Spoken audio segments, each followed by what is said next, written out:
Chapter 1. Cover. This e-book is for the use of anyone anywhere in the United States and most other parts of the world at no cost and with almost no restrictions whatsoever. You may copy it, give it away or reuse it under the terms at www.gutenberg.org. If you are not located in the United States, you will have to check the laws of the country where you are located before using this e-book. Title: Manon Lescaut. Author: Abbé. Prévost. Release date: March 1, 1996. E-book #468. Most recently updated January 1, 2021. Language: English. Other information and formats: www.gutenberg.org/ebook/468. Manon Lescaut by Abbé. Prévost. I Roman 2 Roman 3 Roman 4 VVI Roman 7 Roman 8 Roman 9 X Roman 11 Roman 12 Roman 13 I. Why did he love her? Curious fool, be still. Is human love the fruit of human will? Byron. Just about 6 months before my departure for Spain, I first met the Chevalier d'Esgrilla. Though I rarely quitted my retreat, still the interest I felt in my child's welfare induced me occasionally to undertake short journeys, which, however, I took good care to abridge as much as possible.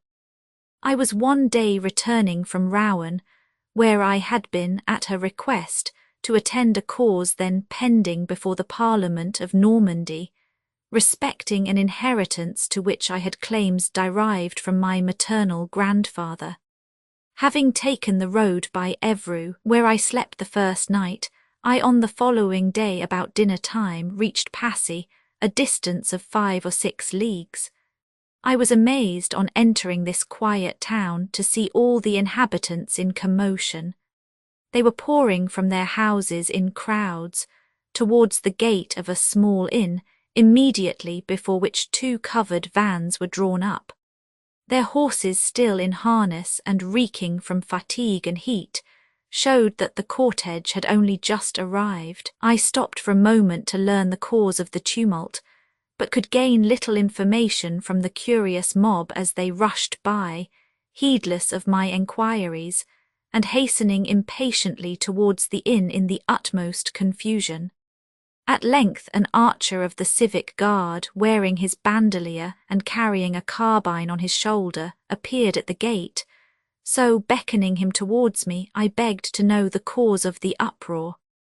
"Nothing, sir," said he, "but a dozen of the frail sisterhood that I and my comrades are conducting to Havre de Grace, whence we are to ship them for America. There are 1 or 2 of them pretty enough, and it is that apparently which attracts the curiosity of these good people."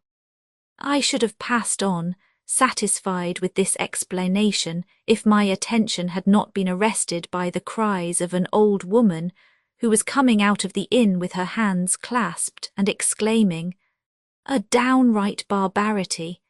A scene to excite horror and compassion. What may this mean?" I enquired. "Oh, sir, go into the house yourself," said the woman, "and see if it is not a sight to rend your heart." Curiosity made me dismount, and leaving my horse to the care of the ostler, I made my way with some difficulty through the crowd, and did indeed behold a scene sufficiently touching. Among the 12 girls, who were chained together by the waist in 2 rows, there was one, whose whole air and figure seemed so ill-suited to her present condition, that under other circumstances I should not have hesitated to pronounce her a person of high birth. Her excessive grief, and even the wretchedness of her attire, detracted so little from her surpassing beauty, that at first sight of her I was inspired with a mingled feeling of respect and pity. She tried, as well as the chain would permit her, to turn herself away and hide her face from the rude gaze of the spectators. There was something so unaffected in the effort she made to escape observation that it could but have sprung from natural and innate modesty alone. As the 6 men who escorted the unhappy train were together in the room, I took the chief one aside and asked for information respecting this beautiful girl. All that he could supply was of the most vague kind. We brought her, he said, from the hospital by order of the Lieutenant General of Police. There is no reason to suppose that she was shut up there for good conduct. I have questioned her often upon the road, but she persists in refusing even to answer me. Yet, although I received no orders to make any distinction between her and the others, I cannot help treating her differently, for she seems to me somewhat superior to her companions. Yonder is a young man, continued the archer, who can tell you better than I can the cause of her misfortunes. He has followed her from Paris and has scarcely dried his tears for a single moment. He must be either her brother or her lover. I turned towards the corner of the room where this young man was seated. He seemed buried in a profound reverie. Never did I behold a more affecting picture of grief. He was plainly dressed, but one may discover at the first glance a man of birth and education. As I approached him he rose, and there was so refined and noble an expression in his eyes, in his whole countenance, in his every movement, that I felt an involuntary impulse to render him any service in my power. I am unwilling to intrude upon your sorrows, said I, taking a seat beside him, but you will, perhaps, gratify the desire I feel to learn something about that beautiful girl, who seems little formed by nature for the miserable condition in which she is placed. He answered me candidly that he could not communicate her history without making himself known, and that he had urgent reasons for preserving his own incognito. I may, however, tell you this much, for it is no longer a secret to these wretches, he continued, pointing to the guards, that I adore her with a passion so ardent and absorbing as to render me the most unhappy of human beings. I tried every means at Paris to effect her liberty. Petitions, artifice, force, all failed. Go where she may, I have resolved to follow her to the extremity of the world. I shall embark with her and cross to America, but think of the brutal inhumanity of these cowardly ruffians, he added, speaking of the guards. They will not allow me to approach her. I had planned an open attack upon them some leagues from Paris, having secured, as I thought, the aid of 4 men, who for a considerable sum hired me their services. The traitors, however, left me to execute my scheme single-handed, and decamped with my money. The impossibility of success made me of course abandon the attempt. I then implored of the guards permission to follow in their train, promising them a recompense. The love of money procured their consent, but as they required payment every time I was allowed to speak to her, my purse was speedily emptied, and now that I am utterly penniless they are barbarous enough to repulse me brutally whenever I make the slightest attempt to approach her. It is but a moment since that, venturing to do so in spite of their threats, one of the fellows raised the butt end of his musket, I am now driven by their exactions to dispose of the miserable horse that has brought me hither, and am preparing to continue the journey on foot. Although he seemed to recite this story tranquilly enough, I observed the tears start to his eyes as he concluded. This adventure struck me as being not less singular than it was affecting. I do not press you, said I to him, to make me the confidant of your secrets, but if I can be of use to you in any way, I gladly tender you my services. Alas, replied he, I see not the slightest ray of hope. I must reconcile myself to my destiny in all its rigour. I shall go to America, there at least I may be free to live with her I love. I have written to a friend who will send me money to Havre de Grace. My only difficulty is to get so far and to supply that poor creature, added he, as he cast a look of sorrow at his mistress, with some few comforts upon the way. Well, said I to him, I shall relieve you from that difficulty. Here is some money, of which I entreat your acceptance. I am only sorry that I can be of no greater service to you. I gave him 4 louis d'ors without being perceived by the guards, for I thought that if they knew he had this money, they might have raised the price of their concessions. It occurred to me even to come to an understanding with them, in order to secure for the young man the privilege of conversing with his mistress during the rest of the journey to Havre without hindrance. I beckoned the chief to approach and made the proposition to him. It seemed to abash the ruffian in spite of his habitual effrontery. "It is not, sir," said he in an embarrassed tone, "that we refuse to let him speak to the girl, but he wishes to be always near her, which puts us to inconvenience, and it is just that we should be paid for the trouble he occasions. Let us see," said I to him, "what would suffice to prevent you from feeling the inconvenience." He had the audacity to demand 2 louis.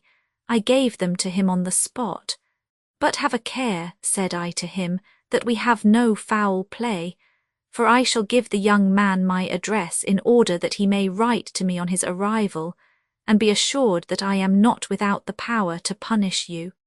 It cost me altogether 6 louis d'ors. The graceful manner and heartfelt gratitude with which the young unknown thanked me confirmed my notion that he was of good birth and merited my kindness. I addressed a few words to his mistress before I left the room. She replied to me with a modesty so gentle and so charming that I could not help making, as I went out, 1,000 reflections upon the incomprehensible character of women. Returned to my retreat, I remained in ignorance of the result of this adventure, and ere 2 years had passed, it was completely blotted from my recollection, when chance brought me an opportunity of learning all the circumstances from beginning to end. I arrived at Calais from London with my pupil, the Marquis of. We lodged, if I remember rightly, at the Golden Lion, where, for some reason, we were obliged to spend the following day and night. Walking along the streets in the afternoon, I fancied I saw the same young man whom I had formerly met at Passy. He was miserably dressed and much paler than when I first saw him. He carried on his arm an old portmanteau, having only just arrived in the town. However, there was an expression in his countenance too amiable not to be easily recognized, and which immediately brought his features to my recollection. "Observe that young man," said I to the Marquis. "We must accost him." His joy was beyond expression when, in his turn, he recognized me. "Ah, sir," he cried, kissing my hand, "I have then once again an opportunity of testifying my eternal gratitude to you." I inquired of him whence he came. He replied that he had just arrived by sea from Havre, where he had lately landed from America. "You do not seem to be too well off for money," said I to him. "Go on to the Golden Lion, where I am lodging. I will join you in a moment."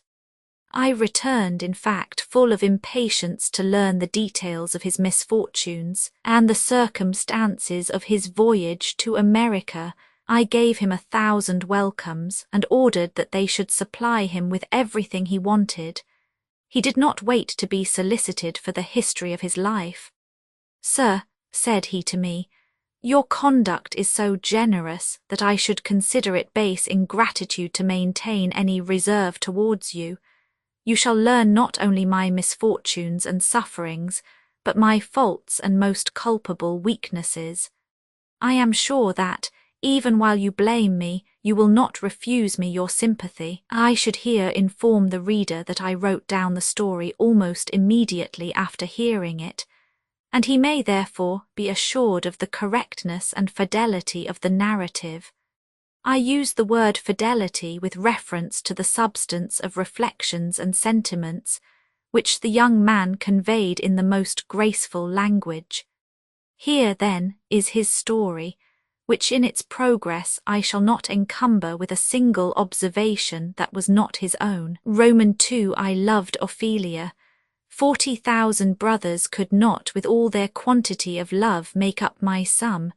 Shakespeare. I was 17 years old, and was finishing my studies at Amiens, whither my parents, who belonged to one of the first families in Picardy, had sent me. I led a life so studious and well regulated that my masters pointed to me as a model of conduct for the other scholars. Not that I made any extraordinary efforts to acquire this reputation, but my disposition was naturally tractable and tranquil. My inclinations led me to apply to study, and even the natural dislike I felt for vice was placed to my credit as positive proof of virtue. The successful progress of my studies, my birth, and some external advantages of person made me a general favourite with the inhabitants of the town.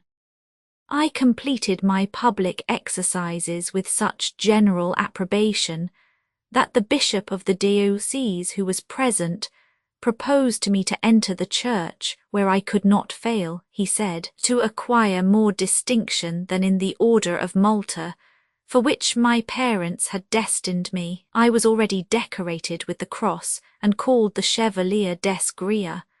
The vacation having arrived, I was preparing to return to my father, who had promised to send me soon to the academy. My only regret on quitting Amiens arose from parting with a friend some years older than myself, to whom I had always been tenderly attached. We had been brought up together, but from the straitened circumstances of his family, he was intended to take orders, and was to remain after me at Amiens to complete the requisite studies for his sacred calling. He had 1,000 good qualities.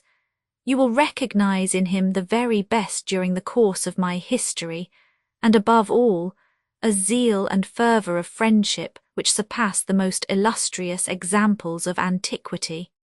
If I had at that time followed his advice, I should have always continued a discreet and happy man. If I had even taken counsel from his reproaches, when on the brink of that gulf into which my passions afterwards plunged me, I should have been spared the melancholy wreck of both fortune and reputation.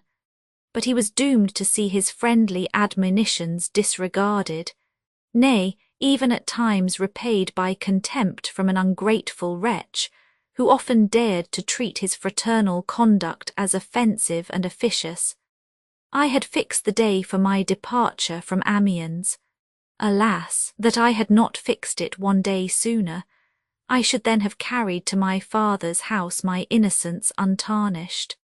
The very evening before my expected departure, as I was walking with my friend whose name was Tybage, we saw the Arras diligence arrive, and sauntered after it to the inn at which these coaches stop. We had no other motive than curiosity. Some worn men alighted and immediately retired into the inn. One remained behind. She was very young and stood by herself in the court, while a man of advanced age who appeared to have charge of her was busy in getting her luggage from the vehicle. She struck me as being so extremely beautiful that I, who had never before thought of the difference between the sexes, or looked on woman with the slightest attention, I, whose conduct had been hitherto the theme of universal admiration, felt myself on the instant deprived of my reason and self-control. I had been always excessively timid and easily disconcerted, but now, instead of meeting with any impediment from this weakness, I advanced without the slightest reserve towards her, who had thus become, in a moment, the mistress of my heart. Although younger than myself, she received my civilities without embarrassment.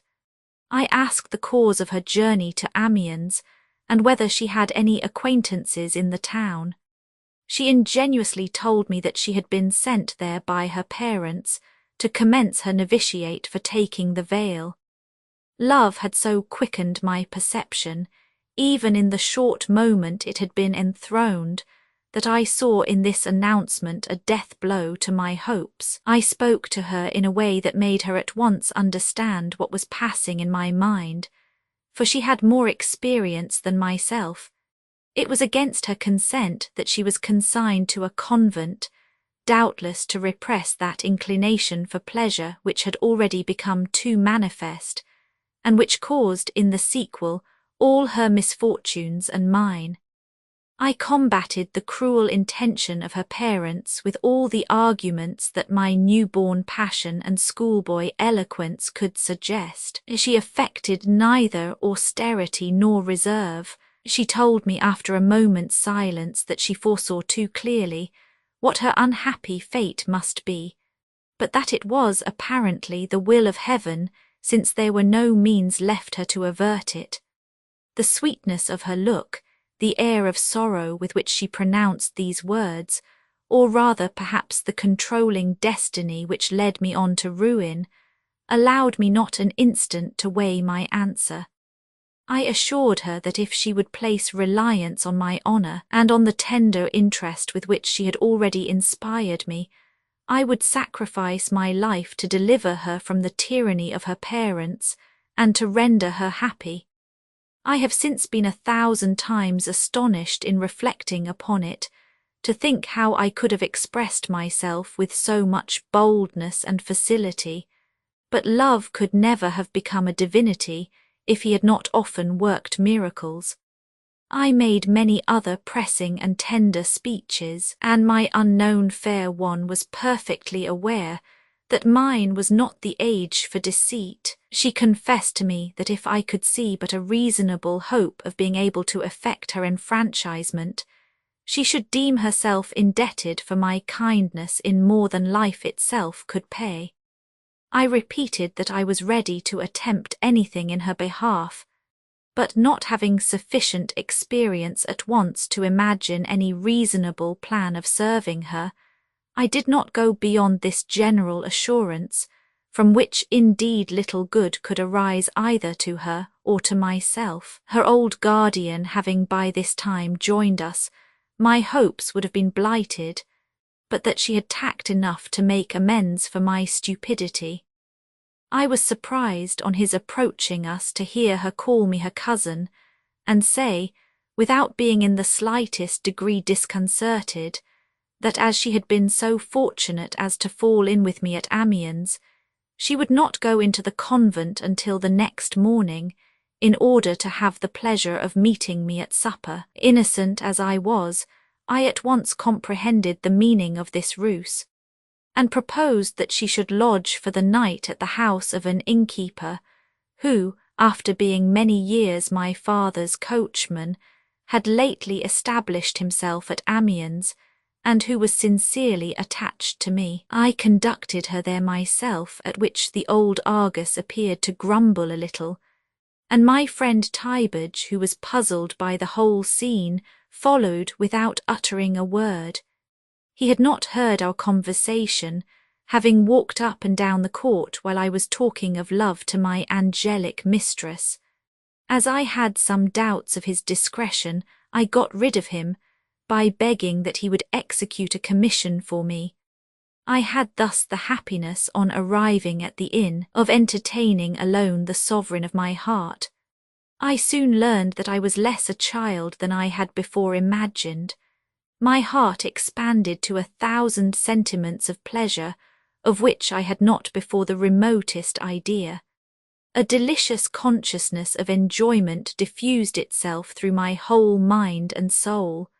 I sank into a kind of ecstasy, which deprived me for a time of the power of utterance, and which found vent only in a flood of tears. Manon Lescaut, this she told me was her name, seemed gratified by the visible effect of her own charms. She appeared to me not less excited than myself. She acknowledged that she was greatly pleased with me, and that she should be enchanted to owe to me her freedom and future happiness. She would insist on hearing who I was, and the knowledge only augmented her affection, for being herself of humble birth, she was flattered by securing for her lover a man of family. After many reflections, we could discover no other resource than in flight. To effect this, it would be requisite to cheat the vigilance of Manon's guardian, who required management, although he was but a servant. We determined, therefore, that during the night I should procure a post-chaise and return with it at break of day to the inn before he was awake, that we should steal away quietly and go straight to Paris, where we might be married on our arrival. I had about 50 crowns in my pocket, the fruit of my little savings at school, and she had about twice as much. We imagined, like inexperienced children, that such a sum could never be exhausted, and we counted with equal confidence upon the success of our other schemes. After having supped with certainly more satisfaction than I had ever before experienced, I retired to prepare for our project. All my arrangements were the more easy, because, for the purpose of returning on the morrow to my father's, my luggage had been already packed. I had, therefore, no difficulty in removing my trunk, and having a chaise prepared for 5 o'clock in the morning, at which hour the gates of the town would be opened. But I encountered an obstacle which I was little prepared for, and which nearly upset all my plans. Tybage, although only 3 years older than myself, was a youth of unusually strong mind and of the best regulated conduct. He loved me with singular affection. The sight of so lovely a girl as Manon, my ill-disguised impatience to conduct her to the inn, and the anxiety I betrayed to get rid of him, had excited in his mind some suspicions of my passion. He had not ventured to return to the inn where he had left me, for fear of my being annoyed at his doing so, but went to wait for me at my lodgings, where, although it was 10 o'clock at night, I found him on my arrival. His presence annoyed me, and he soon perceived the restraint which it imposed. "I am certain," he said to me without any disguise, "that you have some plan in contemplation which you will not confide to me. I see it by your manner." I answered him rather abruptly that I was not bound to render him an account of all my movements. "Certainly not," he replied, "but you have always hitherto treated me as a friend, and that appellation implies a certain degree of confidence and candour." He pressed me so much and so earnestly to discover my secret, that, having never up to that moment felt the slightest reserve towards him, I confided to him now the whole history of my passion. He heard it with an appearance of disapprobation which made me tremble, and I immediately repented of my indiscretion in telling him of my intended elopement.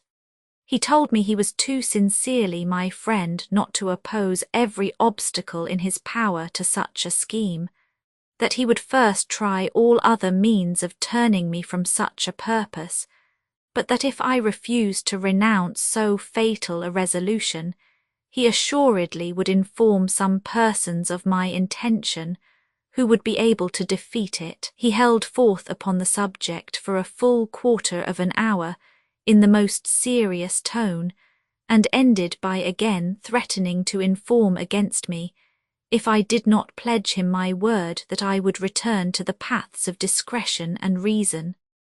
I was in despair at having so awkwardly betrayed myself.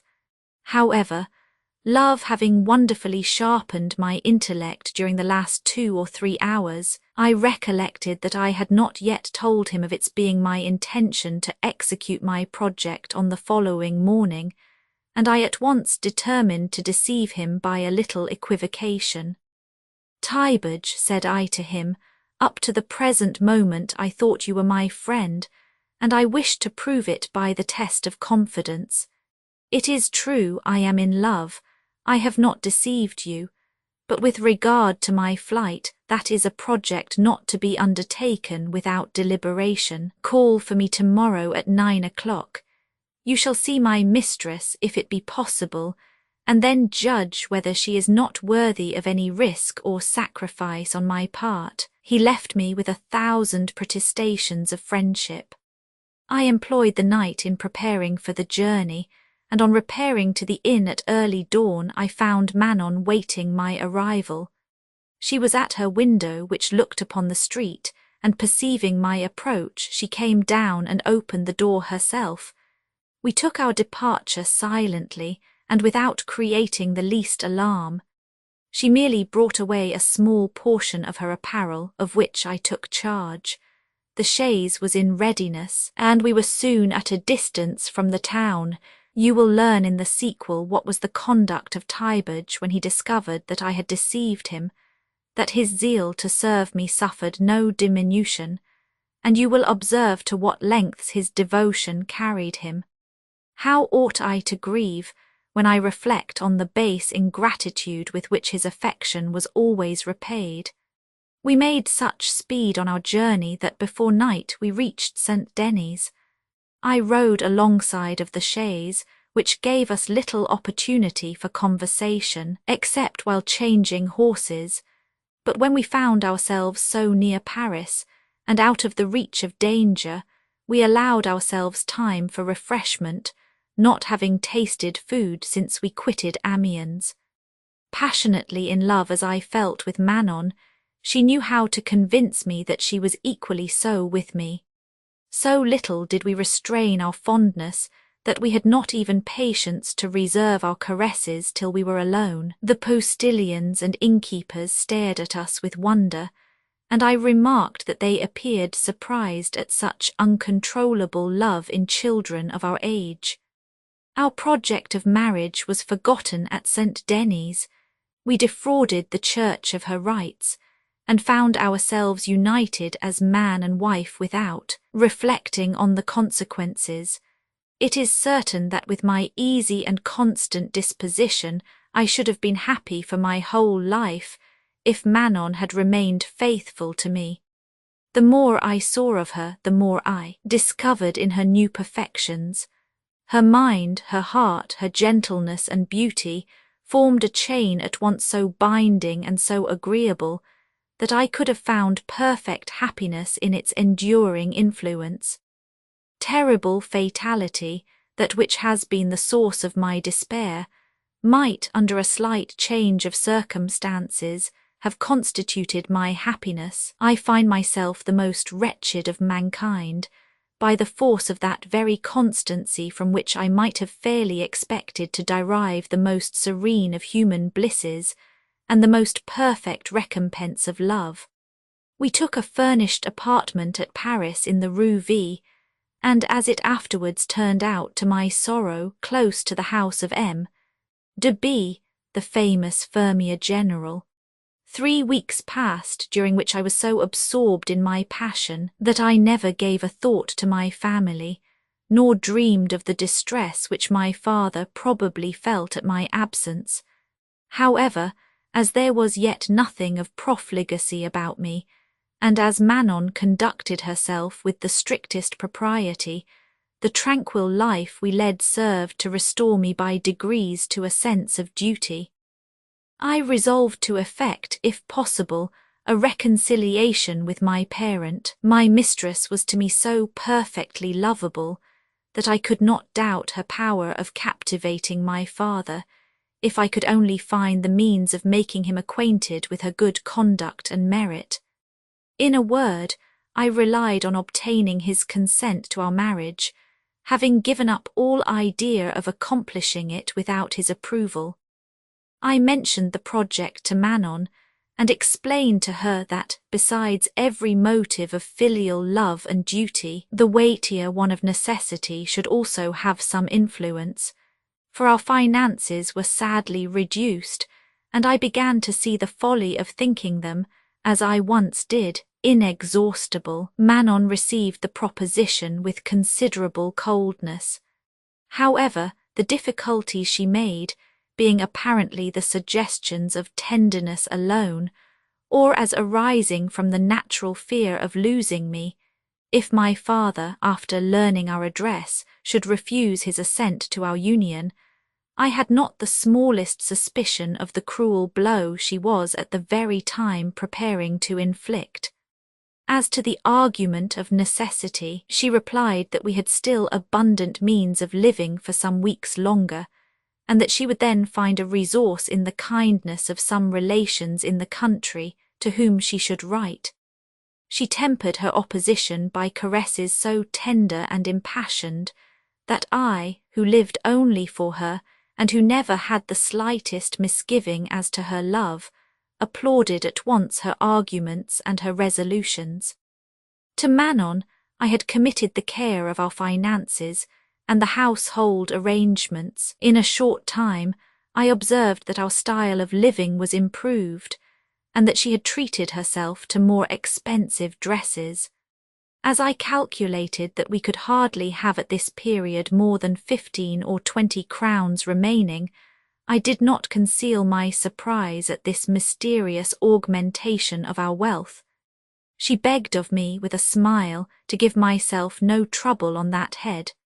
Did I not promise you, said she, that I would find resources? I loved her too purely to experience the slightest suspicion.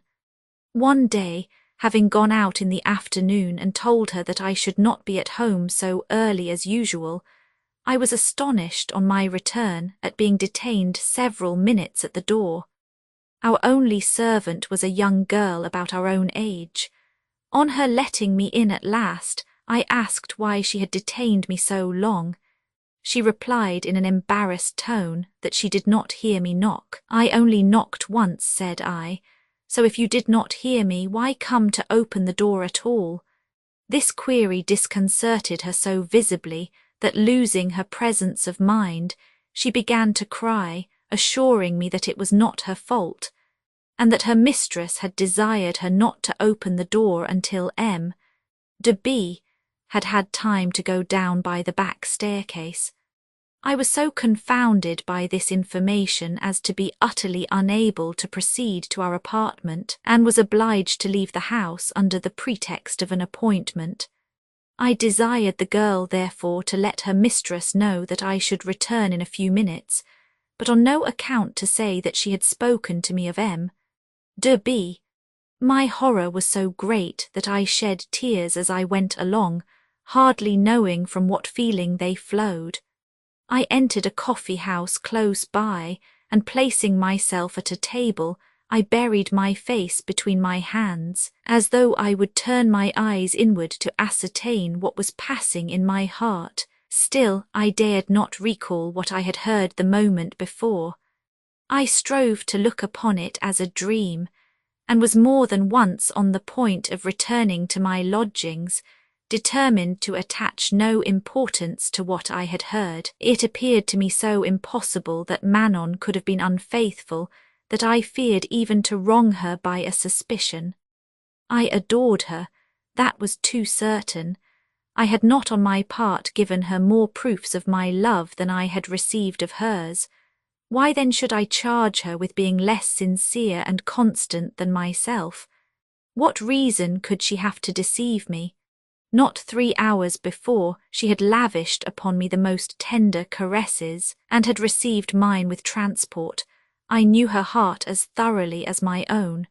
No, no, I said, it is not possible that Manon can have deceived me. She well knows that I live but for her, that I adore her. Upon that point I can have no reason to be unhappy. Notwithstanding these reflections, the visit of Abbé and his secret departure gave me some uneasiness. I remembered, too, the little purchases she had lately made, which seemed beyond our present means. This looked like the liberality of a new lover, and the confidence with which she had foretold resources which were to me unknown. I had some difficulty in solving these mysteries in as favourable a manner as my heart desired. On the other hand, she had been hardly out of my sight since we entered Paris. However occupied in our walks, in all our amusements, she was ever at my side. Heavens, even a momentary separation would have been too painful. I could not therefore imagine how Manon could, to any other person, have devoted a single instant. At last I thought I had discovered a clue to the mystery. Abbé, said I to myself, is a man extensively engaged in commercial affairs, and Manon's relations have no doubt remitted her money through his house. She has probably already received some from him, and he has come today to bring her more. She wishes, perhaps, to derive amusement by and by from an agreeable surprise by keeping me at present in the dark. She would doubtless have at once told me all if I had gone in as usual, instead of coming here to distress myself. At all events, she will not conceal it from me when I broach the subject myself. I cherished this idea so willingly that it considerably lightened my grief. I immediately returned to my lodgings and embraced Manon as tenderly as ever. She received me as usual. At first I was tempted to mention my conjectures, which I now, more than ever, looked upon as certain, but I restrained myself in the hope that she might render it unnecessary by informing me of all that had passed. Supper was served. Assuming an air of gaiety, I took my seat at table, but by the light of the candles which were between us, I fancied I perceived an air of melancholy about the eyes and countenance of my beloved mistress. The very thought soon damped my gaiety. I remarked that her looks wore an unusual expression, and although nothing could be more soft or languishing, I was at a loss to discover whether they conveyed more of love than of compassion. I gazed at her with equal earnestness, and she perhaps had no less difficulty in comprehending from my countenance what was passing in my heart. We neither spoke nor ate. At length I saw tears starting from her beauteous eyes, perfidious tears. "Oh, heavens!" I cried, "my dearest Manon, why allow your sorrows to afflict you to this degree without imparting their cause to me?" She answered me only with sighs, which increased my misery. I arose trembling from my seat. I conjured her with all the urgent earnestness of love to let me know the cause of her grief. I wept in endeavouring to soothe her sorrows. I was more dead than alive. A barbarian would have pitied my sufferings as I stood trembling with grief and apprehension. While my attention was thus confined to her, I heard people coming upstairs. They tapped gently at the door. Manon gave me a kiss, and escaping from my arms, quickly entered the boudoir, turning the key after her. I imagined that, not being dressed to receive strangers, she was unwilling to meet the persons who had knocked. I went to let them in. I had hardly opened the door when I found myself seized by 3 men whom I recognized as my father's servants. They offered not the least violence, but 2 of them taking me by the arms, the third examined my pockets and took out a small knife, the only weapon I had about me. They begged pardon for the necessity they were under of treating me with apparent disrespect, telling me frankly that they were acting by the orders of my father, and that my eldest brother was in a carriage below waiting to receive me. My feelings were so overpowered that I allowed myself to be led away without making either reply or resistance. I found my brother waiting for me as they had stated. They placed me by his side, and the coachman immediately drove, by his orders, towards St. Denis. My brother embraced me most affectionately, but during our ride he uttered not a word, so that, as I was not inclined for conversation, I had as much leisure as I could desire to reflect upon my misfortunes. Roman 3 that we can call these delicate creatures ours, and not their appetites. Shakespeare, the whole affair was so involved in obscurity that I could not see my way even to a reasonable conjecture. I was cruelly betrayed, that was certain, but by whom? Tybage first occurred to me. Tybage, said I, it is as much as thy life is worth if my suspicions turn out to be well founded. However, I recollected that he could not by possibility know my abode, and therefore he could not have furnished the information. To accuse Manon was more than my heart was capable of. The unusual melancholy with which she had lately seemed weighed down, her tears, the tender kiss she gave me in parting, made it all as yet a mystery to me. I could only look upon her recent melancholy as a presentiment of our common misfortune, and while I was deploring the event which tore me from her, I was credulous enough to consider her fate as much deserving of pity as my own. The result of my reflections was that I had been seen and followed in the streets of Paris by some persons of my acquaintance, who had conveyed the information to my father. This idea comforted me. I made up my mind to encounter some reproaches, or perhaps harsh treatment, for having outraged the paternal authority. I resolved, however, to suffer with patience, and to promise all that might be required of me in order to facilitate my speedy return to Paris, that I might restore life and happiness to my dear Manon. We soon arrived at St. Denis. My brother, surprised at my long silence, thought it the effect of fear. He assured me that I had nothing to apprehend from my father's severity, provided I showed a disposition to return quietly to the path of duty, and prove myself worthy of his affection. He made me pass the night at St. Denis, merely taking the precaution of putting the 3 lackeys to sleep in my room. It cost me a pang to find myself in the same inn where I had stopped with Manon on our way from Amiens to Paris. The innkeeper and his servants recognized me, and guessed at once the truth of my history. I overheard them say, "Ah, that's the handsome young gentleman who travelled this road about a month ago with the beautiful girl he appeared so much in love with. How pretty she was! The poor young things, how they caressed each other!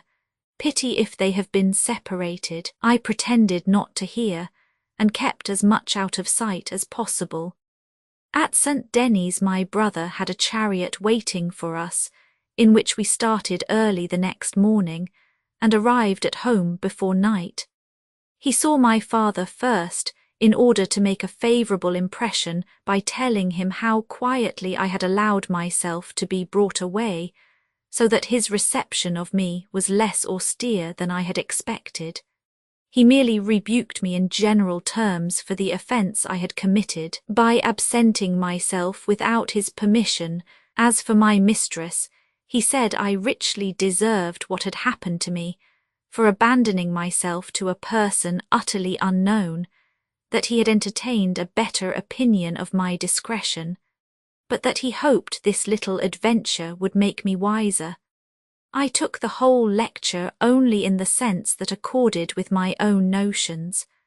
I thanked my father for his indulgence, and promised that I would in future observe a better regulated and more obedient course of conduct. I felt that I had secured a triumph, for from the present aspect of affairs there was no doubt that I should be free to effect my escape from the house even before the night was over. We sat down to supper.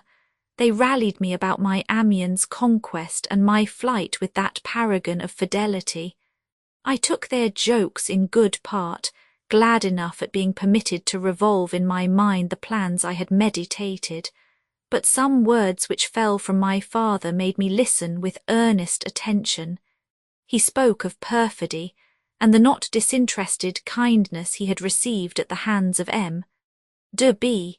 I was almost paralysed on hearing the name, and begged of my father to explain himself. He turned to my brother to ask if he had not told me the whole story. My brother answered that I appeared to him so tranquil upon the road that he did not suppose I required this remedy to cure me of my folly. I remarked that my father was doubtful whether he should give me the explanation or not. I entreated him so earnestly that he satisfied me, or I should rather say tortured me, with the following most horrible narration. He began by asking me whether I was really simple enough to believe that I had been really loved by the girl. I told him confidently that I was perfectly sure of it, and that nothing could make me for a moment doubt it. "Ha, ha, ha," said he with a loud laugh. "That is excellent. You are a pretty dupe. Admirable idea. 'Twould be 1,000 pities, my poor Chevalier, to make you a Knight of Malta, with all the requisites you possess for a patient and accommodating husband," he continued in the same tone to ridicule what he was pleased to call my dullness and credulity. He concluded, while I maintained a profound silence, by saying that, according to the nicest calculation he could make of the time since my departure from Amiens, Manon must have been in love with me about 12 days. "For," said he, "I know that you left Amiens on the 28th of last month. This is the 29th of the present. It is 11 days since M. de B. wrote to me. I suppose he required 8 days to establish a perfect understanding with your mistress, so that take 8 and 11 from 31 days, the time between the 28th of one month and the 29th of the next, there remains 12 more or less." This joke was followed by shouts of laughter. I heard it all with a kind of sinking of the heart that I thought I could not bear up against until he finished. "You must know then," continued my father, "since you appear as yet ignorant of it, that M. de B. has won the affections of your idol, for he can't be serious in pretending that it is his disinterested regard for me that has induced him to take her from you. It would be absurd to expect such noble sentiments from a man of his description, and one, besides, who is a perfect stranger to me. He knew that you were my son, and in order to get rid of you, he wrote to inform me of your abode and of the life you led, saying at the same time that strong measures would be necessary to secure you. He offered to procure me the means of laying hold of you, and it was by his direction, as well as that of your mistress herself, that your brother hit upon the moment for catching you unawares. Now you may congratulate yourself upon the duration of your triumph. You know how to conquer, rapid enough, but you have yet to learn how to secure your conquests. I could no longer endure these remarks, every one of which struck a dagger to my heart.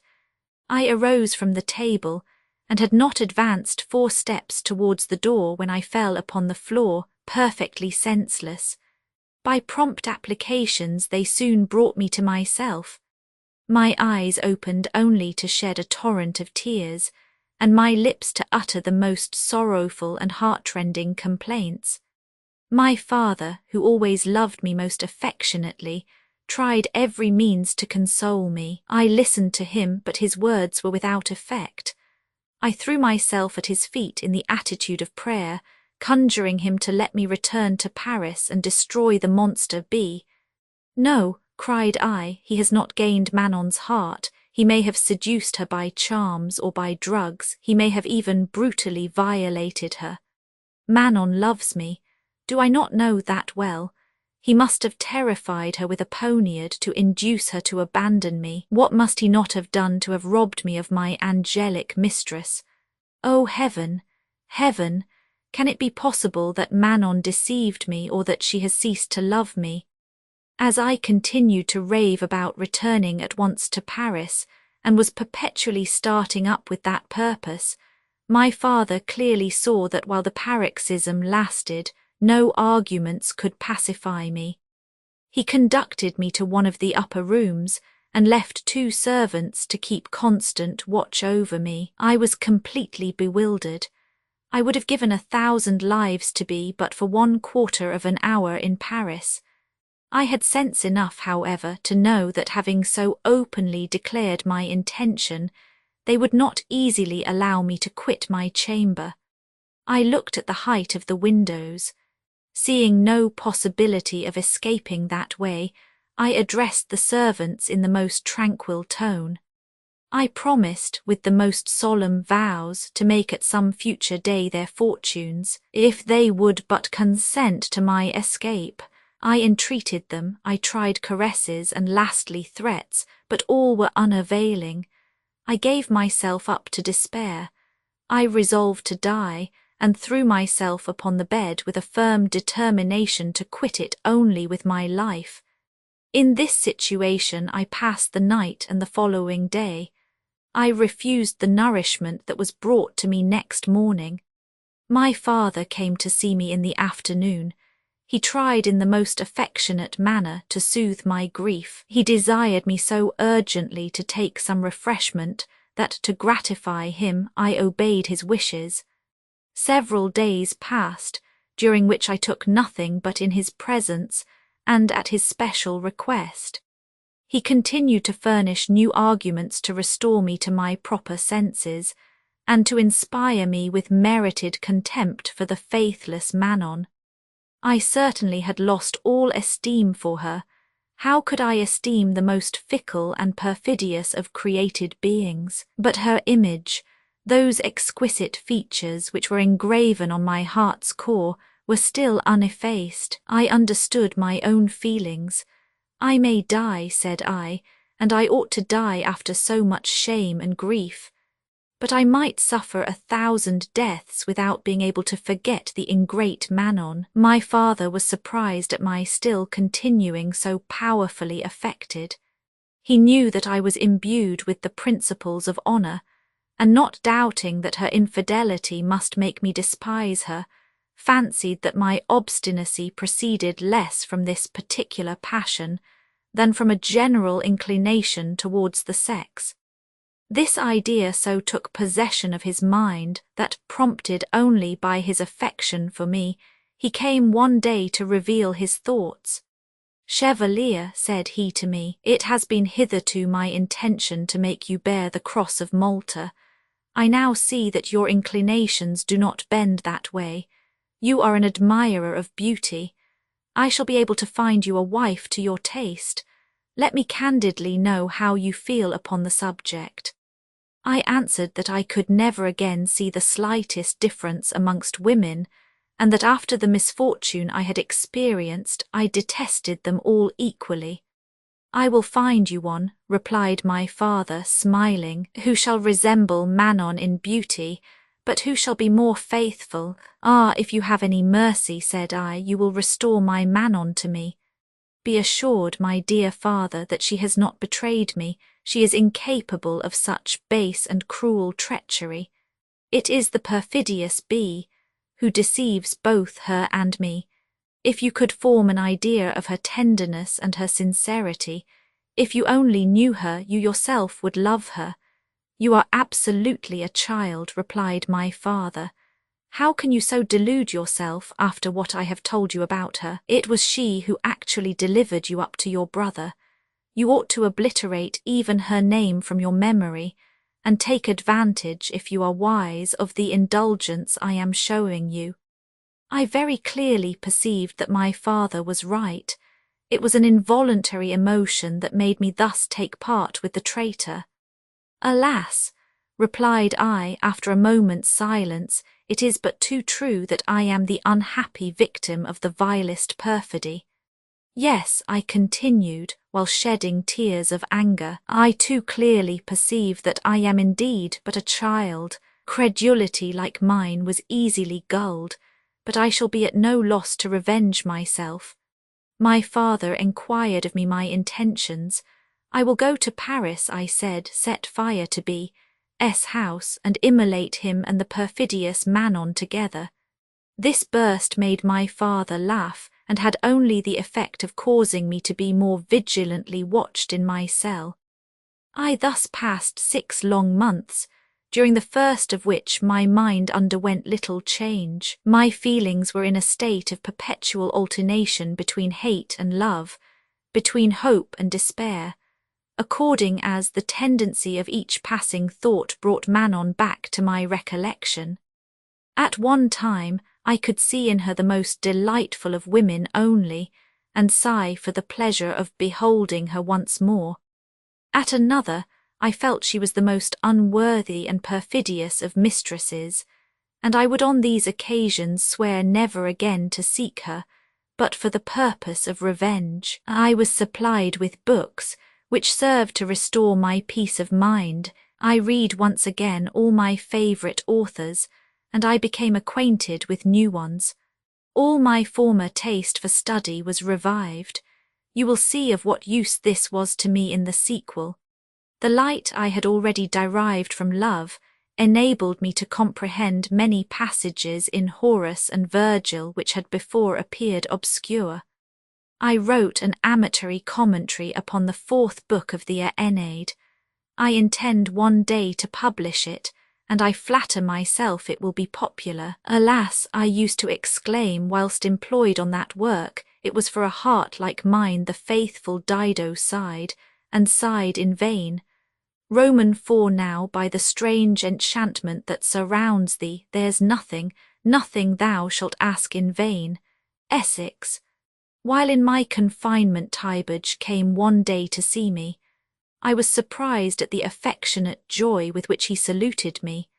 I had never hitherto observed any peculiar warmth in his friendship that could lead me to look upon it as anything more than the partiality common among boys of the same age.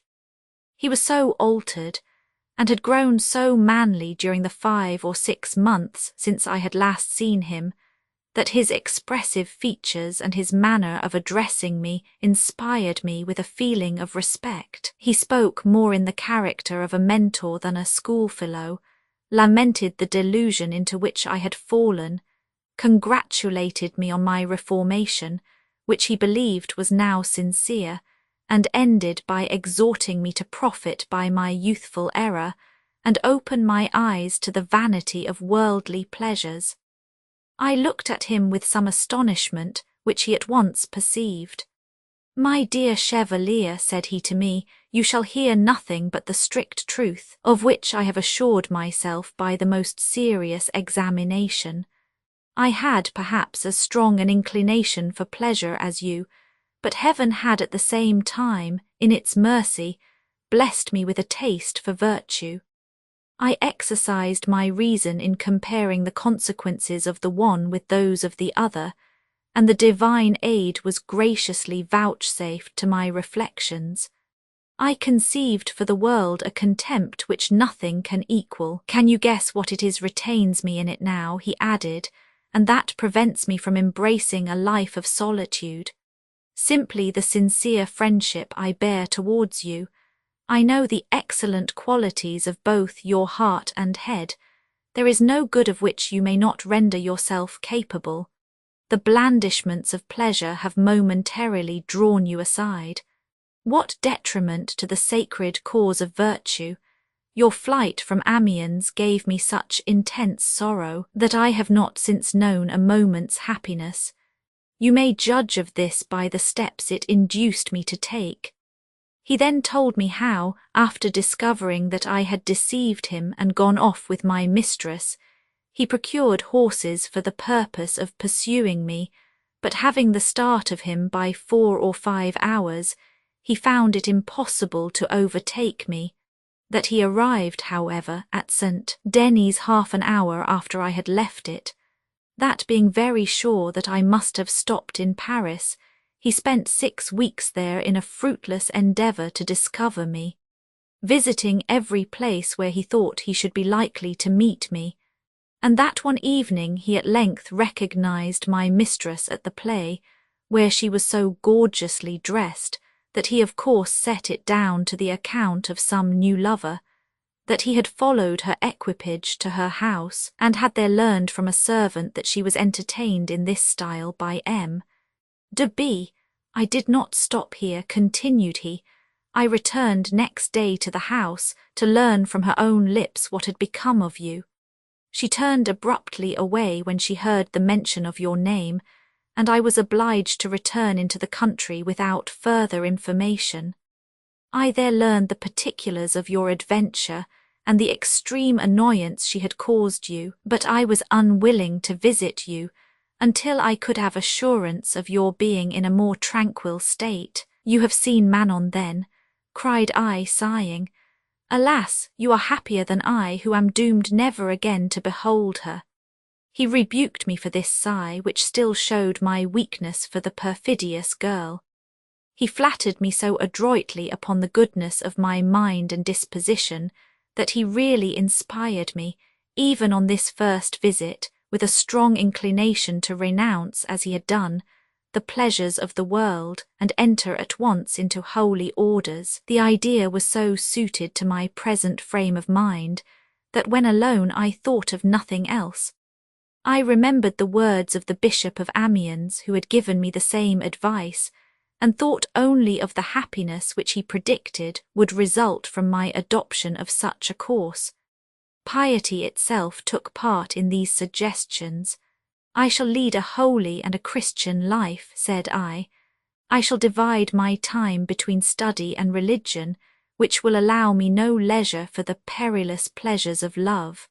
I shall despise that which men ordinarily admire, and as I am conscious that my heart will desire nothing but what it can esteem, my cares will not be greater or more numerous than my wants and wishes.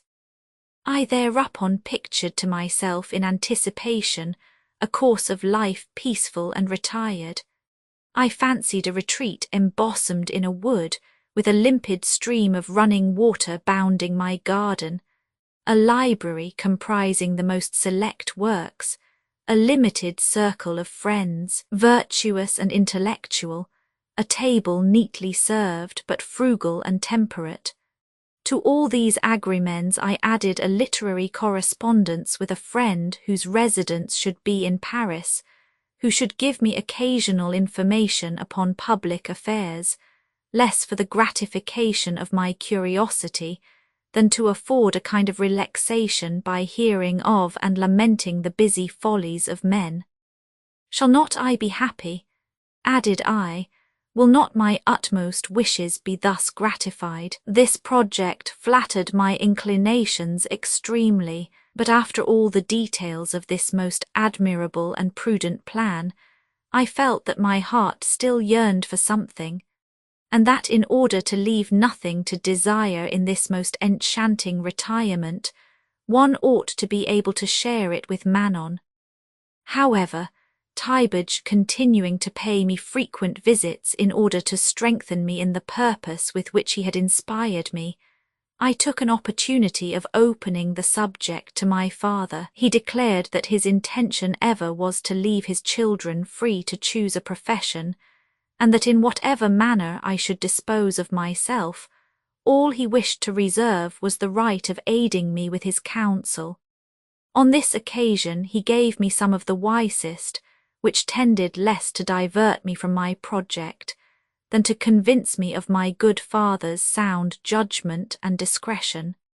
The recommencement of the scholastic year being at hand, Tybage and I agreed to enter ourselves together at St. Sulpice, he to pursue his theological studies, and I to begin mine. His merits, which were not unknown to the bishop of the diocese, procured him the promise of a living from that prelate before our departure. My father, thinking me quite cured of my passion, made no objection to my taking final leave.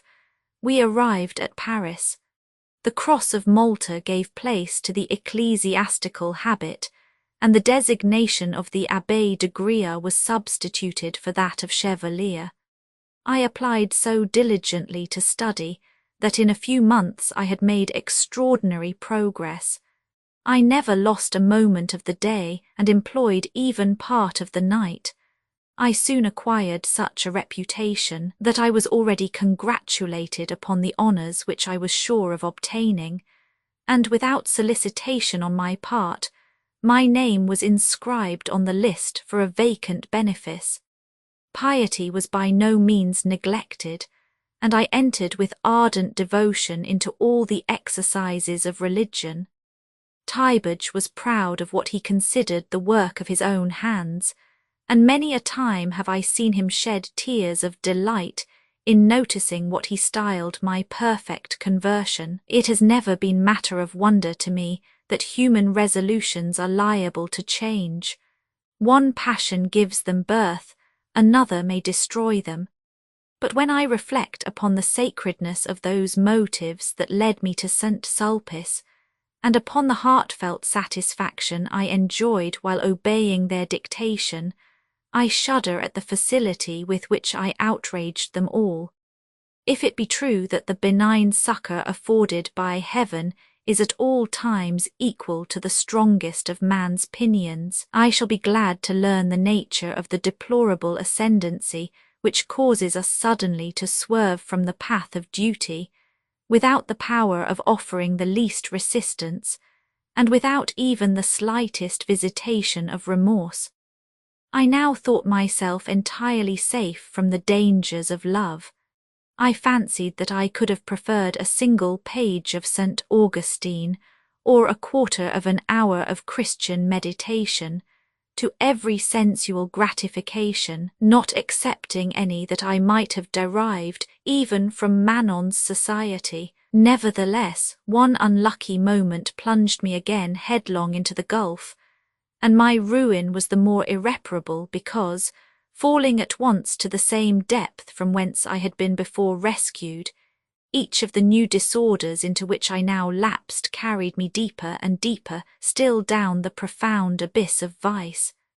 I had passed nearly a year at Paris without hearing of Manon. It cost me no slight effort to abstain from enquiry, but the unintermitting advice of Tybage and my own reflections secured this victory over my wishes.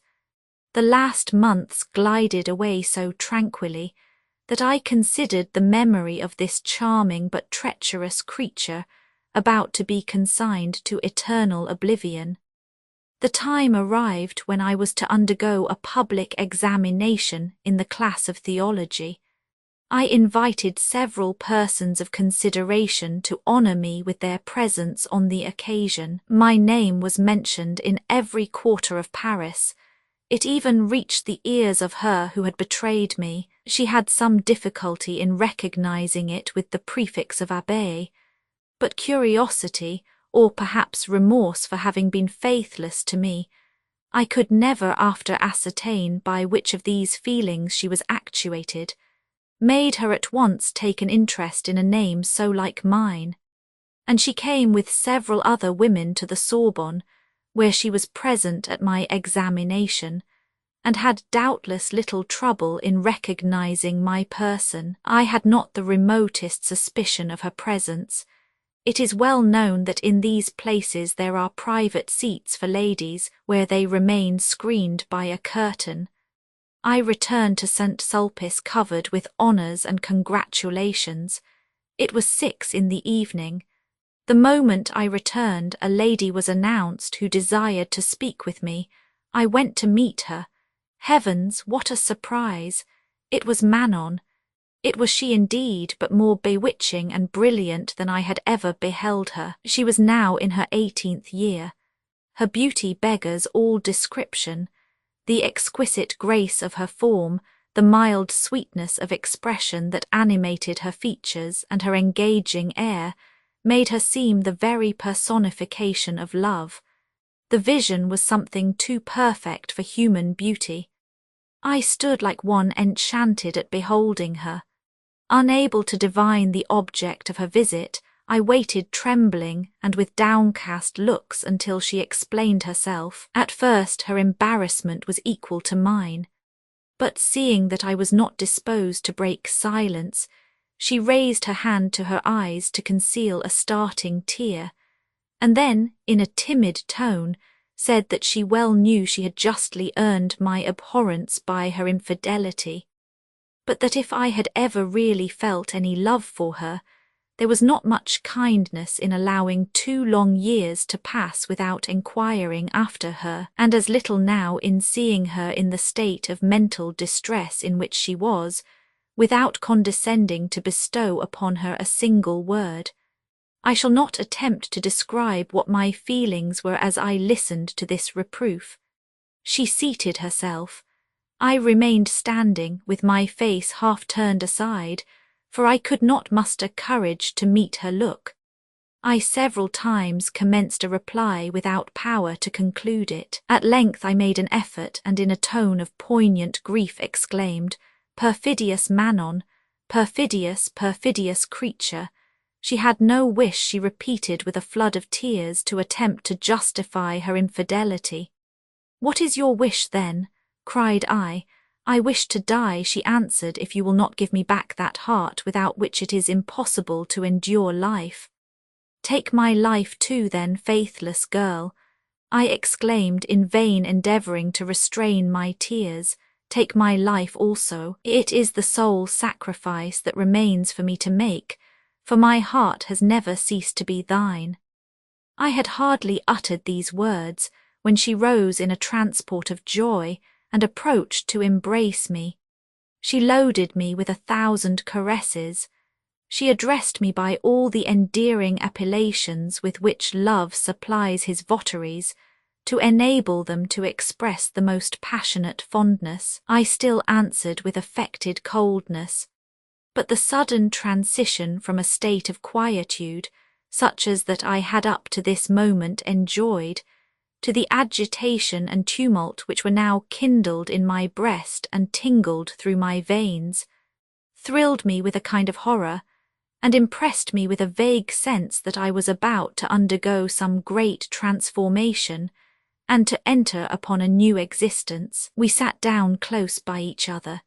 I took her hand within mine. Ah, Manon, said I, with a look of sorrow, I little thought that love like mine could have been repaid with treachery. It was a poor triumph to betray a heart of which you were the absolute mistress, whose sole happiness it was to gratify and obey you. Tell me if among others you have found any so affectionate and so devoted. No, no, I believe nature has cast few hearts in the same mould as mine. Tell me at least whether you have ever thought of me with regret.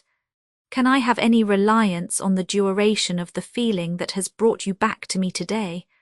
I perceive too plainly that you are infinitely lovelier than ever, but I conjure you by all my past sufferings, dearest Manon, to tell me, can you in future be more faithful? She gave me in reply such tender assurances of her repentance, and pledged her fidelity with such solemn protestations and vows, that I was inexpressibly affected.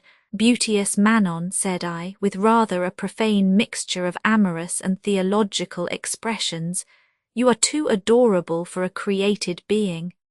I feel my heart transported with triumphant rapture. It is folly to talk of liberty at St. Sulpice. Fortune and reputation are but slight sacrifices at such a shrine. I plainly foresee it. I can read my destiny in your bright eyes. But what abundant recompense shall I not find in your affections for any loss I may sustain? The favours of fortune have no influence over me. Fame itself appears to me but a mockery. All my projects of a holy life were wild absurdities. In fact, any joys but those I may hope for at your side are fit objects of contempt. There are none that would not vanish into worthlessness before one single glance of thine. In promising her, however, a full remission of her past frailties, I enquired how she permitted herself to be led astray by B. She informed me that having seen her at her window, he became passionately in love with her, that he made his advances in the true style of a mercantile cit, that is to say, by giving her to understand in his letter that his payments would be proportioned to her favours, that she had admitted his overtures at first with no other intention than that of getting from him such a sum as might enable us to live without inconvenience, but that he had so bewildered her with splendid promises that she allowed herself to be misled by degrees. She added that I ought to have formed some notion of the remorse she experienced by her grief on the night of our separation, and assured me that, in spite of the splendour in which he maintained her, she had never known a moment's happiness with him, not only, she said, because he was utterly devoid of that delicacy of sentiment and of those agreeable manners which I possessed, but because even in the midst of the amusements which he unceasingly procured her, she could never shake off the recollection of my love or her own ingratitude.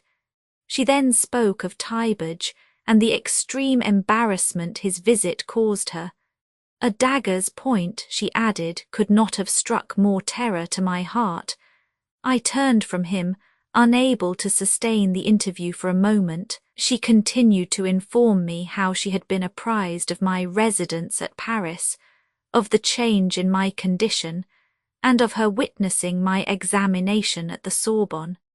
She told me how agitated she had been during my intellectual conflict with the examiner, what difficulty she felt in restraining her tears as well as her sighs, which were more than once on the point of spurning all control and bursting forth, that she was the last person to leave the hall of examination for fear of betraying her distress, and that, following only the instinct of her own heart and her ardent desires, she came direct to the seminary, with the firm resolution of surrendering life itself if she found me cruel enough to withhold my forgiveness. Could any savage remain unmoved by such proofs of cordial repentance as those I had just witnessed? For my part, I felt at the moment that I could gladly have given up all the bishoprics in Christendom for Manon. I asked what course she would recommend in our present emergency. "It is requisite," she replied, "at all events to quit the seminary and settle in some safer place." I consented to everything she proposed. She got into her carriage to go and wait for me at the corner of the street. I escaped the next moment without attracting the porter's notice. I entered the carriage and we drove off to a Jew's. I there resumed my lay dress and sword. Manon furnished the supplies, for I was without a sou, and fearing that I might meet with some new impediment, she would not consent to my returning to my room at St. Sulpice for my purse. My finances were in truth wretchedly low, and hers more than sufficiently enriched by the liberality of M. de B. to make her think lightly of my loss. We consulted together at the Jew's as to the course we should now adopt. In order to enhance the sacrifice she had made for me of her late lover, she determined to treat him without the least ceremony. "I shall leave him all his furniture," she said. "It belongs to him, but I shall assuredly carry off, as I have a right to do, the jewels and about 60,000 francs which I have had from him in the last 2 years. I have given him no control over me," she added, "so that we may remain without apprehension in Paris, taking a convenient house where we shall live, oh how happily together." I represented to her that, although there might be no danger for her, there was a great deal for me, who must be sooner or later infallibly recognized, and continually exposed to a repetition of the trials I had before endured. She gave me to understand that she could not quit Paris without regret. I had such a dread of giving her annoyance that there were no risks I would not have encountered for her sake. However, we compromised matters by resolving to take a house in some village near Paris, from whence it would be easy for us to come into town whenever pleasure or business required it. We fixed on Chaillot, which is at a convenient distance. Manon at once returned to her house, and I went to wait for her at a side gate of the garden of the Tuileries. She returned an hour after in a hired carriage with a servant maid and several trunks which contained her dresses and everything she had of value. We were not long on our way to Chaillot. We lodged the first night at the inn in order to have time to find a suitable house, or at least a commodious lodging. We found one to our taste the next morning. My happiness now appeared to be secured beyond the reach of fate. Manon was everything most sweet and amiable. She was so delicate and so unceasing in her attentions to me that I deemed myself but too bountifully rewarded for all my past troubles. As we had both, by this time, acquired some experience, we discussed rationally the state of our finances. 60,000 francs, the amount of our wealth, was not a sum that could be expected to last our whole life. Besides, we were neither of us much disposed to control our expenses. Manon's chief virtue assuredly was not economy any more than it was mine. This was my proposition. 60,000 francs, said I, may support us for 10 years. 2,000 crowns a year will suffice if we continue to live at Chaillot. We shall keep up appearances but live frugally. Our only expense will be occasionally a carriage and the theatres. We shall do everything in moderation. You like the opera, we shall go twice a week in the season. As for play, we shall limit ourselves, so that our losses must never exceed 3 crowns. It is impossible but that in the space of 10 years some change must occur in my family. My father is even now of an advanced age. He may die, in which event I must inherit a fortune, and we shall then be above all other fears. This arrangement would not have been by any means the most silly act of my life, if we had only been prudent enough to persevere in its execution, but our resolutions hardly lasted longer than a month. Manon's passion was for amusement, she was the only object of mine.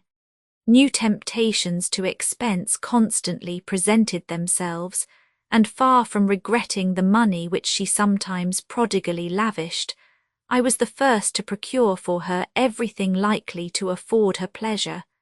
Our residence at Chaillot began even to appear tiresome. Winter was approaching, and the whole world returning to town. The country had a deserted look. As she proposed to me to take a house in Paris, I did not approve of this, but in order partly at least to satisfy her, I said that we might hire furnished apartments, and that we might sleep there whenever we were late in quitting the assembly, whither we often went. For the inconvenience of returning so late to Chaillot was her excuse for wishing to leave it. We had thus 2 dwellings, one in town and the other in the country. This change soon threw our affairs into confusion and led to 2 adventures, which eventually caused our ruin. Manon had a brother in the Guards. He unfortunately lived in the very street in which we had taken lodgings. He one day recognized his sister at the window and hastened over to us. He was a fellow of the rudest manners and without the slightest principle of honour. He entered the room swearing in the most horrible way, and as he knew part of his sister's history, he loaded her with abuse and reproaches. I had gone out the moment before, which was doubtless fortunate for either him or me, for I was little disposed to brook an insult. I only returned to the lodgings after he had left them. The low spirits in which I found Manon convinced me at once that something extraordinary had occurred. She told me of the provoking scene she had just gone through, and of the brutal threats of her brother. I felt such indignation that I wished to proceed at once to avenge her, when she entreated me with tears to desist. While we were still talking of the adventure, the guardsman again entered the room in which we sat, without even waiting to be announced. Had I known him, he should not have met from me as civil a reception as he did. But saluting us with a smile upon his countenance, he addressed himself to Manon, and said he was come to make excuses for his violence, that he had supposed her to be living a life of shame and disgrace, and it was this notion that excited his rage. But having since made enquiry from one of our servants, he had learned such a character of me that his only wish was now to be on terms with us both. Although this admission of having gone for information to one of my own servants had in it something ludicrous as well as indelicate, I acknowledged his compliments with civility. I thought by doing so to please Manon, and I was not deceived. She was delighted at the reconciliation.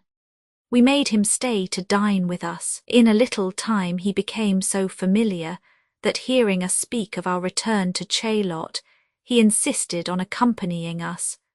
We were obliged to give him a seat in our carriage. This was in fact putting him into possession, for he soon began to feel so much pleasure in our company that he made our house his home, and made himself in some measure master of all that belonged to us. He called me his brother, and under the semblance of fraternal freedom, he put himself on such a footing as to introduce all his friends without ceremony into our house at Chaillot, and there entertain them at our expense. His magnificent uniforms were procured of my tailor and charged to me, and he even contrived to make Manon and me responsible for all his debts. I pretended to be blind to this system of tyranny rather than annoy Manon, and even to take no notice of the sums of money which from time to time he received from her. No doubt, as he played very deep, he was honest enough to repay her a part sometimes when luck turned in his favour, but our finances were utterly inadequate to supply, for any length of time, demands of such magnitude and frequency. I was on the point of coming to an understanding with him, in order to put an end to the system, when an unfortunate accident saved me that trouble by involving us in inextricable ruin. One night we stopped in Paris to sleep, as it had now indeed become our constant habit. The servant maid who on such occasions remained alone at Chaillot came early the next morning to inform me that our house had taken fire in the night, and that the flames had been extinguished with great difficulty. I asked whether the furniture had suffered. She answered that there had been such confusion owing to the multitude of strangers who came to offer assistance that she could hardly ascertain what damage had been done. I was principally uneasy about our money, which had been locked up in a little box. I went off in haste to Chaillot. Vain hope, the box had disappeared. I discovered that one could love money without being a miser. This loss afflicted me to such a degree that I was almost out of my mind. I saw at one glance to what new calamities I should be exposed. Poverty was the least of them. I knew Manon thoroughly. I had already had abundant proof that, although faithful and attached to me under happier circumstances, she could not be depended upon in want. Pleasure and plenty she loved too well to sacrifice them for my sake. I shall lose her, I cried. Miserable Chevalier, you are about then to lose all that you love on earth. This thought agitated me to such a degree that I actually for some moments considered whether it would not be best for me to end at once all my miseries by death. I however preserved presence of mind enough to reflect whether I was entirely without resource, and an idea occurred to me which quieted my despair. It would not be impossible, I thought, to conceal our loss from Manon, and I might perhaps discover some ways and means of supplying her, so as to ward off the inconveniences of poverty. I had calculated in endeavouring to comfort myself that 20,000 crowns would support us for 10 years. Suppose that these 10 years had now elapsed, and that none of the events which I had looked for in my family had occurred. What then would have been my course? I hardly know, but whatever I should then have done, why may I not do now? How many are there in Paris who have neither my talents nor the natural advantages I possess, and who, notwithstanding, owe their support to the exercise of their talents such as they are? Has not Providence, I added, while reflecting on the different conditions of life, arranged things wisely? The greater number of the powerful and the rich are fools. No one who knows anything of the world can doubt that. How admirable is the compensating justice thereof! If wealth brought with it talent also, the rich would be too happy, and other men too wretched. To these latter are given personal advantages and genius to help them out of misery and want. Some of them share the riches of the wealthy by administering to their pleasures, or by making them their dupes. Others afford them instruction, and endeavour to make them decent members of society. To be sure, they do not always succeed, but that was probably not the intention of the divine wisdom. In every case they derive a benefit from their labours, by living at the expense of their pupils, and in whatever point of view it is considered, the follies of the rich are a bountiful source of revenue to the humbler classes. These thoughts restored me a little to my spirits and to my reason. I determined first to consult Lescaut, the brother of Manon. He knew Paris perfectly, and I had too many opportunities of learning that it was neither from his own estates nor from the king's pay that he derived the principal portion of his income. I had about 33 crowns left, which I fortunately happened to have about me. I showed him my purse and explained to him my misfortune and my fears, and then asked him whether I had any alternative between starvation and blowing out my brains in despair. He coolly replied that suicide was the resource of fools.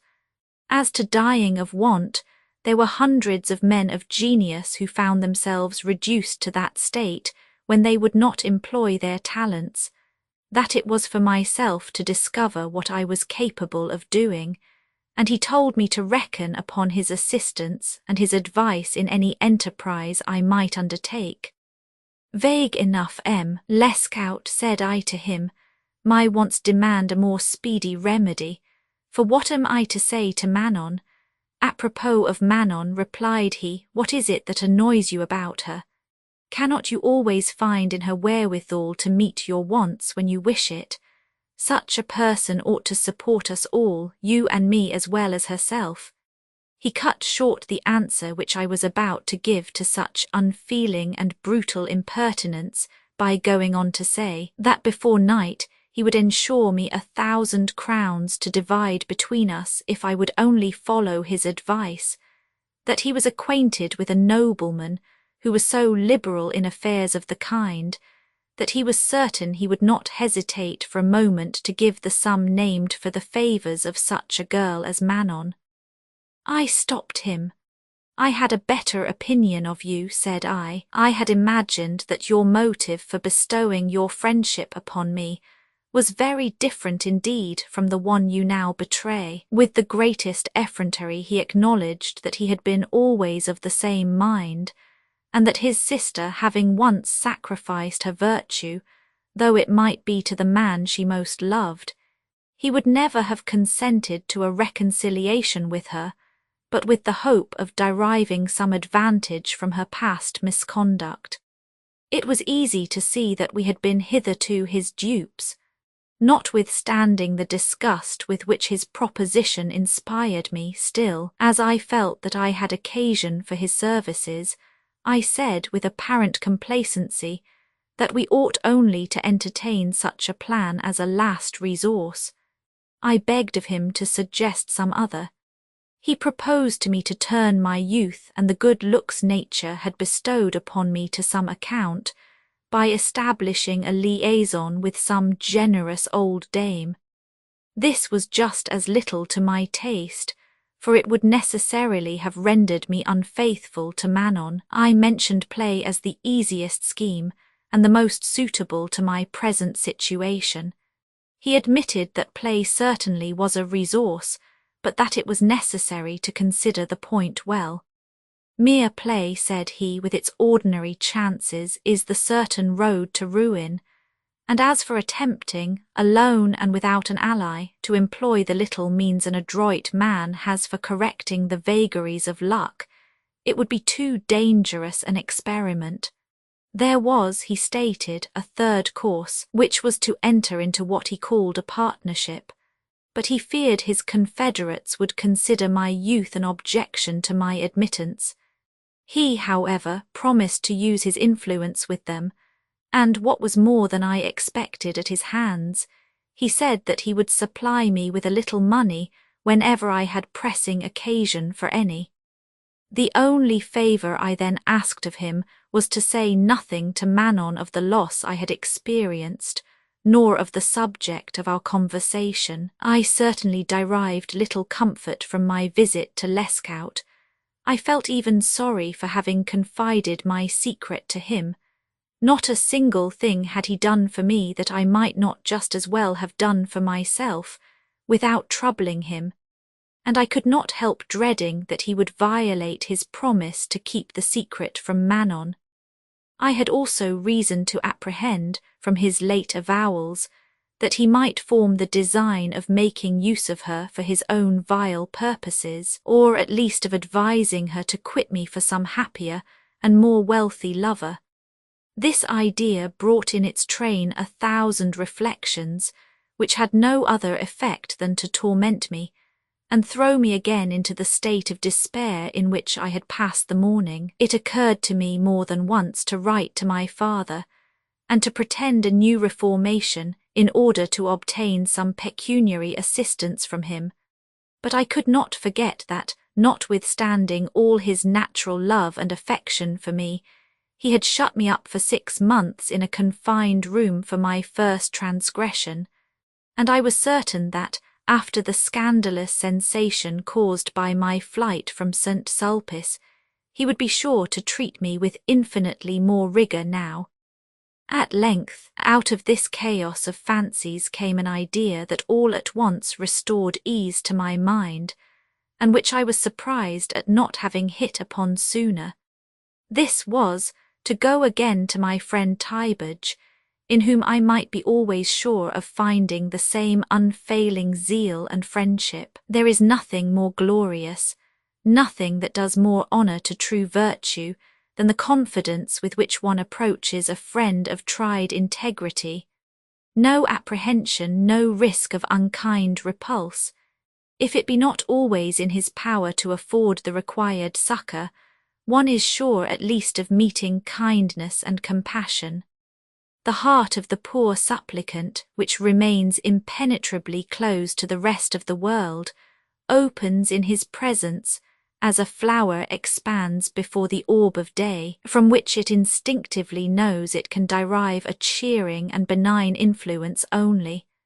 I consider it a blessing to have thought so apropos of Tybage, and resolved to take measures to find him before evening. I returned at once to my lodgings to write him a line, and fix a convenient place for our meeting. I requested secrecy and discretion, as the most important service he could render me under present circumstances. The pleasure I derived from the prospect of seeing Tybage dissipated every trace of melancholy, which Manon would not have failed otherwise to detect in my countenance. I described our misfortune at Chaillot as a trifle which ought not to annoy her, and Paris being the spot she liked best in the world, she was not sorry to hear me say that it would be necessary for us to remain there entirely, until the little damage was repaired which had been caused by the fire at Chaillot. In an hour I received an answer from Tybage, who promised to be at the appointed rendezvous.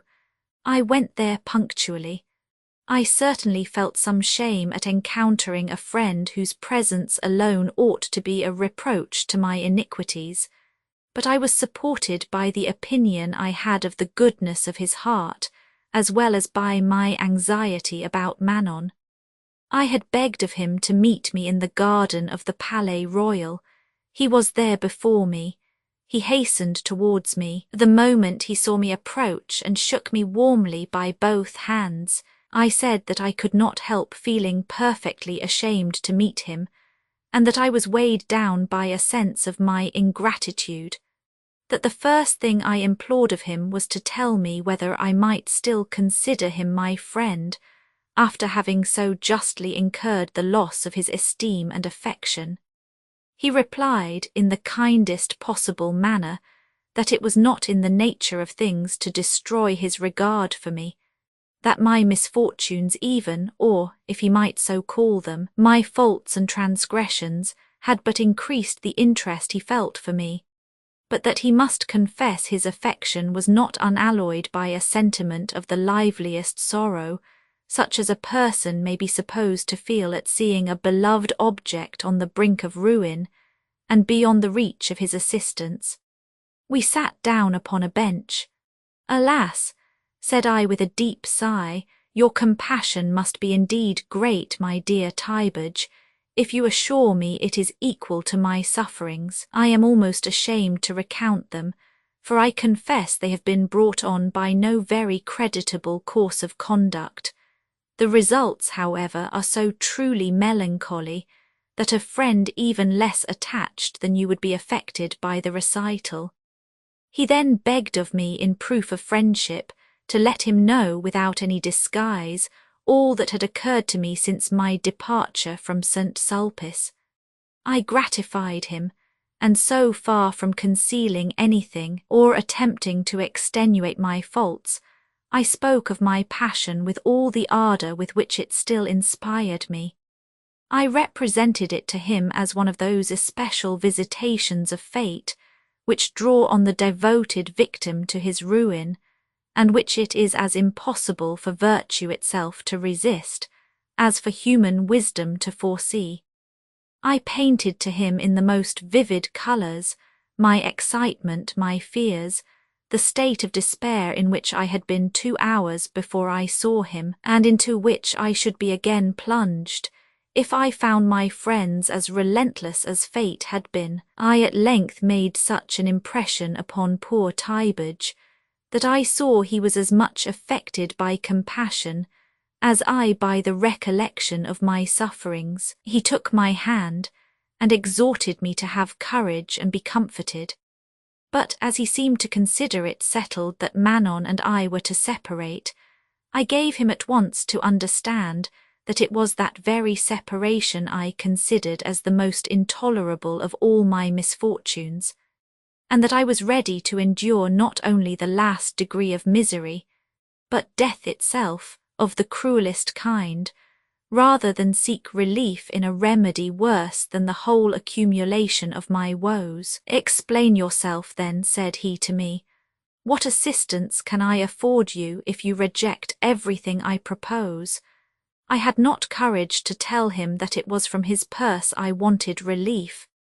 He, however, comprehended it in the end, and acknowledging that he believed he now understood me, he remained for a moment in an attitude of thought, with the air of a person revolving something in his mind. "Do not imagine," he presently said, "that my hesitation arises from any diminution of my zeal and friendship.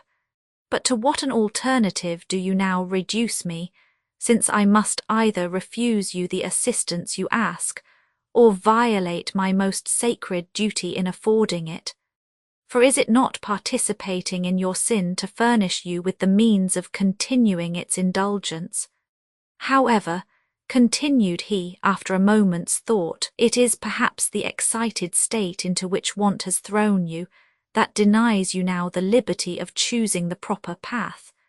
Man's mind must be at rest to know the luxury of wisdom and virtue. I can afford to let you have some money, and permit me, my dear Chevalier, to impose but one condition, that is, that you let me know the place of your abode, and allow me the opportunity of using my exertions to reclaim you. I know that there is in your heart a love of virtue, and that you have been only led astray by the violence of your passions." I, of course, agreed to everything he asked, and only begged of him to deplore the malign destiny which rendered me callous to the counsels of so virtuous a friend. He then took me to a banker of his acquaintance, who gave 170 crowns for his note of hand, which was taken as cash. I have already said that he was not rich. His living was worth about 6,000 francs a year, but as this was the first year since his induction, he had as yet touched none of the receipts, and it was out of the future income that he made me this advance. I felt the full force of his generosity, even to such a degree as almost to deplore the fatal passion which thus led me to break through all the restraints of duty. Virtue had for a moment the ascendancy in my heart, and made me sensible of my shame and degradation. But this was soon over. For Manon I could have given up my hopes of heaven, and when I again found myself at her side, I wondered how I could for an instant have considered myself degraded by my passion for this enchanting girl. Manon was a creature of most extraordinary disposition. Never had mortal a greater contempt for money, and yet she was haunted by perpetual dread of wanting it. Her only desire was for pleasure and amusement. She would never have wished to possess a sou if pleasure could be procured without money. She never even cared what our purse contained, provided she could pass the day agreeably, so that, being neither fond of play nor at all dazzled by the desire of great wealth, nothing was more easy than to satisfy her, by daily finding out amusements suited to her moderate wishes. But it became by habit a thing so absolutely necessary for her to have her mind thus occupied, that without it, it was impossible to exercise the smallest influence over her temper or inclinations, although she loved me tenderly, and I was the only person, as she often declared, in whose society she could ever find the pure enjoyments of love. Yet I felt thoroughly convinced that her attachment could not withstand certain apprehensions. She would have preferred me, even with a moderate fortune, to the whole world, but I had no kind of doubt that she would, on the other hand, abandon me for some new B. When I had nothing more to offer her than fidelity and love. I resolved therefore so to curtail my own individual expenses as to be able always to meet hers, and rather to deprive myself of 1,000 necessaries than even to limit her extravagance. The carriage made me more uneasy than anything else, for I saw no chance of being able to maintain either coachman or horses. I told Lescaut of my difficulties, and did not conceal from him that I had received 1,000 francs from a friend. He repeated that if I wished to try the chances of the gaming table, he was not without hopes that, by spending a few crowns in entertaining his associates, I might be, on his recommendation, admitted into the association. With all my repugnance to cheating, I yielded to dire necessity. Lescaut presented me that night as a relation of his own. He added that I was the more likely to succeed in my new profession from wanting the favours of fortune. However, to show them that I was not quite reduced to the lowest ebb, he said it was my intention to treat them with a supper. The offer was accepted, and I entertained them en prince. They talked a good deal about my fashionable appearance and the apparent amiability of my disposition. They said that the best hopes might be entertained of me, because there was something in my countenance that bespoke the gentleman, and no one therefore could have a suspicion of my honesty. They voted thanks to Lescaut for having introduced so promising a novice, and deputed one of the members to instruct me for some days in the necessary manoeuvres. The principal scene of my exploits was the Hotel of Transylvania, where there was a faro table in one room and other games of cards and dice in the gallery. This academy was kept by the Prince of R, who then lived at Clagny, and most of his officers belonged to our society. Shall I mention it to my shame? I profited quickly by my instructor's tuition. I acquired an amazing facility in sleight-of-hand tricks, and learned in perfection to saunter le coupe. With the help of a pair of long ruffles, I shuffled so adroitly as to defy the quickest observer, and I ruined several fair players. My unrivalled skill so quickened the progress of my fortunes that I found myself master, in a few weeks, of very considerable sums. Besides what I divided in good faith with my companions, I had no longer any fear of communicating to Manon the extent of our loss at Chaillot, and to console her on the announcement of such disastrous news, I took a furnished house, where we established ourselves in all the pride of opulence and security. Tybage was in the habit, at this period, of paying me frequent visits. He was never tired of his moral lectures.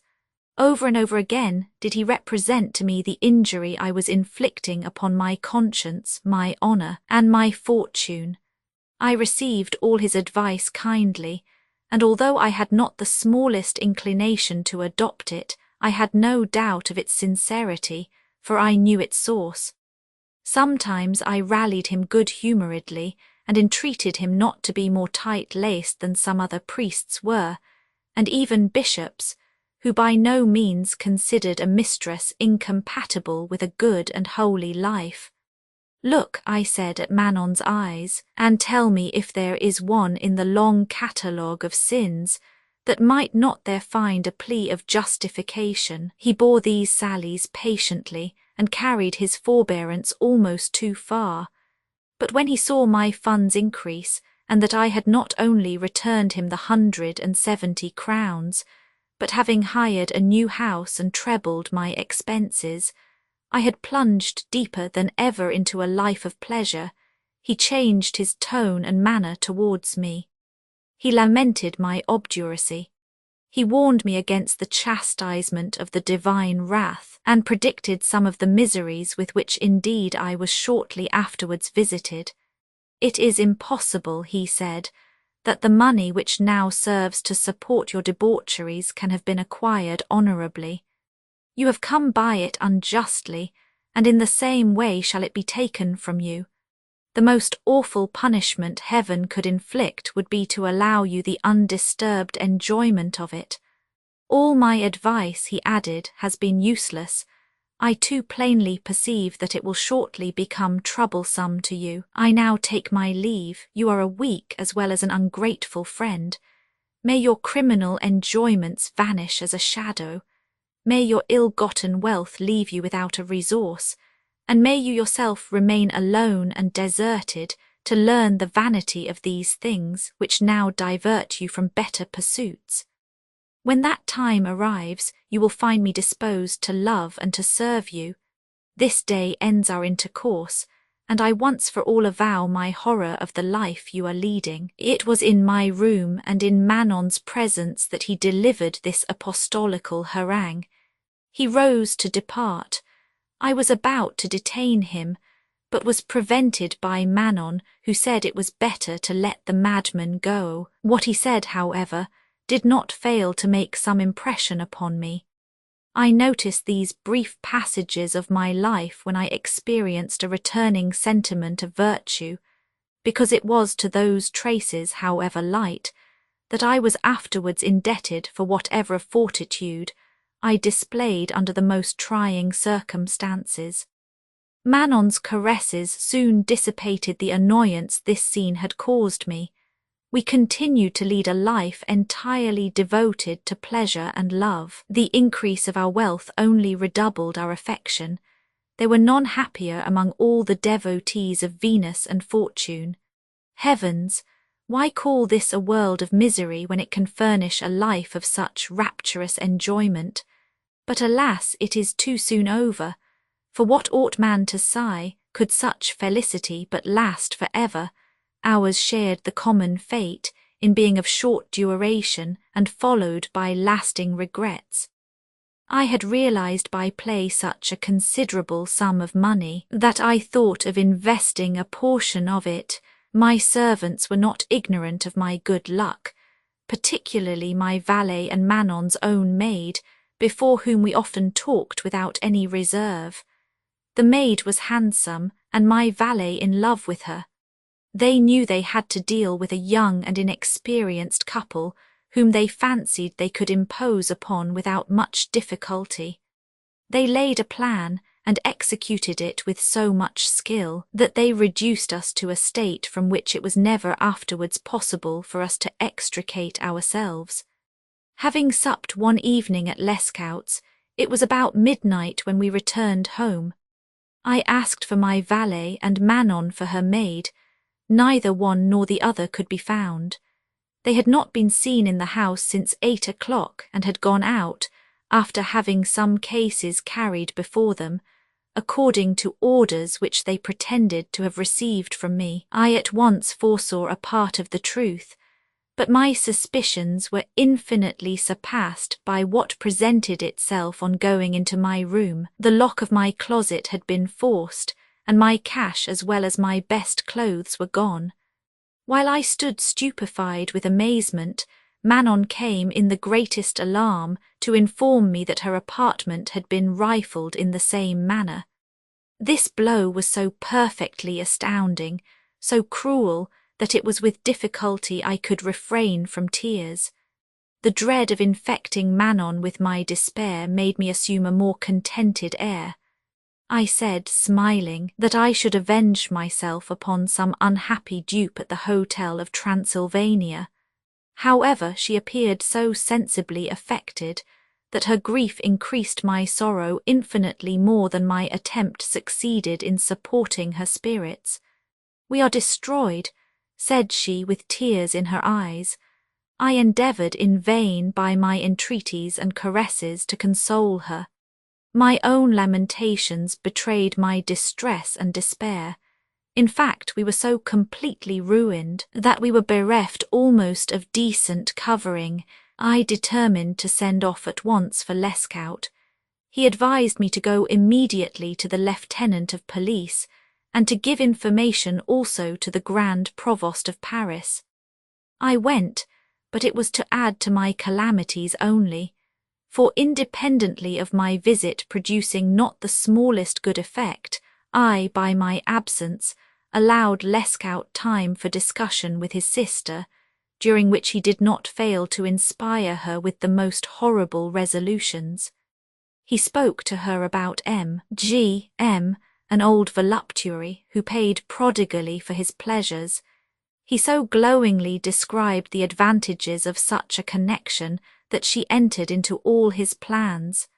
This discreditable arrangement was all concluded before my return, and the execution of it only postponed till the next morning, after Lescaut should have apprised G.M. I found him on my return waiting for me at my house, but Manon had retired to her own apartment, and she had desired the footman to tell me that, having need of repose, she hoped she should not be disturbed that night.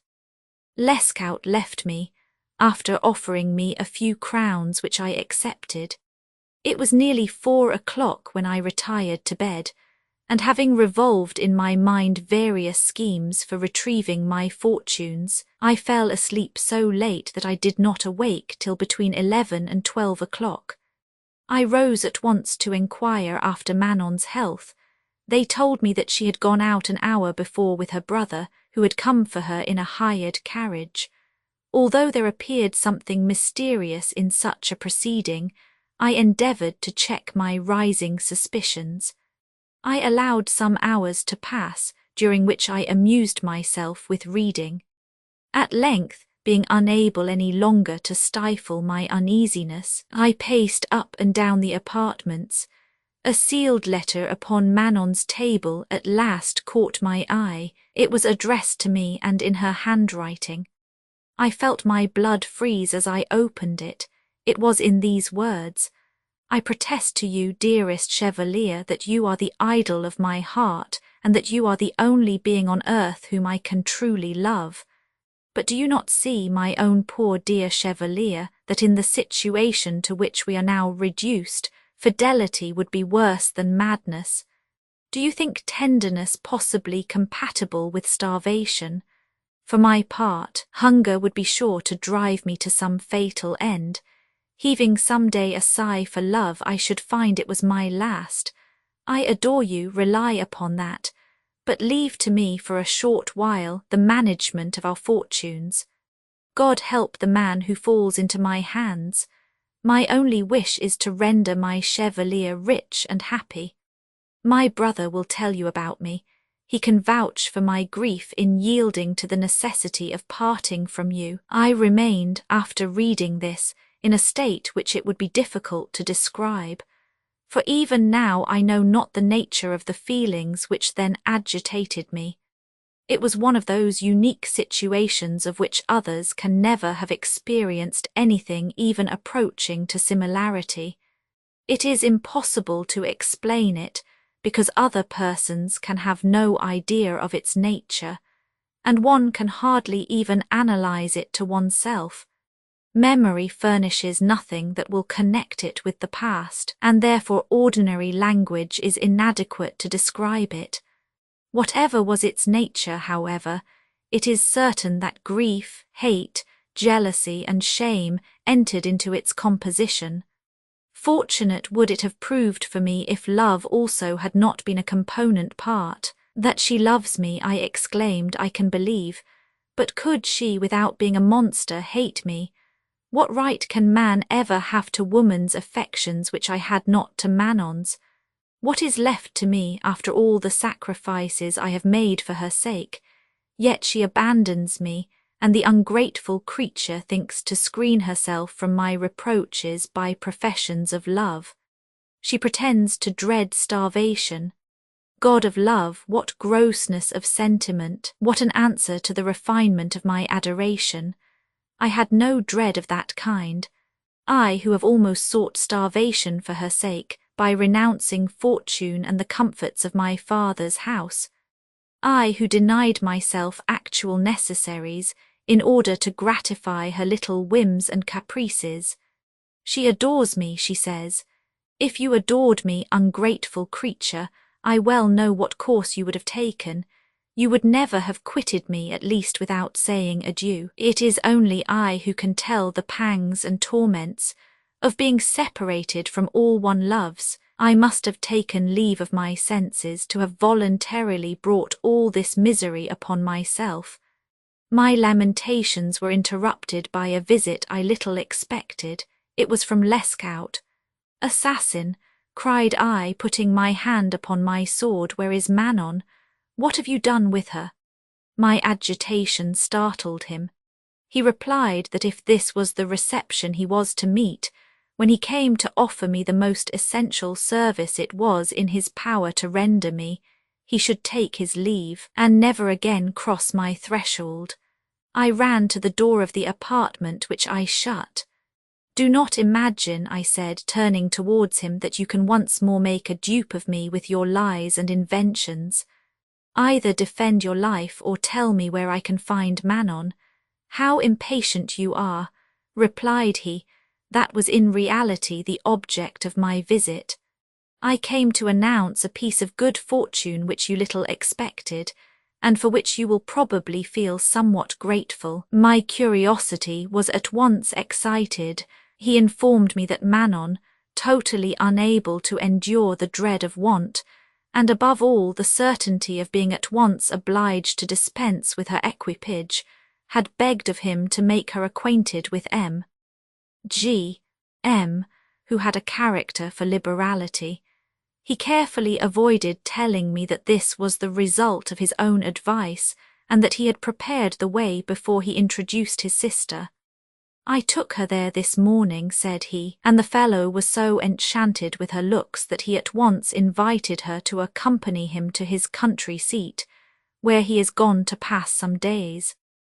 As I plainly perceived, said Lescaut, the advantage it may be to you, I took care to let him know that she had lately experienced very considerable losses, and I so piqued his generosity that he began by giving her 400 crowns. I told him that was well enough for a commencement, but that my sister would have for the future many demands for money, that she had the charge of a young brother who had been thrown upon her hands since the death of our parents, and that if he wished to prove himself worthy of her affections, he would not allow her to suffer uneasiness upon account of this child, whom she regarded as part of herself.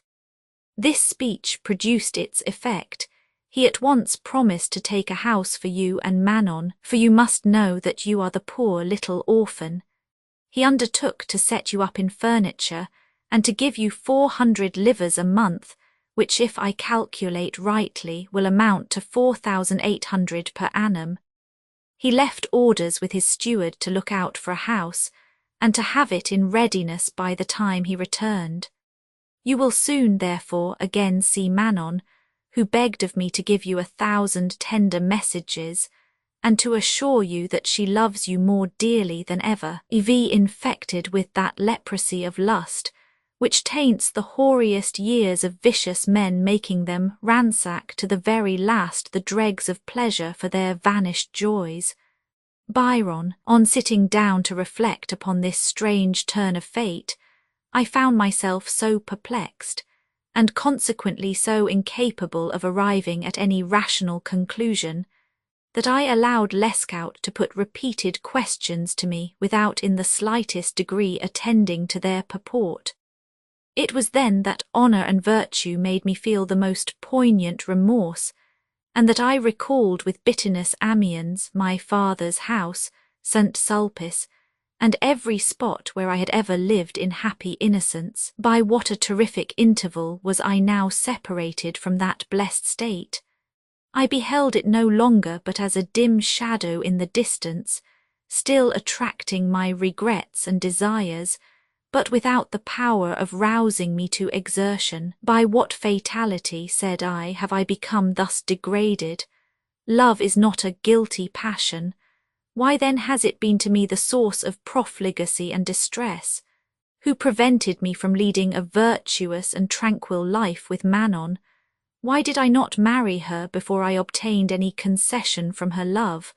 Would not my father, who had the tenderest regard for me, have given his consent if I had taken the fair and candid course of soliciting him?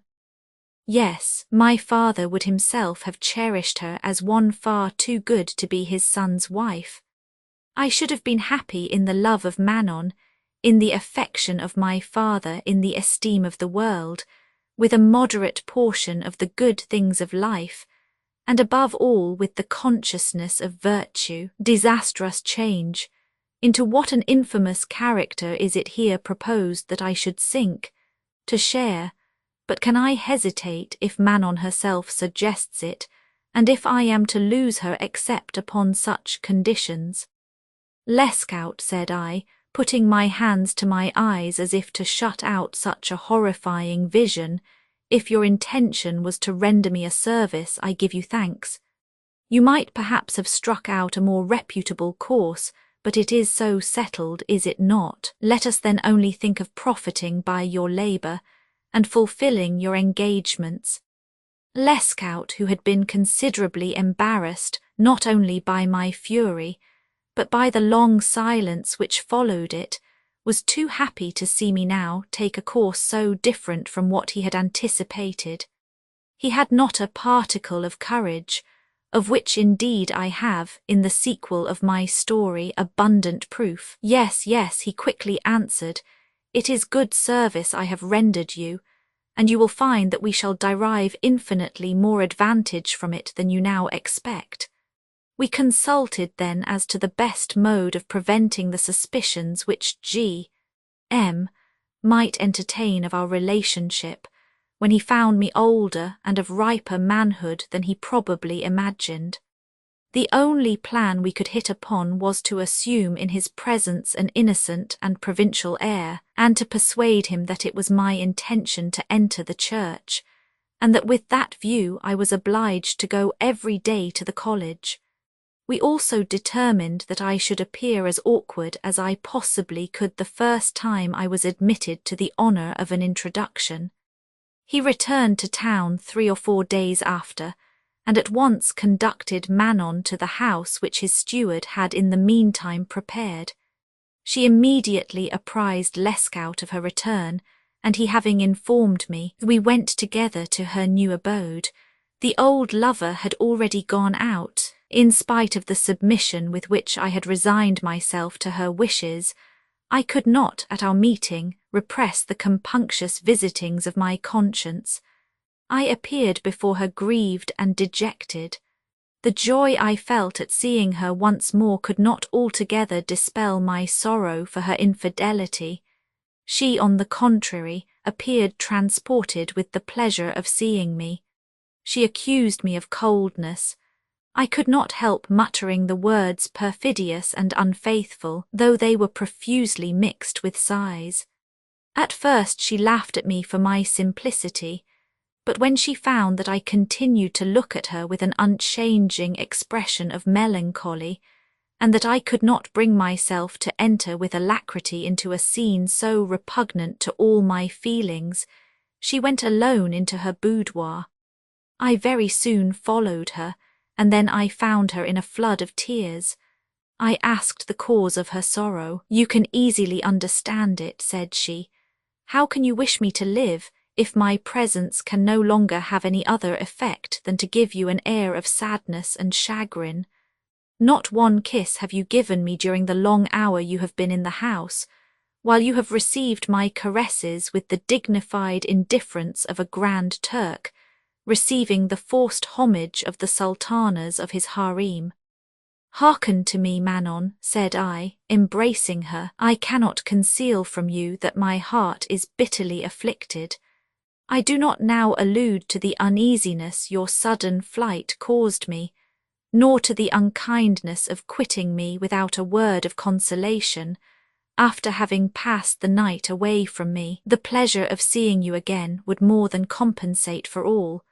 But do you imagine that I can reflect without sighs and tears upon the degrading and unhappy life which you now wish me to lead in this house? Say nothing of my birth, or of my feelings of honour. Love like mine derives no aid from arguments of that feeble nature. But do you imagine that I can without emotion see my love so badly recompensed, or rather so cruelly treated, by an ungrateful and unfeeling mistress?" She interrupted me. "Stop, Chevalier," said she. "It is useless to torture me with reproaches, which, coming from you, always pierce my heart. I see what annoys you. I had hoped that you would have agreed to the project which I had devised for mending our shattered fortunes, and it was from a feeling of delicacy to you that I began the execution of it without your assistance. But I give it up since it does not meet your approbation." She added that she would now merely request a little patient forbearance during the remainder of the day, that she had already received 500 crowns from the old gentleman, and that he had promised to bring her that evening a magnificent pearl necklace with other jewels, and in advance half of the yearly pension he had engaged to allow her. "Leave me only time enough," said she to me, "to get possession of these presents. I promise you that he will have little to boast of from his connection with me, for in the country I repulsed all his advances, putting him off till our return to town. It is true that he has kissed my hand 1,000 times over, and it is but just that he should pay for even this amusement. I am sure that, considering his riches as well as his age, 5,000 or 6,000 francs is not an unreasonable price. Her determination was of more value in my eyes than 20,000 crowns.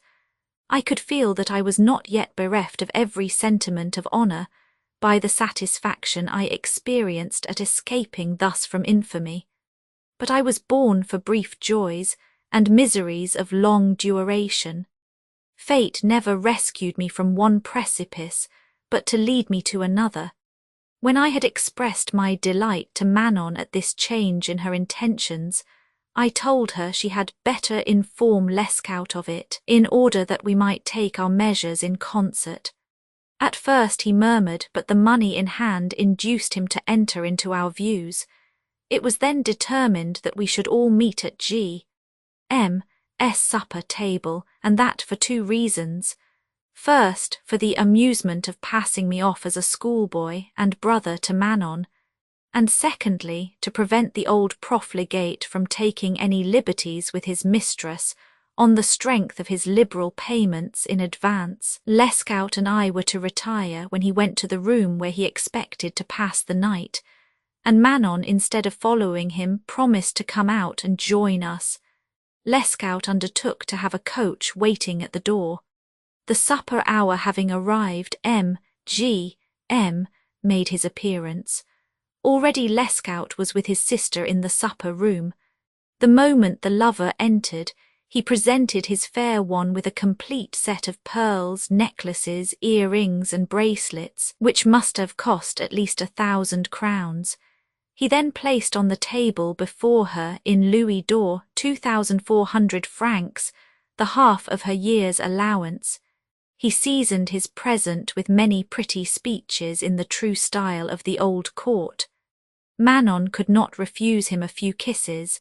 It was sealing her right to the money which he had just handed to her.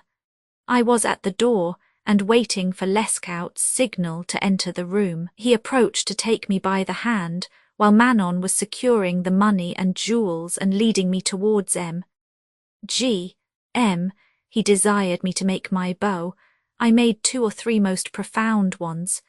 "Pray excuse him, sir," said Lescaut. "He is a mere child. He has not yet acquired much of the ton of Paris, but no doubt with a little trouble we shall improve him. You will often have the honour of seeing that gentleman here," said he, turning towards me. "Take advantage of it and endeavour to imitate so good a model."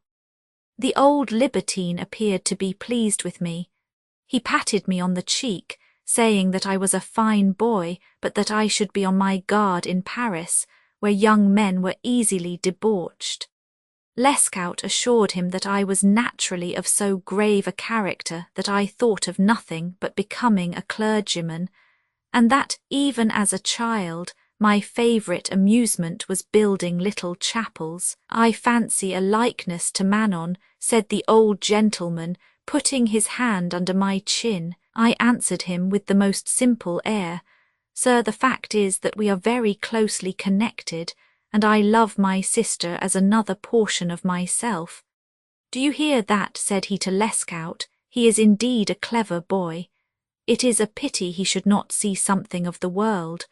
"Oh, sir," I replied, "I have seen a great deal of it at home, attending church, and I believe I might find in Paris some greater fools than myself." "Listen," said he, "it is positively wonderful in a boy from the country." The whole conversation during supper was of the same kind. Manon, with her usual gaiety, was several times on the point of spoiling the joke by her bursts of laughter. I contrived, while eating, to recount his own identical history, and to paint even the fate that awaited him. Lescaut and Manon were in an agony of fear during my recital, especially while I was drawing his portrait to the life, but his own vanity prevented him from recognizing it, and I did it so well that he was the first to pronounce it extremely laughable. You will allow that I had reason for dwelling on this ridiculous scene. At length it was time to retire. He hinted at the impatience of love. Lescaut and I took our departure. G.M. went to his room, and Manon, making some excuse for her absence, came to join us at the gate.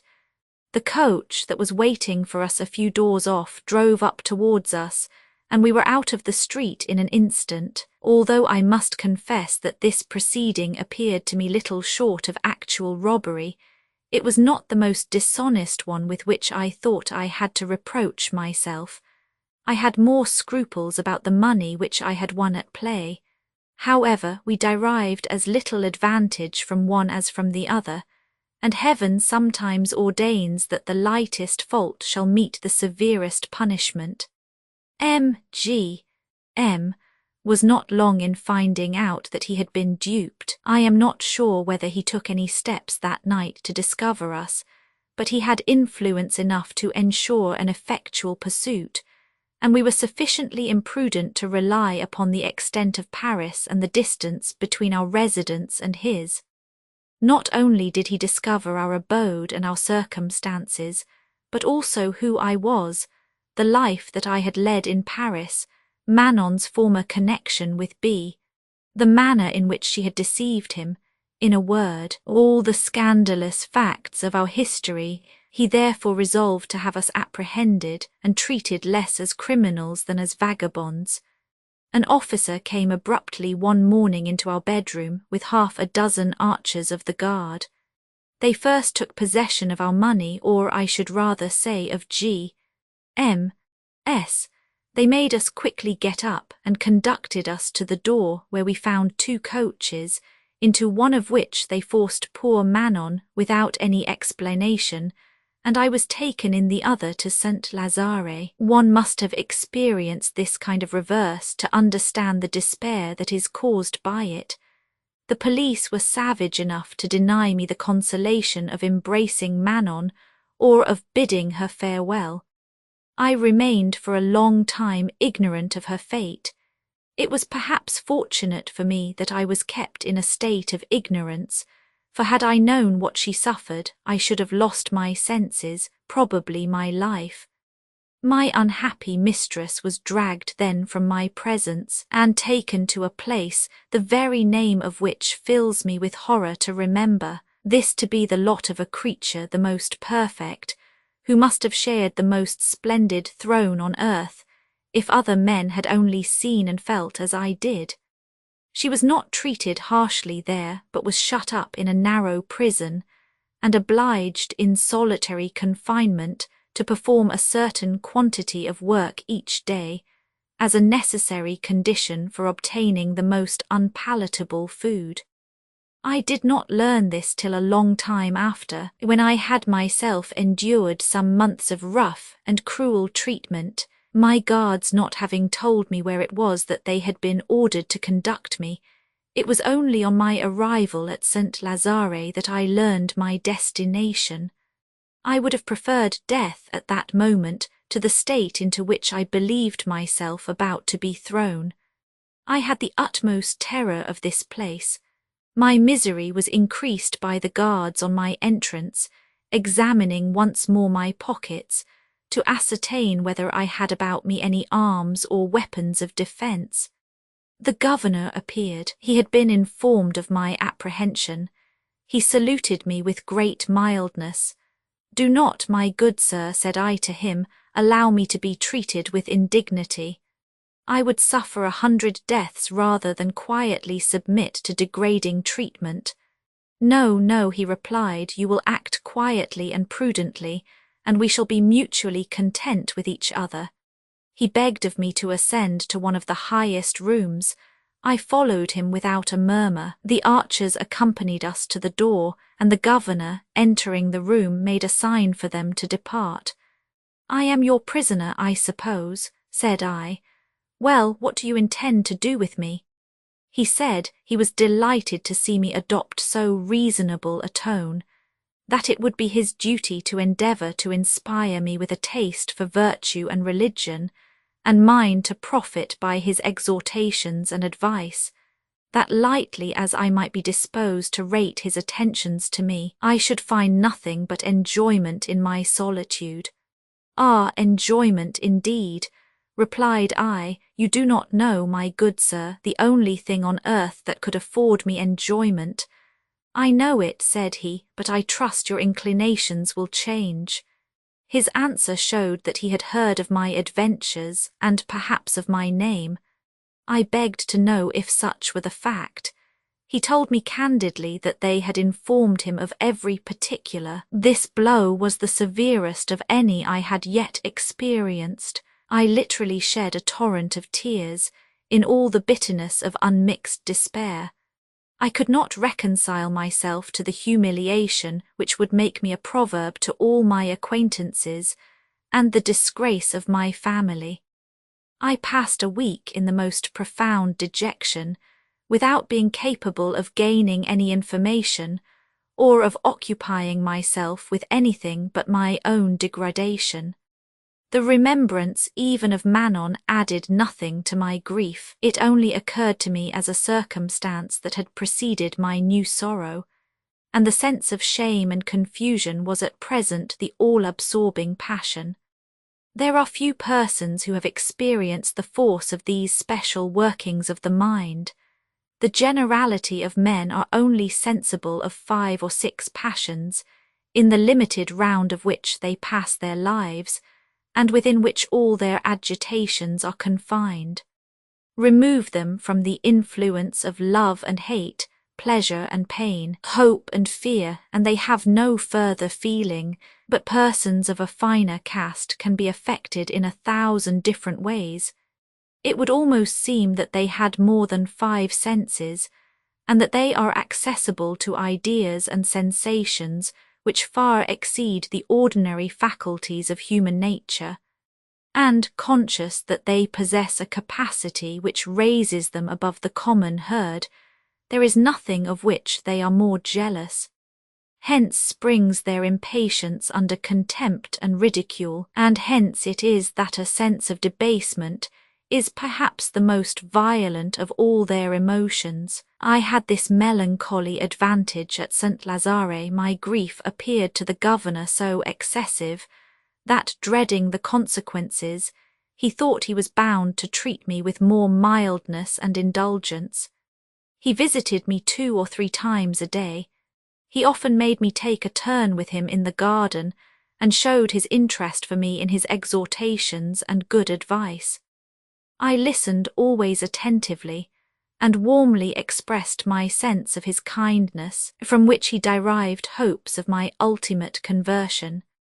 "You appear to me," said he one day, "of a disposition so mild and tractable that I cannot comprehend the excesses into which you have fallen. 2 things astonish me.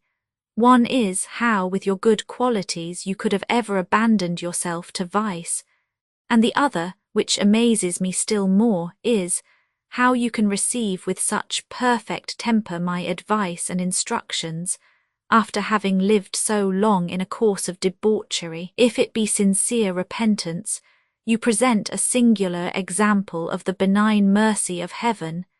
If it proceed from the natural goodness of your disposition, then you certainly have that within you which warrants the hope that a protracted residence in this place will not be required to bring you back to a regular and respectable life." I was delighted to find that he had such an opinion of me. I resolved to strengthen it by a continuance of good conduct, convinced that it was the surest means of abridging the term of my confinement. I begged of him to furnish me with books.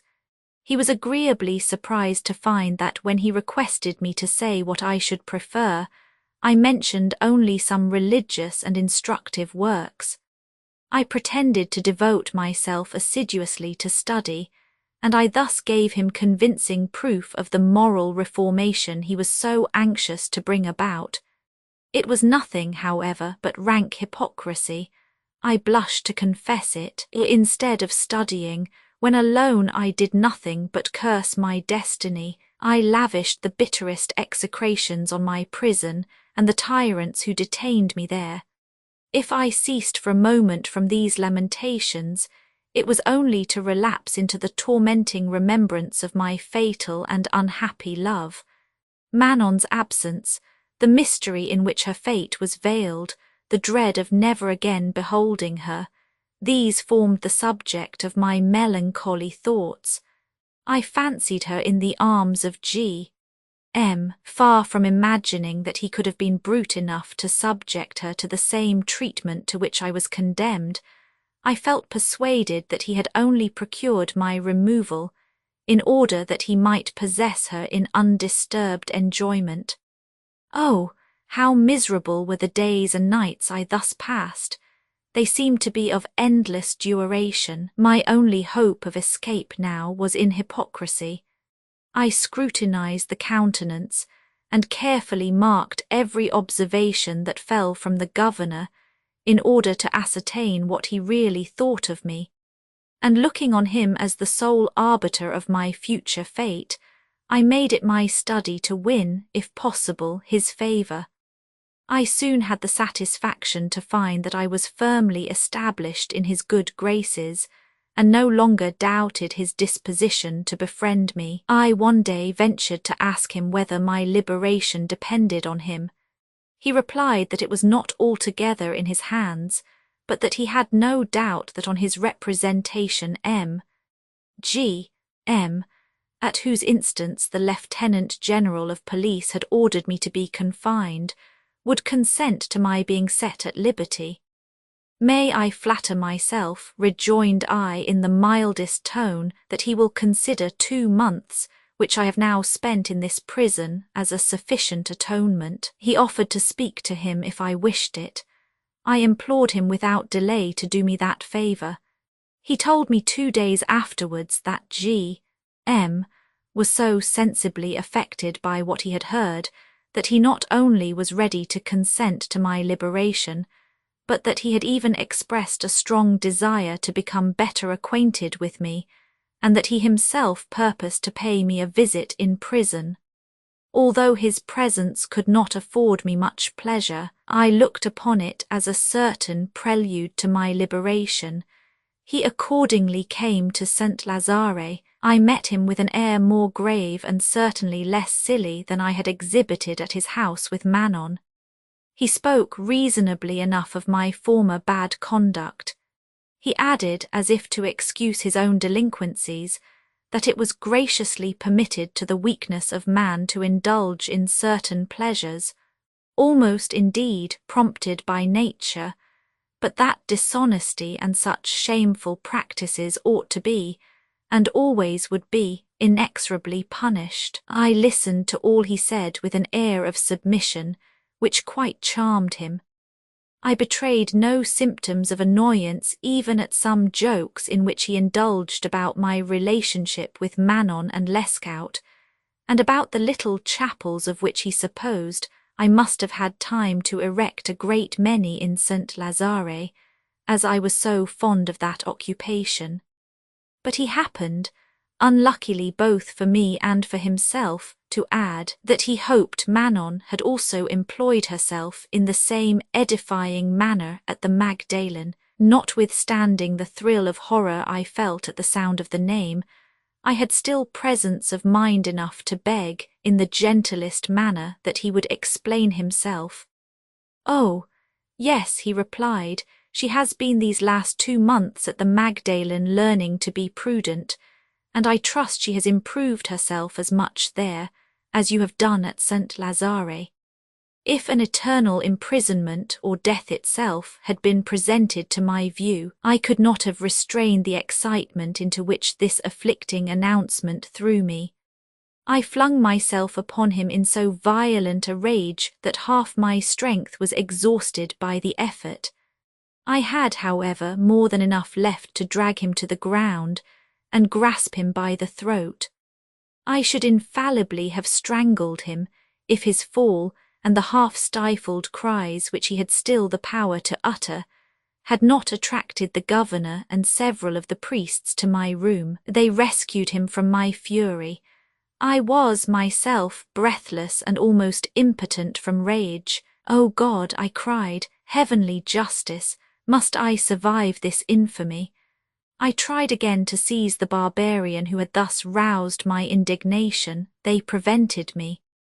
My despair, my cries, my tears exceeded all belief. I raved in so incoherent a manner that all the bystanders who were ignorant of the cause looked at each other with as much dread as surprise. G.M. in the meantime adjusted his wig and cravat, and in his anger at having been so ill-treated, ordered me to be kept under more severe restraint than before, and to be punished in the manner usual with offenders in St. Lazare. "No, sir," said the governor, "it is not with a person of his birth that we are in the habit of using such means of coercion. Besides, he is habitually so mild and well conducted that I cannot but think you must have given provocation for such excessive violence." This reply disconcerted G.M. beyond measure, and he went away, declaring that he knew how to be revenged on the governor as well as on me and everyone else who dared to thwart him. The superior, having ordered some of the brotherhood to escort him out of the prison, remained alone with me. He conjured me to tell him at once what was the cause of the fracas. "Oh, my good sir," said I to him, continuing to cry like a child, "imagine the most horrible cruelty, figure to yourself the most inhuman of atrocities. That is what G.M. has had the cowardly baseness to perpetrate. He has pierced my heart. Never shall I recover from this blow. I would gladly tell you the whole circumstance," added I, sobbing with grief. "You are kind-hearted and cannot fail to pity me." I gave him, as briefly as I could, a history of my long-standing and insurmountable passion for Manon, of the flourishing condition of our fortunes previous to the robbery committed by our servants, of the offers which G.M. had made to my mistress, of the understanding they had come to, and the manner in which it had been defeated. To be sure, I represented things to him in as favourable a light for us as possible. Now you can comprehend, continued I, the source of M.G.'s holy zeal for my conversion. He has had influence enough to have me shut up here, out of mere revenge, that I can pardon, but my good sir, that is not all. He has taken from me my heart's blood. He has had Manon shamefully incarcerated in the Magdalen, and had the effrontery to announce it to me this day with his own lips. In the Magdalen, good sir, O heavens! My adorable mistress, my beloved Manon, a degraded inmate of the hospital. How shall I command strength of mind enough to survive this grief and shame? The good father, seeing me in such affliction, endeavoured to console me. He told me that he had never understood my history as I just now related it. He had of course known that I led a dissolute life, but he had imagined that M.G.'s interest about me was the result of his esteem and friendship for my family. That it was in this sense he had explained the matter to him, that what I had now told him should assuredly produce a change in my treatment, and that he had no doubt but the accurate detail which he should immediately transmit to the Lieutenant General of Police would bring about my liberation. He then enquired why I had never thought of informing my family of what had taken place, since they had not been instrumental to my incarceration. I satisfactorily answered this by stating my unwillingness to cause my father pain, or to bring upon myself the humiliation of such an exposure. In the end, he promised to go directly to the Lieutenant General of Police if it were only, said he, to be beforehand with M.G.'s, who went off in such a rage, and who had sufficient influence to make himself formidable. I looked for the good father's return with all the suspense of a man expecting sentence of death. It was torture to me to think of Manon at the Magdalen. Besides the infamy of such a prison, I knew not how she might be treated there, and the recollection of some particulars I had formerly heard of this horrible place incessantly renewed my misery. Cost what it might, I was so bent upon relieving her by some means or other, that I should assuredly have set fire to St. Lazare if no other mode of escape had presented itself. I considered what chances would remain to me if the Lieutenant General still kept me in confinement. I taxed my ingenuity. I scanned every imaginable gleam of hope. I could discover nothing that gave me any prospect of escape, and I feared that I should experience only more rigid confinement if I made an unsuccessful attempt. I thought of some friends from whom I might hope for aid, but then, how was I to make them aware of my situation? At length I fancied that I had hit upon a plan so ingenious as to offer a fair probability of success. I postponed the details of its arrangement until after the superior's return, in case of his having failed in the object of his visit. He soon arrived. I did not observe upon his countenance any of those marks of joy that indicate good news. I have spoken, said he, to the Lieutenant General of Police, but I was too late. M.G.'s went straight to him after quitting us, and so prejudiced him against you, that he was on the point of sending me fresh instructions to subject you to closer confinement. However, when I let him know the truth of your story, he reconsidered the matter, and smiling at the incontinence of old G.'s, he said it would be necessary to keep you here for 6 months longer in order to pacify him. The less to be lamented, he added, because your morals would be sure to benefit by your residence here. He desired that I would show you every kindness and attention, and I need not assure you that you shall have no reason to complain of your treatment." This speech of the superiors was long enough to afford me time to form a prudent resolution. I saw that by betraying too strong an impatience for my liberty, I should probably be upsetting all my projects. I acknowledged to him that, as it was necessary to me to remain, it was an infinite comfort to know that I possessed a place in his esteem. I then requested, and with unaffected sincerity, a favour which could be of no consequence to others, and which would contribute much to my peace of mind. It was to inform a friend of mine, a devout clergyman who lived at St. Sulpice, that I was at St. Lazare, and to permit me occasionally to receive his visits. This was of course my friend Tybage, not that I could hope from him the assistance necessary for effecting my liberty, but I wished to make him the unconscious instrument of my designs. In a word, this was my project. I wished to write to Lescaut, and to charge him and our common friends with the task of my deliverance. The first difficulty was to have my letter conveyed to him.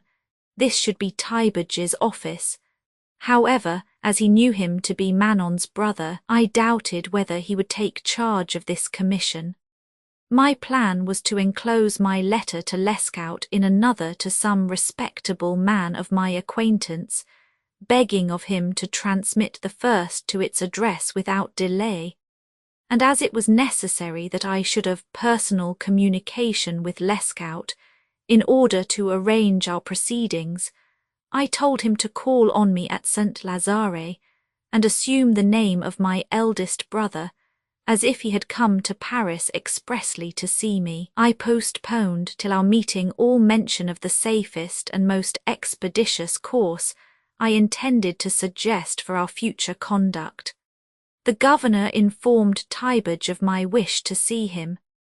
This ever-faithful friend had not so entirely lost sight of me as to be ignorant of my present abode, and it is probable that, in his heart, he did not regret the circumstance, from an idea that it might furnish the means of my moral regeneration. He lost no time in paying me the desired visit.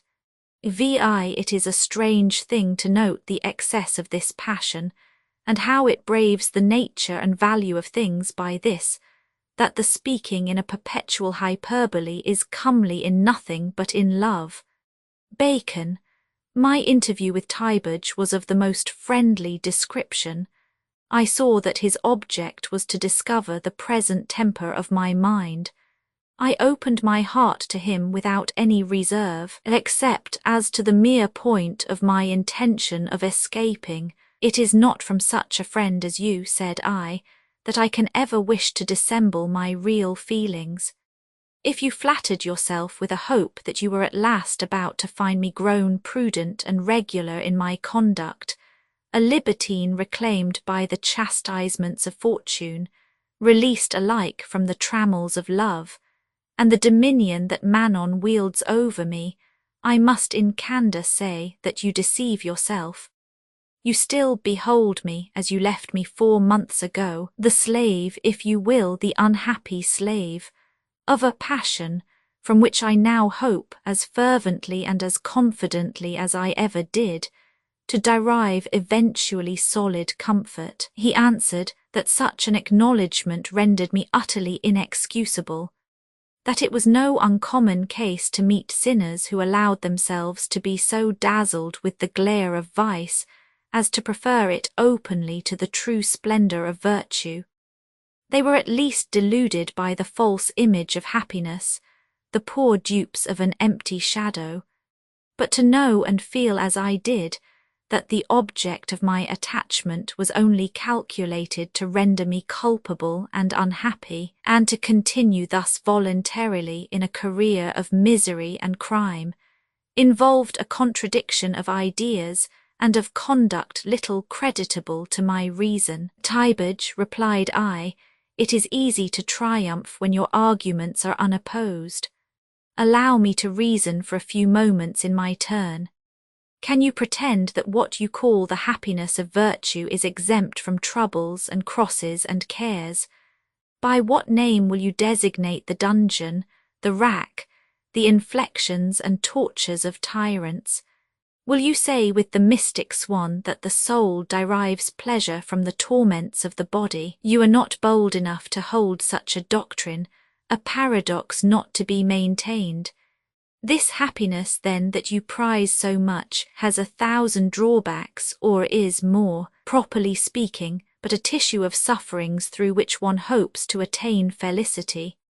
If by the power of imagination one can even derive pleasure from these sufferings, hoping that they may lead to a happy end, why, let me ask, do you deem my conduct senseless, when it is directed by precisely the same principle? I love Manon. I wade through sorrow and suffering in order to attain happiness with her. My path is one indeed of difficulties, but the mere hope of reaching the desired goal makes it easy and delightful, and I shall think myself but too bountifully repaid by one moment of her society for all the troubles I encounter in my course. There appears therefore no difference between us, or, if there be any, it is assuredly in my favour, for the bliss I hope for is near and tangible. Yours is far distant and purely speculative. Mine is of the same kind as my sufferings, that is to say, evident to my senses. Yours is of an incomprehensible nature, and only discernible through the dim medium of faith.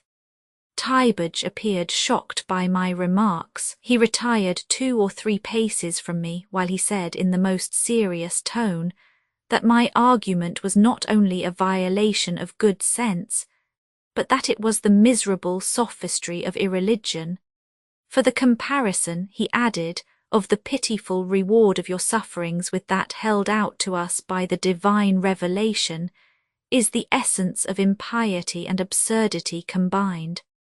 I acknowledge, said I, that the comparison is not a just one, but my argument does not at all depend upon it. I was about to explain what you consider a contradiction, the persevering in a painful pursuit, and I think I have satisfactorily proved that if there be any contradiction in that, we shall be both equally obnoxious to the charge.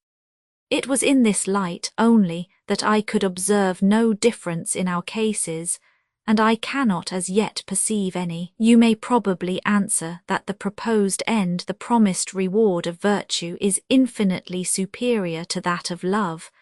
No one disputes it, but that is not the question.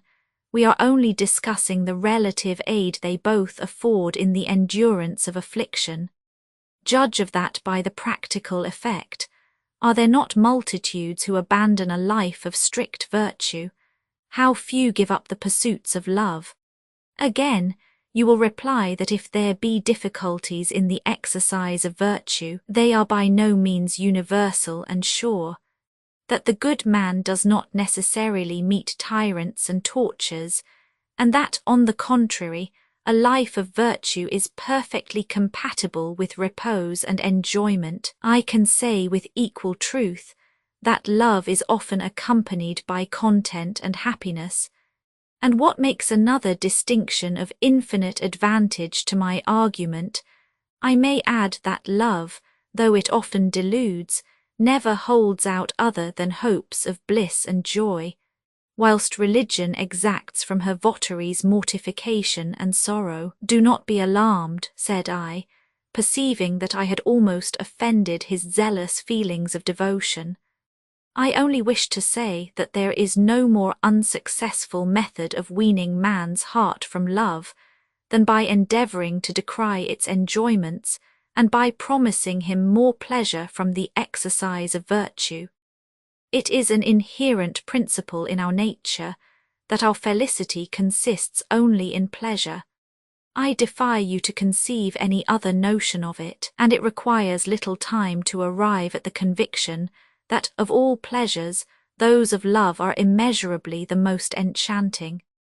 A man quickly discerns the delusion when he hears the promise made of livelier enjoyment, and the effect of such misrepresentation is only to make him doubt the truth of a more solid promise. Let the preacher who seeks the reformation of a sinner tell me that virtue is indispensably necessary, but not disguise its difficulty and its attendant denials. Say that the enjoyments of love are fleeting, if you will, that they are rigidly forbidden, that they lead with certainty to eternal suffering. And what would assuredly make a deeper impression upon me than any other argument, say that the more sweet and delectable they are, the brighter will be the reward of heaven for giving them up in sacrifice. But do in the name of justice admit that, constituted as the heart of man is, they form here on earth our most perfect happiness. My last sentence restored to Tybage his good humour. He allowed that my ideas were not altogether so unreasonable. The only point he made was in asking me why I did not carry my own principle into operation, by sacrificing my passion to the hope of that remuneration of which I had drawn so brilliant a picture. "Oh, my dear friend," replied I, "that it is which makes me conscious of my own misery and weakness. True, alas! It is indeed my duty to act according to my argument, but have I the power of governing my own actions? What aid will enable me to forget Manon's charms?" "God forgive me," said Tybage, "I can almost fancy you a Jansenist too." "I know not of what sect I am," replied I, "nor do I indeed very clearly see to which I ought to belong, but I cannot help feeling the truth of this at least of their tenets." One effect of our conversation was to revive my friend's pity for me in all its force. He perceived that there was in my errors more of weakness than of vice, and he was the more disposed in the end to give me assistance, without which I should infallibly have perished from distress of mind. However, I carefully concealed from him my intention of escaping from St. Lazare. I merely begged of him to take charge of my letter.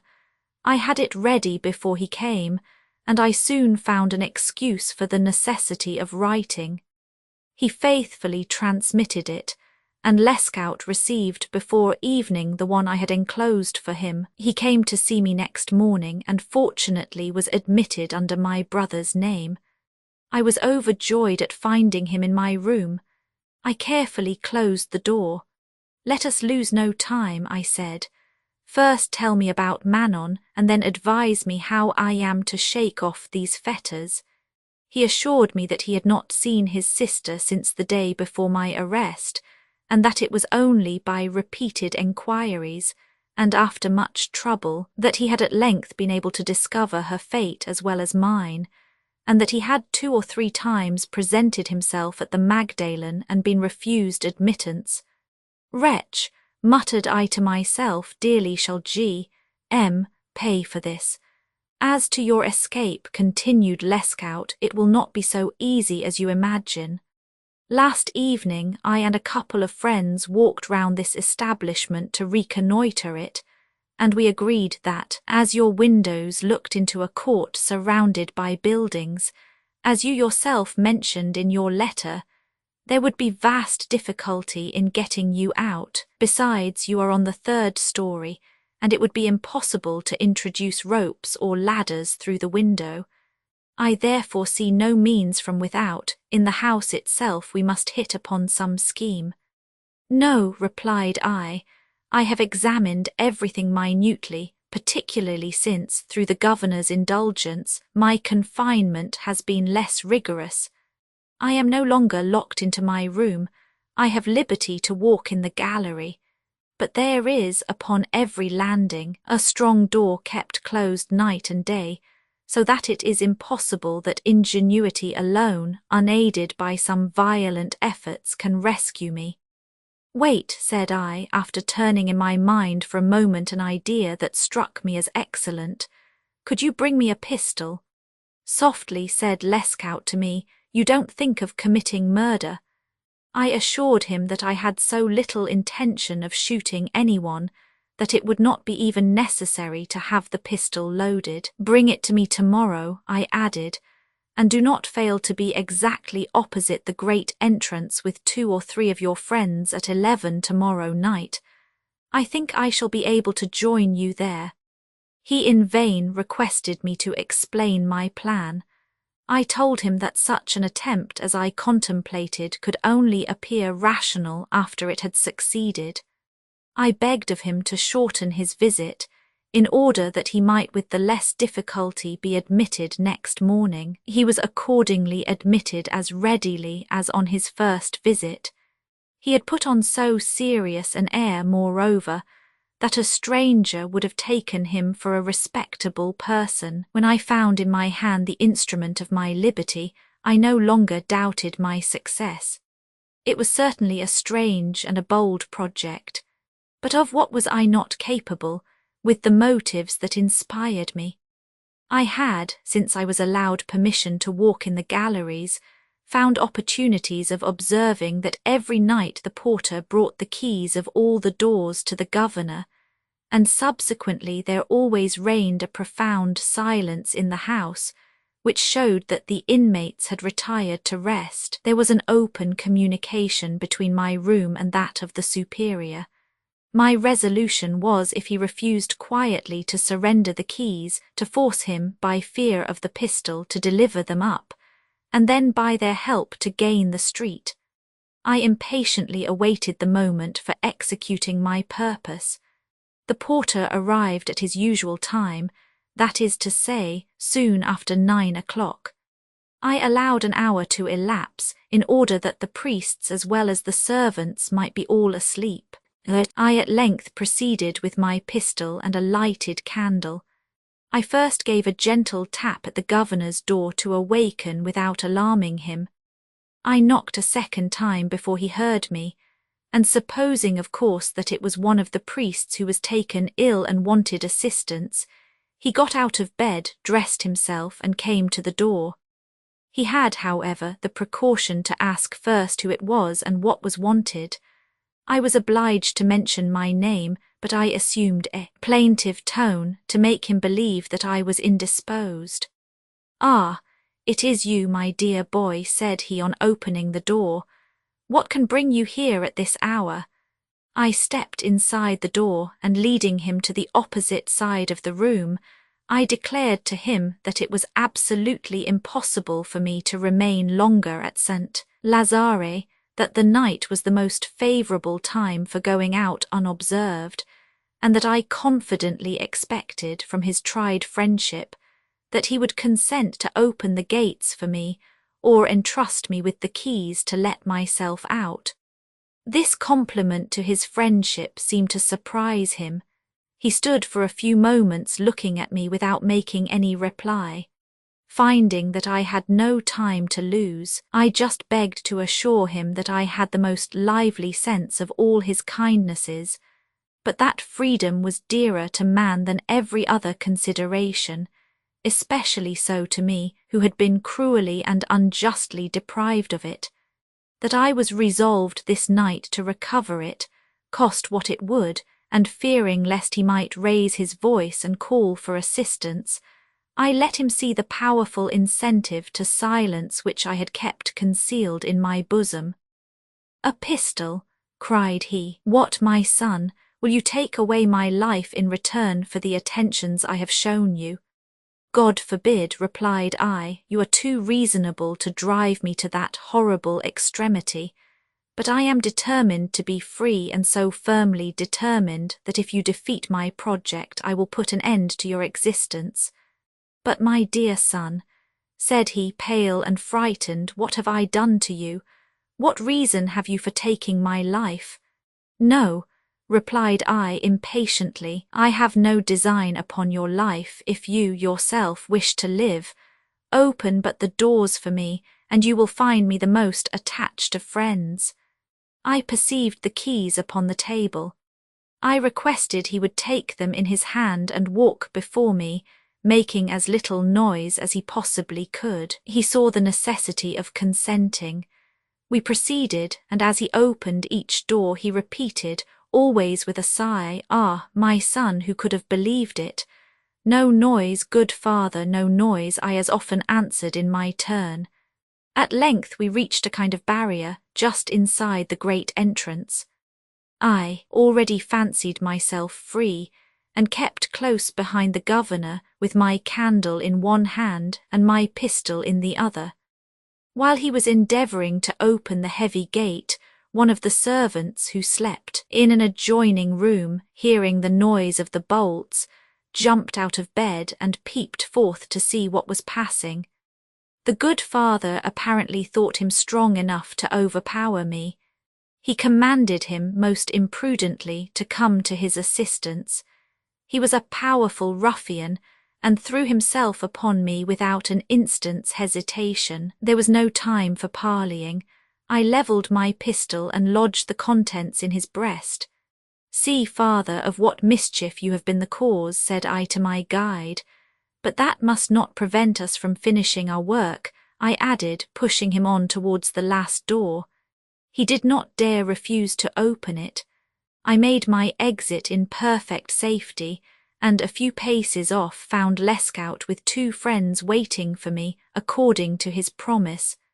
We removed at once to a distance. Lescaut inquired whether he had not heard the report of a pistol. "You are to blame," said I. "Why did you bring it charged?" I, however, could not help thanking him for having taken this precaution, without which I doubtless must have continued much longer at St. Lazare. We went to pass the night at a tavern, where I made up in some degree for the miserable fare which had been doled out to me for nearly 3 months. I was very far, however, from tasting perfect enjoyment. Manon's sufferings were mine. "She must be released," said I to my companions. This was my sole object in desiring my own liberty. "I rely on your aiding me with all your ingenuity. As for myself, my life shall be devoted to the purpose." Lescaut, who was not deficient in tact, and still less in that better part of valour called discretion, dwelt upon the necessity of acting with extreme caution. He said that my escape from St. Lazare, and the accident that happened on my leaving it, would assuredly create a sensation, that the Lieutenant General of Police would cause a strict search to be made for me, and it would be difficult to evade him. In fine, that, unless disposed to encounter something worse perhaps than St. Lazare, it would be requisite for me to remain concealed for a few days, in order to give the enemy's zeal time to cool. No doubt this was wise counsel, but one should have been wise oneself to have followed it. Such calculating slowness little suited my passion. The utmost I could bring myself to promise was that I would sleep through the whole of the next day. He locked me in my bedroom, where I remained patiently until night. I employed great part of the time in devising schemes for relieving Manon. I felt persuaded that her prison was even more inaccessible than mine had been. Force was out of the question.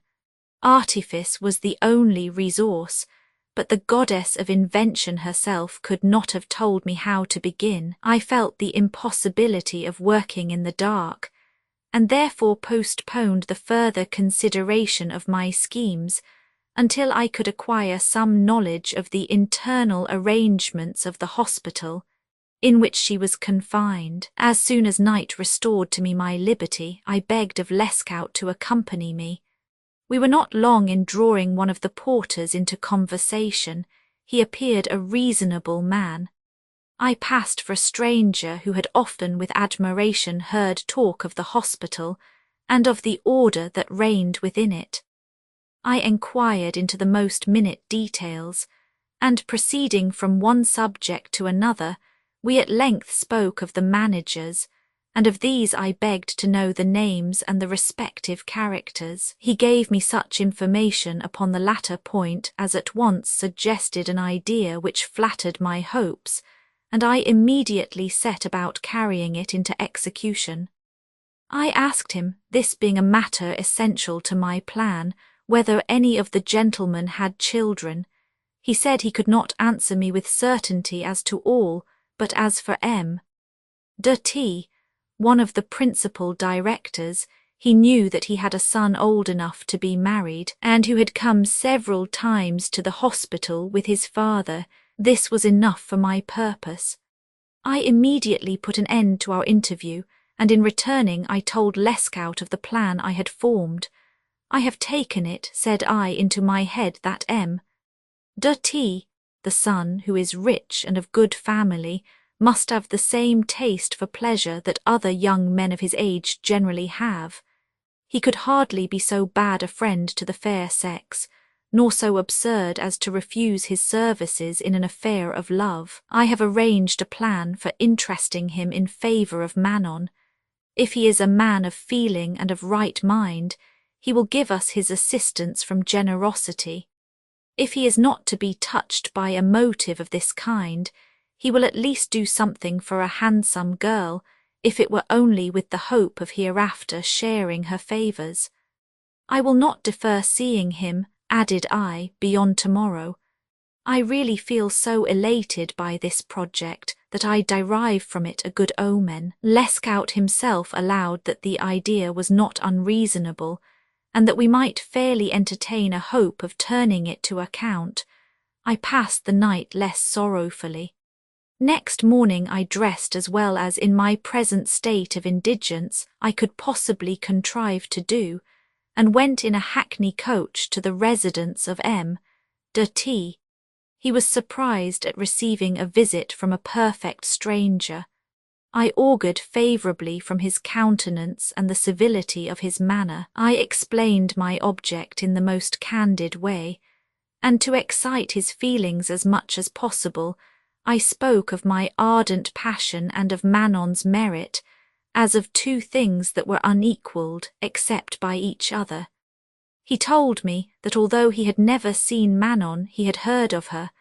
At least, if the person I was talking of was the same who had been the mistress of old G.M., I conjectured that he must have heard of the part I had acted in that transaction, and in order to conciliate him more and more by treating him with confidence, I told him everything that had occurred to Manon and myself.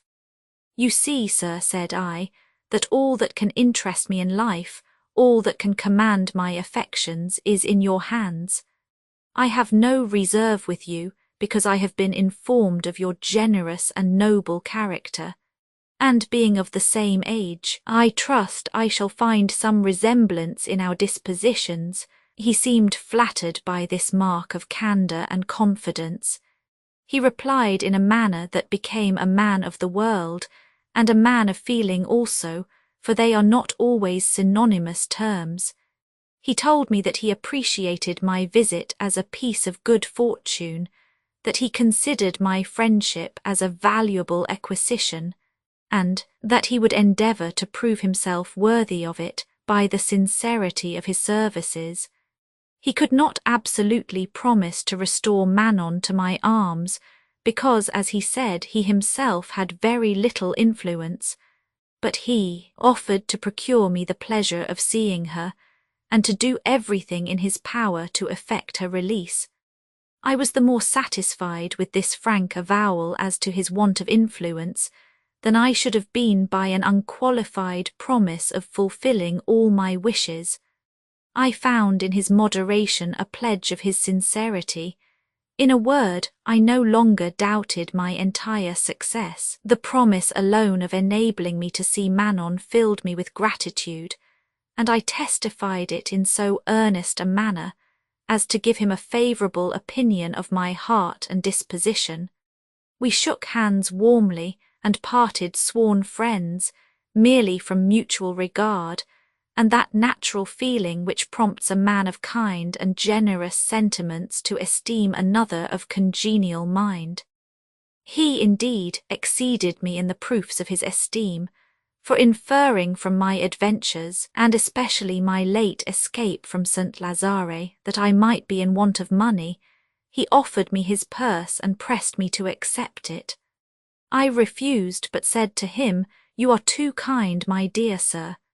If in addition to such proofs of kindness and friendship, You enable me to see Manon again, rely on my eternal regard and gratitude. If you succeed in restoring altogether this dear creature to my arms, I should think myself happy in spilling the last drop of my blood in your service. Before we parted, we agreed as to the time and place for our meeting. He was so considerate as to appoint the afternoon of the same day. I waited for him at a cafe where he joined me about 4 o'clock, and we went together towards the Magdalen. My knees trembled under me as I crossed the courts. Ye heavenly powers, said I, then I shall once more behold the idol of my heart, the dear object of so many sighs and lamentations. All I now ask of Providence is to vouchsafe me strength enough to reach her presence, and after that to dispose as it pleaseth of my future fate and of my life itself. Beyond this I have no prayer to utter. M. de T. spoke to some of the porters of the establishment who appeared all anxious to please him. The quarter in which Manon's room lay was pointed out to us, and our guide carried in his hand the key of her chamber. It was of frightful size. I asked the man who conducted us, and whose duty it was to attend to Manon, how she passed her time. He said that she had a temper of the most angelic sweetness, that even he, disagreeable as his official duties must render him, had never heard from her a single syllable in the nature of rebuke or harshness, that her tears had never ceased to flow during the first 6 weeks after her arrival, but that latterly she seemed to bear her misfortunes with more resignation, and that she employed herself from morning till night with her needle, excepting some hours that she, each day, devoted to reading. I asked whether she had been decently provided for. He assured me that at least she had never felt the want of necessaries. We now approached her door. My heart beat almost audibly in my bosom. I said to M. de T. Go in alone and prepare her for my visit. I fear that she may be overcome by seeing me unexpectedly. The door was opened. I remained in the passage and listened to the conversation. He said that he came to bring her consolation, that he was a friend of mine and felt deeply interested for the happiness of us both. She asked with the tenderest anxiety whether he could tell her what had become of me. He promised that she should soon see me at her feet, as affectionate and as faithful as ever. When, she asked, this very day, said he, the happy moment shall not be long delayed, nay, this very instant even if you wish it. She at once understood that I was at the door. As she was rushing towards it, I entered. We embraced each other with that abounding and impassioned tenderness which an absence of many months makes so delicious to those who truly love. Our sighs, our broken exclamations, the 1,000 endearing appellations of love, exchanged in languishing rapture, astonished M. de T. and affected him even to tears. I cannot help envying you, said he, as he begged us to be seated. There is no lot, however glorious, that I would hold as comparable to the possession of a mistress at once so tender and impassioned. Nor would I replied, give up her love for universal empire. The remainder of an interview which had been so long and so ardently desired by me was of course as tender as the commencement. Poor Manon related all her adventures, and I told her mine. We bitterly wept over each other's story. M. de T. consoled us by his renewed promises to exert himself in our service. He advised us not to make this, our first interview, of too long duration, that he might have the less difficulty in procuring us the same enjoyment again. He at length induced us to follow his advice. Manon especially could not reconcile herself to the separation. She made me 100 times resume my seat. At one time she held me by my hands, at another by my coat. Alas, she said, in what an abode do you leave me? Who will answer for my ever seeing you again? M. de T. promised her that he would often come and see her with me. As to the abode, he said, it must no longer be called the Magdalen, it is Versailles, now that it contains a person who deserves the empire of all hearts. I made the man who attended a present as I went out, in order to quicken his zeal and attentions. This fellow had a mind less rough and vulgar than the generality of his class. He had witnessed our interview, and was affected by it. The interest he felt was doubtless increased by the louis d'or I gave him. He took me aside as we went down into the courtyard. "Sir," said he, "if you will only take me into your service, or indemnify me in any way for the loss of the situation which I fill here, I think I should not have much difficulty in liberating the beauteous Manon." I caught readily at the suggestion, and although at the moment I was almost in a state of destitution, I gave him promises far beyond his desires. I considered that it would be at all times easy to recompense a man of his description. "Be assured, my friend," said I to him, "that there is nothing I will not be ready to do for you, and that your fortune is just as certain as my own." I inquired what means he intended to employ. "None other," said he, "than merely to open the door of her cell for her at night, and to conduct her to the street door, where you, of course, will be to receive her." I asked whether there was no danger of her being recognized as she traversed the long galleries and the courts. He admitted that there was danger, but that nothing could be done without some slight risk. Although I was delighted to find him so determined, I called M. de T. and informed him of the project and of the only difficulty in the way. He thought it not so easy of execution. He allowed the possibility of escaping thus, but if she be recognized, continued he, if she be stopped in the attempt, all hope will be over with her, perhaps for ever. Besides, you would be obliged to quit Paris instantly, for you could never evade the search that would be made for you.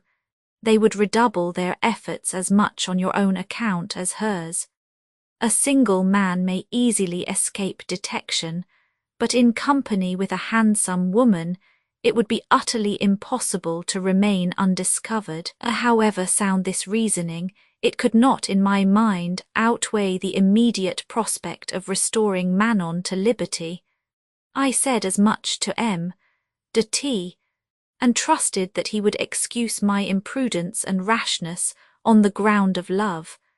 I added that it was already my intention to quit Paris for some neighbouring village, as I had once before done. We then settled with the servant that he should carry his project into execution the following day, and to render our success as certain as he could, we resolved to carry into the prison men's clothes in order to facilitate her escape. There was a difficulty to be surmounted in carrying them in, but I had ingenuity enough to meet it. I begged of M. de T. only to put on 2 light waistcoats the next morning, and I undertook to arrange the rest. We returned the following day to the hospital. I took with me linen, stockings, etc., for Manon, and over my body coat a surtout which concealed the bulk I carried in my pockets. We remained but a moment in her room. M. de T. left her one of his waistcoats. I gave her my short coat, the surtout being sufficient for me. She found nothing wanting for her complete equipment but a pair of pantaloons, which in my hurry I had forgotten. The want of so necessary an article might have amused us, if the embarrassment it caused had been of a less serious kind. I was in despair at having our whole scheme foiled by a trifling omission of this nature. However, I soon hit on a remedy, and determined to make my own exit sans culotte, leaving that portion of my dress with Manon. My surtout was long, and I contrived by the help of a few pins to put myself in a decent condition for passing the gate. The remainder of the day appeared to me of endless length. When at last night came, we went in a coach to within a few yards of the hospital. We were not long waiting when we saw Manon make her appearance with her guide. The door of the coach being opened, they both stepped in without delay. I opened my arms to receive my adored mistress. She trembled like an aspen leaf. The coachman asked where he was to drive. To the end of the world, I exclaimed, to some place where I can never again be separated from Manon. This burst, which I could not control, was near bringing me into fresh trouble. The coachman reflected upon what I said, and when I afterwards told him the name of the street to which I wished him to drive, he answered that he feared I was about to implicate him in some bad business, that he saw plainly enough that the good-looking young man whom I called Manon was a girl eloping from the hospital, and that he was little disposed, indeed, to ruin himself for love of me. Extortion was the source of this scoundrel's delicacy. We were still too near the hospital to make any noise. "Silence," said I to him, "you shall have a louis d'or for the job." For less than that he would have helped me to burn the hospital. We arrived at Lescaut's house.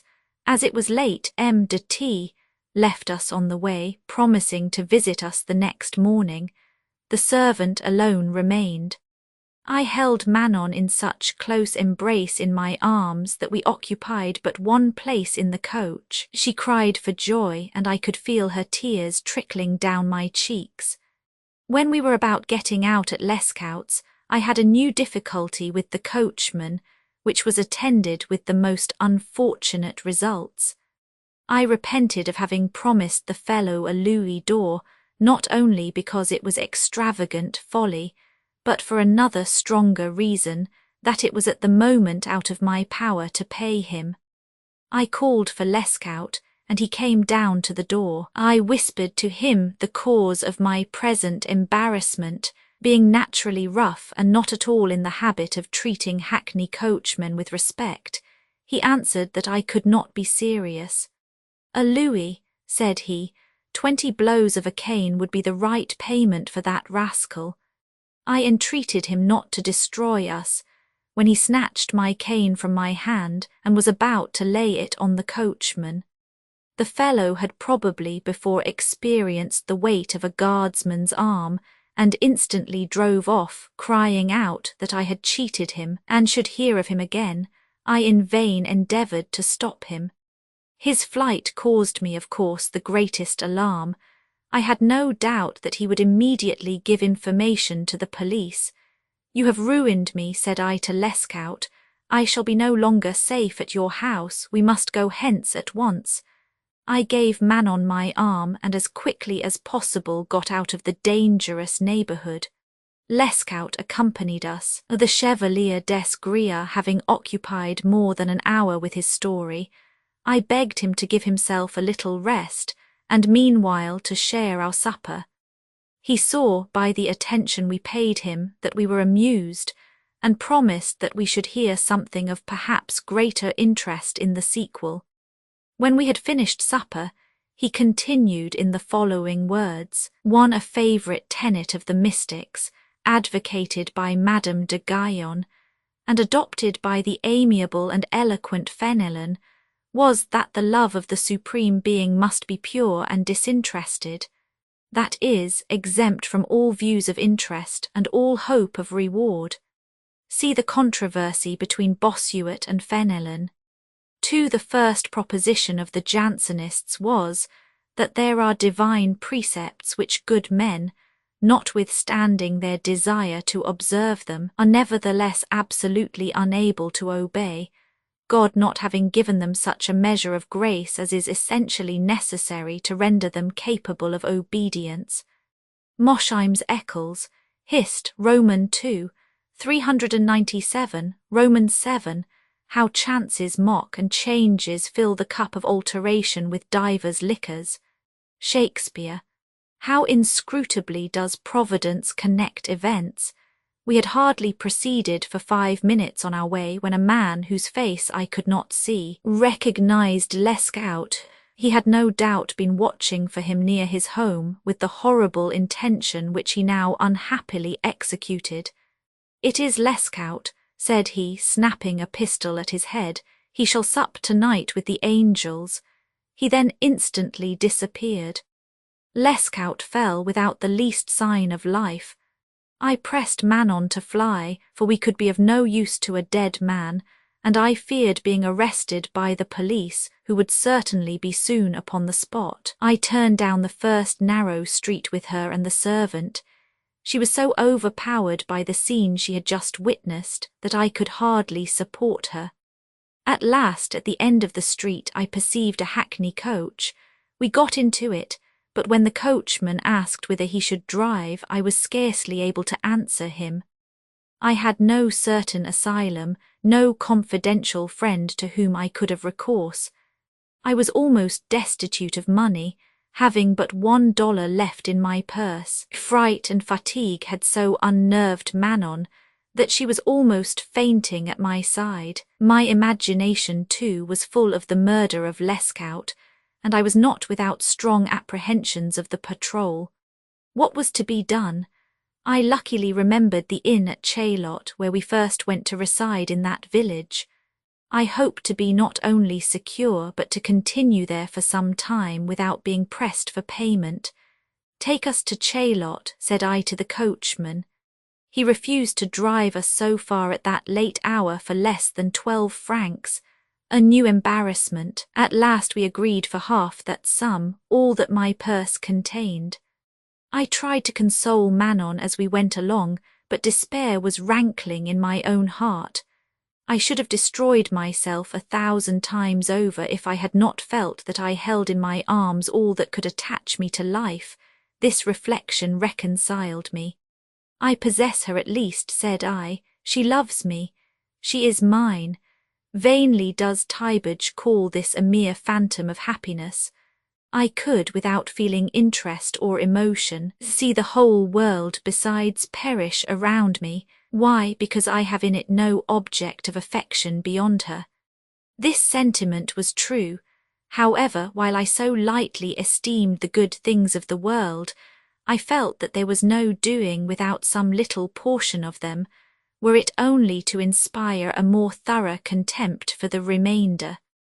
Love is more powerful than wealth, more attractive than grandeur or fame, but alas, it cannot exist without certain artificial aids, and there is nothing more humiliating to the feelings of a sensitive lover than to find himself, by want of means, reduced to the level of the most vulgar minds. It was 11 o'clock when we arrived at Chaillot.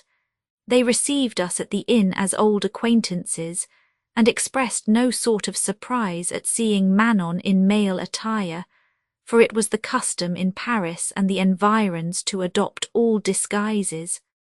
I took care to have her served with as much attention as if I had been in prosperous circumstances.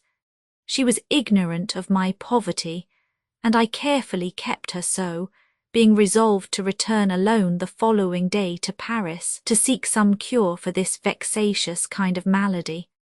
At supper she appeared pale and thin. I had not observed this at the hospital, as the room in which I saw her was badly lighted. I asked her if the excessive paleness were not caused by the shock of witnessing her brother's death. She assured me that, horrified as she naturally was at the event, her paleness was purely the effect of a 3 months' absence from me. "You do love me then devotedly?" I exclaimed. "As 1,000 times more than I can tell," was her reply. "You will never leave me again?" I added. "No, never, never," answered she. This assurance was confirmed by so many caresses and vows that it appeared impossible she could, to the end of time, forget them. I have never doubted that she was at that moment sincere. What motive could she have had for dissembling to such a degree? But she became afterwards still more volatile than ever, or rather she was no longer anything, and entirely forgot herself when, in poverty and want, she saw other women living in abundance. I was now on the point of receiving a new proof of her inconstancy, which threw all that had passed into the shade, and which led to the strangest adventure that ever happened to a man of my birth and prospects. As I knew her disposition, I hastened the next day to Paris. The death of her brother and the necessity of getting linen and clothes for her were such good reasons that I had no occasion for any further pretext. I left the inn with the intention, as I told Manon and the landlord, of going in a hired carriage, but this was a mere flourish. Necessity obliged me to travel on foot. I walked very fast as far as Kers-la-Reynie, where I intended to rest. A moment of solitude and tranquillity was requisite to compose myself and to consider what was to be done in Paris. I sat down upon the grass. I plunged into a sea of thoughts and considerations, which at length resolved themselves into three principal heads. I had pressing want of an infinite number of absolute necessaries. I had to seek some mode of at least raising a hope for the future, and though last not least in importance, I had to gain information and adopt measures to secure Manon's safety and my own. After having exhausted myself in devising projects upon these three chief points, I was obliged to put out of view for the moment the two last. We were not ill sheltered from observation in the inn at Chaillot, and as to future wants, I thought it would be time enough to think about them when those of the moment were satisfied. The main object now was to replenish my purse. M. de T. had once offered me his, but I had an extreme repugnance to mention the subject to him again. What a degradation to expose one's misery to a stranger and to ask for charity! It must be either a man of low mind who would thus demean himself, and that from a baseness which must render him insensible to the degradation, or a humble Christian from a consciousness of generosity in himself, which must put him above the sense of shame. I would have sacrificed half my life to be spared the humiliation. Tybage, said I, kind Tybage, will he refuse me what he has it in his power to grant? No, he will assuredly sympathize in my misery, but he will also torture me with his lectures. One must endure his reproaches, his exhortations, his threats. I shall have to purchase his assistance so dearly that I would rather make any sacrifice than encounter this distressing scene, which cannot fail to leave me full of sorrow and remorse. Well, thought I again, all hope must be relinquished, since no other course presents itself. So far am I from adopting either of these, that I would sooner shed half my blood than face one of these evils, or the last drop rather than encounter both. Yes, the very last drop, I repeated after a moment's reflection. I would sacrifice willingly rather than submit to such base supplication. But it is not in reality a question of my existence. Manon's life and maintenance, her love and her fidelity are at stake. What consideration can outweigh that? In her are centred all my glory, happiness, and future fortune. There are doubtless many things that I would gladly give up my life to obtain or to avoid, but to estimate a thing merely beyond the value of my own life is not putting it on a par with that of Manon. This idea soon decided me. I went on my way, resolved to go first to Tybage and afterwards to M. de T. On entering Paris, I took a hackney coach, though I had not wherewithal to pay for it. I calculated on the loan I was going to solicit. I drove to the Luxembourg, whence I sent word to Tybage that I was waiting for him. I had not to stay many minutes. I told him without hesitation the extremity of my wants. He asked if the £50 which I had returned to him would suffice, and he at once went to fetch it with that generous air, that pleasure in bestowing which blesseth him that gives, and him that takes, and which can only be known to love or to true friendship. Although I had never entertained a doubt of Tybage's readiness to grant my request, yet I was surprised at having obtained it on such easy terms, that is to say, without a word of reprimand for my impenitence. But I was premature in fancying myself safe from his reproaches, for when he had counted out the money, and I was on the point of going away, he begged of me to take a walk with him in the garden. I had not mentioned Manon's name. He knew nothing of her escape, so that his lecture was merely upon my own rash flight from St. Lazare, and upon his apprehensions lest, instead of profiting by the lessons of morality which I had received there, I should again relapse into dissipation. He told me that having gone to pay me a visit at St. Lazare the day after my escape, he had been astonished beyond expression at hearing the mode in which I had effected it, that he had afterwards a conversation with the superior, that the good father had not quite recovered the shock, that he had, however, the generosity to conceal the real circumstances from the Lieutenant General of Police, and that he had prevented the death of the porter from becoming known outside the walls, that I had therefore upon that score no ground for alarm, but that if I retained one grain of prudence, I should profit by this happy turn which Providence had given to my affairs, and begin by writing to my father, and reconciling myself to his favour, and finally that, if I would be guided by his advice, I should at once quit Paris and return to the bosom of my family. I listened to him attentively till he had finished. There was much in what he said to gratify me. In the first place, I was delighted to learn that I had nothing to fear on account of St. Lazare. The streets of Paris at least were again open to me. Then I rejoiced to find that Tybage had no suspicion of Manon's escape and her return to my arms. I even remarked that he had not mentioned her name, probably from the idea that, by my seeming indifference to her, she had become less dear to my heart. I resolved, if not to return home, at least to write to my father, as he advised me, and to assure him that I was disposed to return to my duty, and consult his wishes. My intention was to urge him to send me money for the purpose of pursuing my ordinary studies at the university, for I should have found it difficult to persuade him that I had any inclination to resume my ecclesiastical habit. I was in truth not at all averse to what I was now going to promise him. On the contrary, I was ready to apply myself to some creditable and rational pursuit, so far as the occupation would be compatible with my love. I reckoned upon being able to live with my mistress, and at the same time continuing my studies.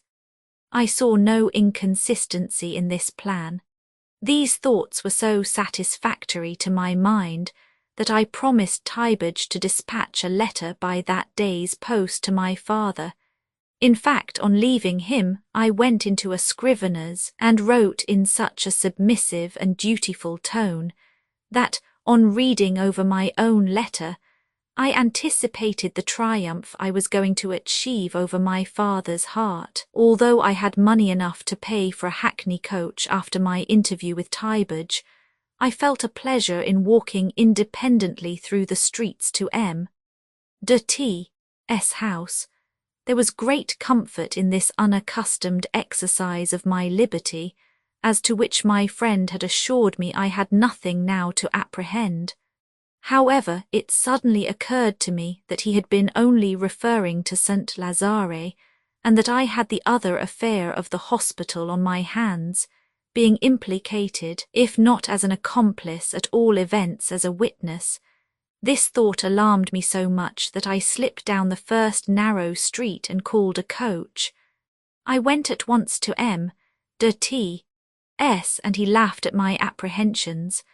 I myself thought them ridiculous enough when he informed me that there was no more danger from Lescaut's affray than from the hospital adventure. He told me that, from the fear of their suspecting that he had a hand in Manon's escape, he had gone that morning to the hospital and asked to see her, pretending not to know anything of what had happened, that they were so far from entertaining the least suspicion of either of us, that they lost no time in relating the adventure as a piece of news to him, and that they wondered how so pretty a girl as Manon Lescaut could have thought of eloping with a servant, that he replied with seeming indifference that it by no means astonished him, for people would do anything for the sake of liberty. He continued to tell me how he then went to Lescaut's apartments, in the hope of finding me there with my dear mistress, that the master of the house, who was a coachmaker,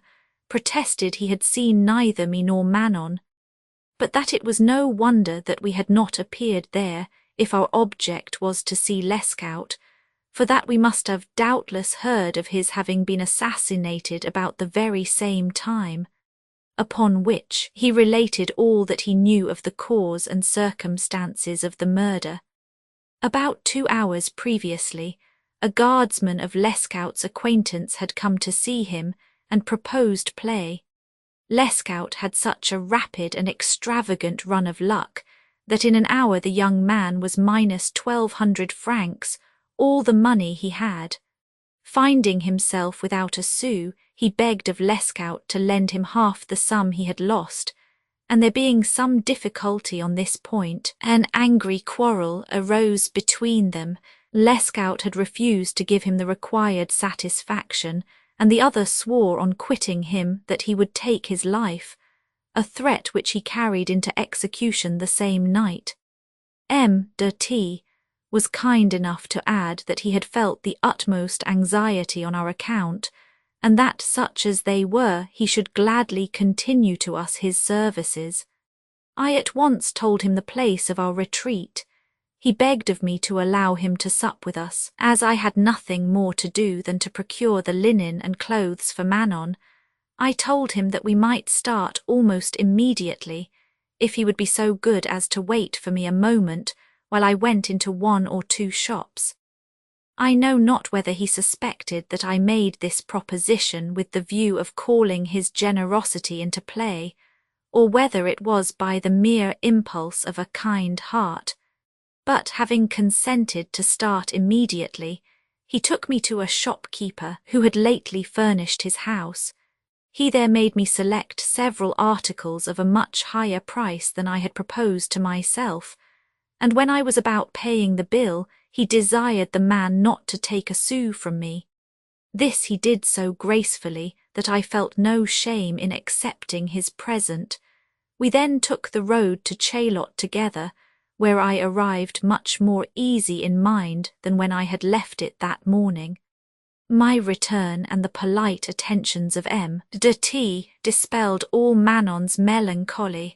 "Let us forget our past annoyances, my dear soul," said I to her, "and endeavour to live a still happier life than before. After all, there are worse masters than love. Fate cannot subject us to as much sorrow as love enables us to taste of happiness. Our supper was a true scene of joy. In possession of Manon and of 1,250 francs, I was prouder and more contented than the richest voluptuary of Paris with untold treasures. Wealth should be measured by the means it affords us of satisfying our desires. There did not remain to me at this moment a single wish unaccomplished. Even the future gave me little concern. I felt a hope, amounting almost to certainty, that my father would allow me the means of living respectably in Paris, because I had become entitled, on entering upon my 20th year, to a share of my mother's fortune. I did not conceal from Manon what was the extent of my present wealth, but I added that it might suffice to support us until our fortune was bettered, either by the inheritance I have just alluded to or by the resources of the hazard table. Roman 8. This passion hath its floods in the very times of weakness, which are great prosperity and great adversity, both which times kindle love and make it more fervent. Bacon. For several weeks I thus continued to think only of enjoying the full luxury of my situation, and being restrained by a sense of honour, as well as a lurking apprehension of the police, From renewing my intimacy with my former companions at the Hotel of Transylvania, I began to play in certain coteries less notorious, where my good luck rendered it unnecessary for me to have recourse to my former accomplishments. I passed a part of the afternoon in town, and returned always to supper at Chaillot, accompanied very often by M. de T., whose intimacy and friendship for us daily increased. Manon soon found resources against ennui. She became acquainted with some young ladies whom the spring brought into the neighbourhood. They occupied their leisure hours in walking, and the customary amusements of persons of their sex and age. Their little gains at cards, always within innocent limits, were laid out in defraying the expense of a coach, in which they took an airing occasionally in the Bois de Boulogne, and each night when I returned I was sure of finding Manon more beautiful, more contented, more affectionate than ever. There arose, however, certain clouds which seemed to threaten the continuance of this blissful tranquillity, but they were soon dispelled, and Manon's sprightliness made the affair so excessively comical in its termination that it is even now pleasing to recur to it, as a proof of the tenderness as well as the cheerfulness of her disposition. The only servant we had came to me one day with great embarrassment, and taking me aside, told me that he had a secret of the utmost importance to communicate to me. I urged him to explain himself without reserve. After some hesitation, he gave me to understand that a foreigner of high rank had apparently fallen in love with Manon. I felt my blood boil at the announcement. Has she shown any penchant for him?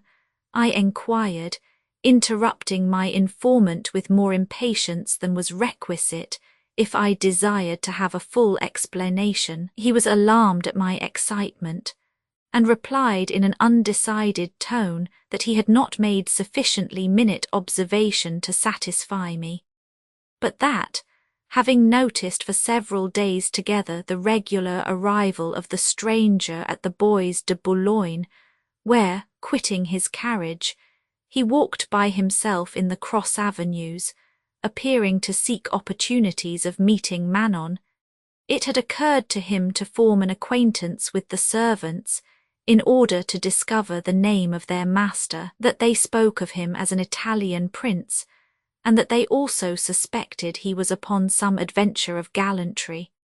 He had not been able to learn anything further, he added, trembling as he spoke, because the prince, then on the point of leaving the wood, had approached him, and with the most condescending familiarity asked his name, upon which, as if he at once knew that he was in our service, he congratulated him on having for his mistress the most enchanting person upon earth. I listened to this recital with the greatest impatience. He ended with the most awkward excuses, which I attributed to the premature and imprudent display of my own agitation. In vain I implored him to continue his history. He protested that he knew nothing more, and that what he had previously told me having only happened the preceding day, he had not had a second opportunity of seeing the prince's servants. I encouraged him, not only with praises, but with a substantial recompense, and without betraying the slightest distrust of Manon, I requested him in the mildest manner to keep strict watch upon all the foreigner's movements. In truth, the effect of his fright was to leave me in a state of the cruellest suspense. It was possible that she had ordered him to suppress part of the truth. However, after a little reflection, I recovered sufficiently from my fears to see the manner in which I had exposed my weaknesses. I could hardly consider it a crime in Manon to be loved. Judging from appearances, it was probable that she was not even aware of her conquest. And what kind of life shall I in future lead, thought I, if I am capable of letting jealousy so easily take possession of my mind? I returned on the following day to Paris, with no other intention than to hasten the improvement of my fortune, by playing deeper than ever, in order to be in a condition to quit Chaillot on the first real occasion for uneasiness. That night I learned nothing at all calculated to trouble my repose. The foreigner had, as usual, made his appearance in the Bois de Boulogne, and venturing, from what had passed the preceding day, to accost my servant more familiarly, he spoke to him openly of his passion, but in such terms as not to lead to the slightest suspicion of Manon's being aware of it. He put 1,000 questions to him, and at last tried to bribe him with large promises, and taking a letter from his pocket, he in vain entreated him with the promise of some louis d'ors to convey it to her. 2 days passed without anything more occurring. The third was of a different character. I learned on my arrival later than usual from Paris that Manon, while in the wood, had left her companions for a moment, and that the foreigner who had followed her at a short distance approached upon her making him a sign, and that she handed him a letter which he took with a transport of joy. He had only time to express his delight by kissing the billet-doux, for she was out of sight in an instant. But she appeared in unusually high spirits the remainder of the day, and even after her return to our lodgings her gaiety continued. I trembled at every word. "Are you perfectly sure," said I in an agony of fear to my servant, "that your eyes have not deceived you?" He called heaven to witness the truth of what he had told me. I know not to what excess the torments of my mind would have driven me if Manon, who heard me come in, had not met me with an air of impatience and complained of my delay. Before I had time to reply, she loaded me with caresses, and when she found we were alone, she reproached me warmly with the habit I was contracting of staying out so late. My silence gave her an opportunity of continuing, and she then said that for the last 3 weeks I had never spent one entire day in her society, that she could not endure such prolonged absence, that she should at least expect me to give up a day to her from time to time, and that she particularly wished me to be with her on the following day from morning till night. "You may be very certain I shall do that," said I in rather a sharp tone. She did not appear to notice my annoyance. She seemed to me to have more than her usual cheerfulness, and she described with infinite pleasantry the manner in which she had spent the day. Incomprehensible girl, said I to myself, what am I to expect after such a prelude? The adventures of my first separation occurred to me. Nevertheless, I fancied I saw in her cheerfulness, and the affectionate reception she gave me, an air of truth that perfectly accorded with her professions. It was an easy matter at supper to account for the low spirits which I could not conceal, by attributing them to a loss I had that day sustained at the gaming table. I considered it most fortunate that the idea of my remaining all the next day at Chaillot was suggested by herself. I should thus have ample time for deliberation. My presence would prevent any fears for at least the next day, and if nothing should occur to compel me to disclose the discovery I had already made, I was determined on the following day to move my establishment into town, and fix myself in a quarter where I should have nothing to apprehend from the interference of princes. This arrangement made me pass the night more tranquilly, but it by no means put an end to the alarm I felt at the prospect of a new infidelity. When I awoke in the morning, Manon said to me that although we were to pass the day at home, she did not at all wish that I should be less carefully dressed than on other occasions, and that she had a particular fancy for doing the duties of my toilette that morning with her own hands. It was an amusement she often indulged in, but she appeared to take more pains on this occasion than I had ever observed before. To gratify her, I was obliged to sit at her toilette table and try all the different modes she imagined for dressing my hair. In the course of the operation, she made me often turn my head round towards her, and putting both hands upon my shoulders, she would examine me with most anxious curiosity.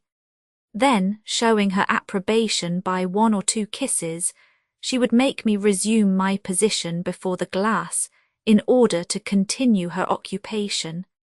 This amatory trifling engaged us till dinner time. The pleasure she seemed to derive from it, and her more than usual gaiety, appeared to me so thoroughly natural that I found it impossible any longer to suspect the treason I had previously conjured up, and I was several times on the point of candidly opening my mind to her and throwing off a load that had begun to weigh heavily upon my heart. But I flattered myself with the hope that the explanation would every moment come from herself, and I anticipated the delicious triumph this would afford me. We returned to her boudoir. She began again to put my hair in order, and I humoured all her whims when they came to say that the Prince of A was below and wished to see her. The name alone almost threw me into a rage. "What then?" exclaimed I, as I indignantly pushed her from me. "What prince?" She made no answer to my enquiries. "Show him upstairs," said she coolly to the servant, and then turning towards me, "Dearest love, you whom I so fervently adore," she added in the most bewitching tone, "I only ask of you 1 moment's patience. 1 moment, 1 single moment. I will love you 10,000 times more than ever. Your compliance now shall never, during my life, be forgotten." Indignation and astonishment deprived me of the power of utterance. She renewed her entreaties, and I could not find adequate expressions to convey my feelings of anger and contempt.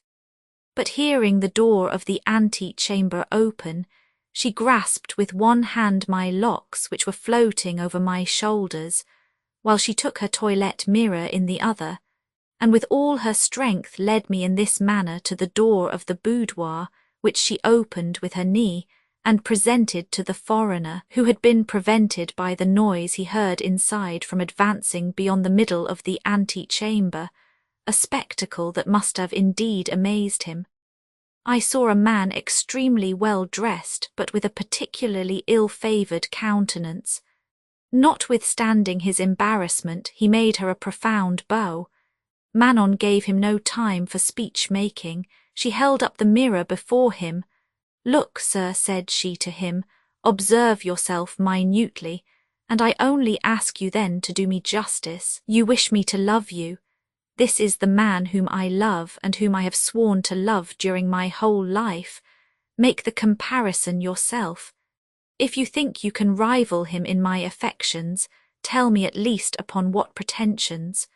For I solemnly declare to you that in the estimation of your most obedient humble servant, all the princes in Italy are not worth a single one of the hairs I now hold in my hand." During this whimsical harangue, which she had apparently prepared beforehand, I tried in vain to disengage myself, and feeling compassion for a person of such consideration, I was desirous, by my politeness at least, of making some reparation for this little outrage.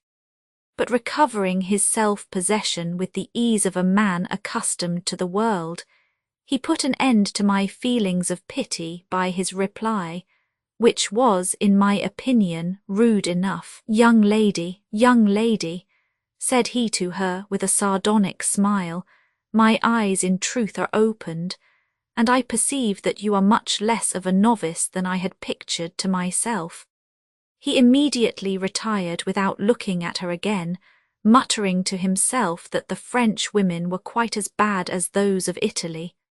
I felt little desire on this occasion to change his opinion of the fair sex. Manon let go my hand, threw herself into an armchair, and made the room resound with her shouts of laughter. I candidly confess that I was touched most sensibly by this unexpected proof of her affection, and by the sacrifice of her own interest which I had just witnessed, and which she could only have been induced to make by her excessive love for me. Still, however, I could not help thinking she had gone rather too far.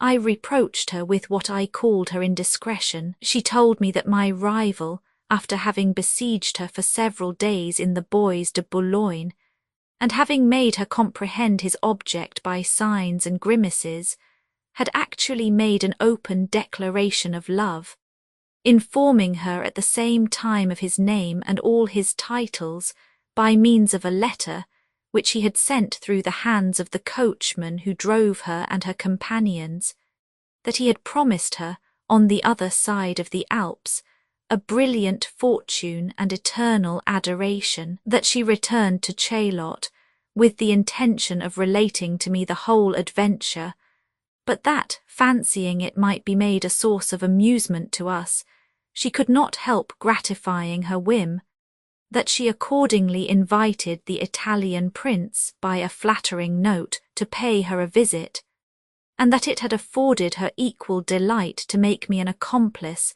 without giving me the least suspicion of her plan. I said not a word of the information I had received through another channel, and the intoxication of triumphant love made me applaud all she had done. Roman 9 'twas ever thus. From childhood's hour I've seen my fondest hopes decay. I never loved a tree or flower but it was sure to fade away. I never nursed a dear gazelle to glad me with its dark blue eye, but when it came to know me well and love me, it was sure to die. More, during my life I have remarked that fate has invariably chosen for the time of its severest visitations those moments when my fortune seemed established on the firmest basis. In the friendship of M. de T. and the tender affections of Manon, I imagined myself so thoroughly happy that I could not harbour the slightest apprehension of any new misfortune. There was one, nevertheless, at this very period impending, which reduced me to the state in which you beheld me at Passy, and which eventually brought in its train miseries of so deplorable a nature that you will have difficulty in believing the simple recital that follows. One evening, when M. de T. remained to sup with us, we heard the sound of a carriage stopping at the door of the inn. Curiosity tempted us to see who it was that arrived at this hour. They told us it was young G. M., the son of our most vindictive enemy, of that debauched old sinner who had incarcerated me in St. Lazare and Manon in the hospital. His name made the blood mount to my cheeks. It is Providence that has led him here, said I to M. de T., that I may punish him for the cowardly baseness of his father. He shall not escape without our measuring swords at least. M. de T., who knew him and was even one of his most intimate friends, tried to moderate my feelings of anger towards him. He assured me that he was a most amiable young man, and so little capable of countenancing his father's conduct, that I could not be many minutes in his society without feeling esteem and affection for him. After saying many more things in his praise, he begged my permission to invite him to come and sit in our apartment, as well as to share the remainder of our supper.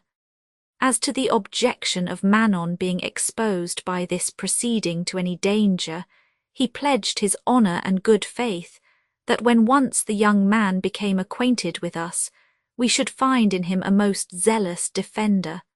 After such an assurance I could offer no further opposition. M. de T. did not introduce him without delaying a few moments outside to let him know who we were. He certainly came in with an air that prepossessed us in his favour. He shook hands with me. We sat down. He admired Manon. He appeared pleased with me and with everything that belonged to us, and he ate with an appetite that did abundant honour to our hospitality. When the table was cleared, our conversation became more serious. He hung down his head while he spoke of his father's conduct towards us. He made on his own part the most submissive excuses.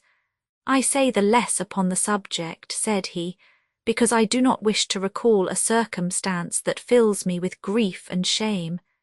If he were sincere in the beginning, he became much more so in the end, for the conversation had not lasted half an hour, when I perceived that Manon's charms had made a visible impression upon him. His looks and his manner became by degrees more tender. He, however, allowed no expression to escape him, but without even the aid of jealousy, I had had experience enough in love affairs to discern what was passing. He remained with us till a late hour in the night, and before he took his leave, congratulated himself on having made our acquaintance, and begged permission to call and renew the offer of his services. He went off next morning with M. de T., who accepted the offer of a seat in his carriage. I felt, as I before said, not the slightest symptom of jealousy. I had a more foolish confidence than ever in Manon's vows. This dear creature had so absolute a dominion over my whole soul and affections, that I could give place to no other sentiment towards her than that of admiration and love. Far from considering it a crime that she should have pleased young G.M., I was gratified by the effect of her charms, and experienced only a feeling of pride in being loved by a girl whom the whole world found so enchanting. I did not even deem it worth while to mention my suspicions to her. We were for some days occupied in arranging her new wardrobe, and in considering whether we might venture to the theatre without the risk of being recognized. M. de T. came again to see us before the end of the week, and we consulted him upon this point. He saw clearly that the way to please Manon was to say yes. We resolved to go all together that same evening. G.M. is in love with your mistress. He told me so in confidence. I am his intimate friend and disposed to do him any service in my power, but I am not less devoted to you. His designs appeared to me unjustifiable, and I expressed my disapprobation of them. I should not have divulged his secret if he had only intended to use fair and ordinary means for gaining Manon's affections, but he is aware of her capricious disposition. He has learned, God knows how, that her ruling passion is for affluence and pleasure, and as he is already in possession of a considerable fortune, he declared his intention of tempting her at once with a present of great value, and the offer of an annuity of 6,000 francs. If I had in all other points considered you both in an equal light, I should have had perhaps to do more violence to my feelings in betraying him. But a sense of justice as well as of friendship was on your side, and the more so from having been myself the imprudent, though unconscious, cause of his passion in introducing him here. We were not able, however, to carry this intention into effect, for having taken me aside, I have been in the greatest embarrassment, said he to me, since I saw you, and that is the cause of my visiting you today. I feel it my duty, therefore, to avert any evil consequences from the mischief I have inadvertently caused. I thanked M. de T. for rendering me so important a service, and confessed to him, in a like spirit of confidence, that Manon's disposition was precisely what G.M. had imagined. That is to say, that she was incapable of enduring even the thought of poverty. However, said I to him, when it is a mere question of more or less, I do not believe that she would give me up for any other person. I can afford to let her want for nothing, and I have from day to day reason to hope that my fortune will improve. I only dread one thing, continued I, which is that G.M. may take unfair advantage of the knowledge he has of our place of residence, and bring us into trouble by disclosing it. M. de T. assured me that I might be perfectly easy upon that head, that G.M. might be capable of a silly passion, but not of an act of baseness, that if he ever could be villain enough for such a thing, he de T. would be the first to punish him, and by that means make reparation for the mischief he had occasioned. I feel grateful for what you say, said I, but the mischief will have been all done, and the remedy even seems doubtful. The wisest plan, therefore, will be to quit Chaillot and go to reside elsewhere. Very true, said M. D.T., but you will not be able to do it quickly enough, for G. M. is to be here at noon. He told me so yesterday, and it was that intelligence that made me come so early this morning to inform you of his intentions. You may expect him every moment. The urgency of the occasion made me view this matter in a more serious light, as it seemed to me impossible to escape the visit of G. M., and perhaps equally so to prevent him from making his declaration to Manon. I resolved to tell her beforehand of the designs of my new rival. I fancied that when she knew I was aware of the offers that would be made to her, and made probably in my presence, she would be the more likely to reject them. I told M. D.T. of my intention, and he observed that he thought it a matter of extreme delicacy. I admit it, said I, but no man ever had more reason for confiding in a mistress than I have for relying on the affection of mine. The only thing that could possibly for a moment blind her is the splendour of his offers. No doubt she loves her ease, but she loves me also, and in my present circumstances I cannot believe that she would abandon me for the son of the man who had incarcerated her in the Magdalen. In fine, I persisted in my intentions, and taking Manon aside, I candidly told her what I had learned. She thanked me for the good opinion I entertained of her, and promised to receive G. M.'s offers in a way that should prevent a repetition of them. No, said I, you must not irritate him by incivility. He has it in his power to injure us. But you know well enough, you little rogue, continued I, smiling, how to rid yourself of a disagreeable or useless lover. After a moment's pause she said, I have just thought of an admirable plan, and I certainly have a fertile invention. G. M. is the son of our bitterest enemy. We must avenge ourselves on the father, not through the son's person, but through his purse. My plan is to listen to his proposals, accept his presents, and then laugh at him. The project is not a bad one, said I to her, but you forget, my dear child, that it is precisely the same course that conducted us formerly to the penitentiary. I represented to her the danger of such an enterprise. She replied that the only thing necessary was to take our measures with caution, and she found an answer to every objection I started. Show me the lover who does not blindly humour every whim of an adored mistress, and I will then allow that I was wrong in yielding so easily on this occasion. The resolution was taken to make a dupe of G. M., and by an unforeseen and unlucky turn of fortune, I became the victim myself. About 11 o'clock his carriage drove up to the door. He made the most complacent and refined speeches upon the liberty he had taken of coming to dine with us uninvited. He was not surprised at meeting M. D.T., who had the night before promised to meet him there, and who had under some pretext or other refused a seat in his carriage.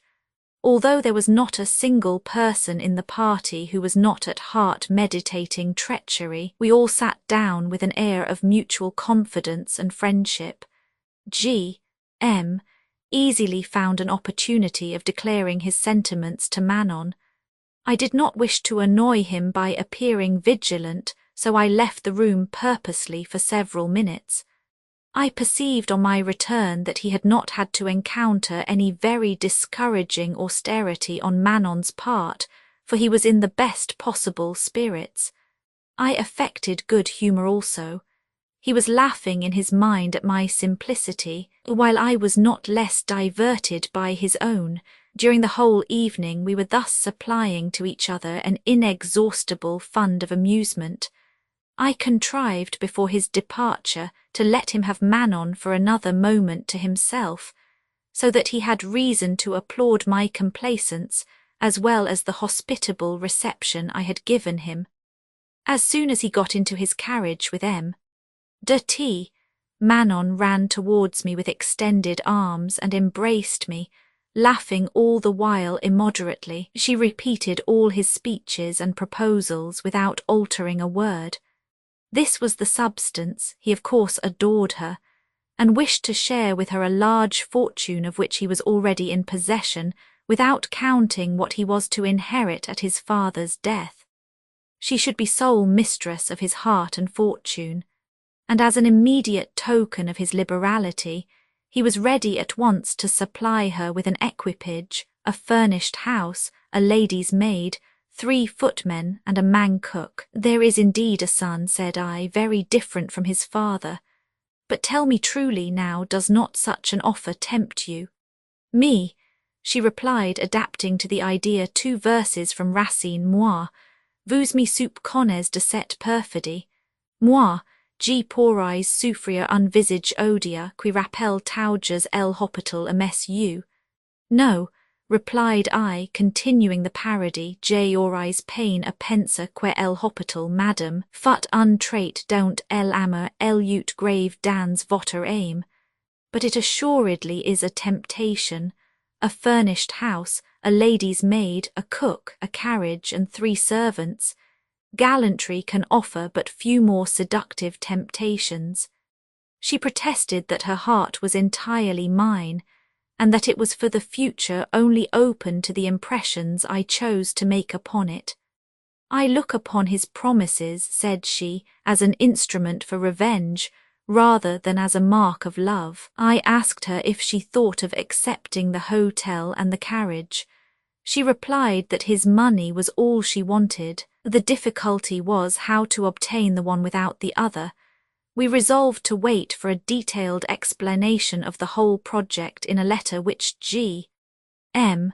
promised to write to her, and which in fact she received next morning by a servant out of livery, who very cleverly contrived an opportunity of speaking to her alone. She told him to wait for an answer, and immediately brought the letter to me. We opened it together, passing over the usual commonplace expressions of tenderness. It gave a particular detail of my rival's promises. There were no limits to the expense. He engaged to pay her down 10,000 francs on her taking possession of the hotel, and to supply her expenditure in such a way as that she should never have less than that sum at her command. The appointed day for her entering into possession was close at hand. He only required 2 days for all his preparations, and he mentioned the name of the street and the hotel, where he promised to be in waiting for her in the afternoon of the 2nd day, if she could manage to escape my vigilance. That was the only point upon which he begged of her to relieve his uneasiness.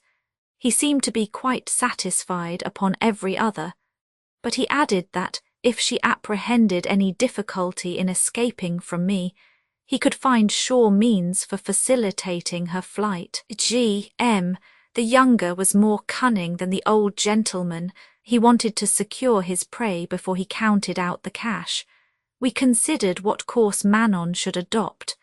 I made another effort to induce her to give up the scheme, and strongly represented all its dangers. Nothing, however, could shake her determination. Her answer to G.M. was brief, merely assuring him that she could be without the least difficulty in Paris on the appointed day, and that he might expect her with certainty. We then resolved that I should instantly hire lodgings in some village on the other side of Paris, and that I should take our luggage with me, that in the afternoon of the following day, which was the time appointed, she should go to Paris, that after receiving G.M.'s presents she should earnestly entreat him to take her to the theatre, that she should carry with her as large a portion of the money as she could, and charge my servant with the remainder, for it was agreed that he was to accompany her. He was the man who had rescued her from the Magdalen, and he was devotedly attached to us. I was to be with a hackney coach at the end of the street of St. André des Arcs, and to leave it there about 7 o'clock, while I stole under cover of the twilight to the door of the theatre. Manon promised to make some excuse for quitting her box for a moment when she would come down and join me. The rest could be easily done. We were then to return to my hackney coach and quit Paris by the Faubourg Saint-Antoine, which was the road to our new residence. This plan, extravagant as it was, appeared to us satisfactorily arranged. But our greatest folly was in imagining that, succeed as we might in its execution, it would be possible for us to escape the consequences. Nevertheless, we exposed ourselves to all risk with the blindest confidence. Manon took her departure with Marcel. So was the servant called. I could not help feeling a pang as she took leave of me. Manon, said I, do not deceive me. Will you be faithful to me? She complained in the tenderest tone of my want of confidence, and renewed all her protestations of eternal love. She was to be in Paris at 3 o'clock. I went some time after. I spent the remainder of the afternoon moping in the Café de Fear near the Pont Saint-Michel. I remained there till nightfall. I then hired a hackney coach, which I placed, according to our plan, at the end of the street of St. André des Arcs, and went on foot to the door of the theatre. I was surprised at not seeing Marcel, who was to have been there waiting for me. I waited patiently for a full hour, standing among a crowd of lackeys and gazing at every person that passed. At length, 7 o'clock having struck without my being able to discover anything or any person connected with our project, I procured a pit ticket in order to ascertain if Manon and G.M. were in the boxes. Neither one nor the other could I find. I returned to the door, where I again stopped for a quarter of an hour in an agony of impatience and uneasiness. No person appeared, and I went back to the coach without knowing what to conjecture. The coachman, seeing me, advanced a few paces towards me, and said with a mysterious air that a very handsome young person had been waiting more than an hour for me in the coach, that she described me so exactly that he could not be mistaken, and having learned that I intended to return, she said she would enter the coach and wait with patience. I felt confident that it was Manon. I approached. I beheld a very pretty face, certainly, but alas, not hers. The lady asked, in a voice that I had never before heard, whether she had the honour of speaking to the Chevalier d'Esgrilla. I answered, that is my name. I have a letter for you, said she, which will tell you what has brought me here, and by what means I learned your name. I begged she would allow me a few moments to read it in an adjoining café. She proposed to follow me, and advised me to ask for a private room, to which I consented. Who is the writer of this letter? I enquired. She referred me to the letter itself. I recognized Manon's hand. This is nearly the substance of the letter. G.M. had received her with a politeness and magnificence beyond anything she had previously conceived. He had loaded her with the most gorgeous presents. She had the prospect of almost imperial splendour. She assured me, however, that she could not forget me amidst all this magnificence, but that, not being able to prevail on G.M. to take her that evening to the play, she was obliged to defer the pleasure of seeing me, and that, as a slight consolation for the disappointment which she feared this might cause me, she had found a messenger in one of the loveliest girls in all Paris. She signed herself, Your loving and constant Manon Lescaut. There was something so cruel and so insulting in the letter that, what between indignation and grief, I resolutely determined to forget eternally my ungrateful and perjured mistress. I looked at the young woman who stood before me. She was exceedingly pretty. and I could have wished that she had been sufficiently so to render me inconstant in my turn. But there were wanting those lovely and languishing eyes, that divine gracefulness, that exquisite complexion, in fine, those innumerable charms which nature had so profusely lavished upon the perfidious Manon. No, no, said I, turning away from her. The ungrateful wretch who sent you knew in her heart that she was sending you on a useless errand. Return to her, and tell her from me to triumph in her crime, and enjoy it, if she can, without remorse. I abandon her in despair, and at the same time renounce all women who, without her fascination, are no doubt her equals in baseness and infidelity. I was then on the point of going away, determined never to bestow another thought on Manon. The mortal jealousy that was racking my heart lay concealed under a dark and sullen melancholy, and I fancied, because I felt none of those violent emotions which I had experienced upon former occasions, that I had shaken off my thraldom. Alas! I was even at that moment infinitely more the dupe of love than of G. M. and Manon. The girl who had brought the letter, seeing me about to depart, asked me what I wished her to say to M. G. M. and to the lady who was with him. At this question I stepped back again into the room, and by one of those unaccountable transitions that are only known to the victims of violent passion, I passed in an instant from the state of subdued tranquillity which I have just described into an ungovernable fury away. Said I to her, tell the traitor G. M. and his abandoned mistress the state of despair into which your accursed mission has cast me, but warn them that it shall not be long a source of amusement to them, and that my own hands shall be warmed with the heart's blood of both. I sank back upon a chair. My hat fell on one side and my cane upon the other. Torrents of bitter tears rolled down my cheeks. The paroxysm of rage changed into a profound and silent grief. I did nothing but weep and sigh. Approach, my child, approach, said I to the young girl. Approach, since it is you they have sent to bring me comfort. Tell me whether you have any balm to administer for the pangs of despair and rage, any argument to offer against the crime of self-destruction which I have resolved upon after ridding the world of two perfidious monsters. Yes, approach, continued I, perceiving that she advanced with timid and doubtful steps. Come and dry my sorrows. Come and restore peace to my mind. Come and tell me that at least you love me. You are handsome. I may perhaps love you in return.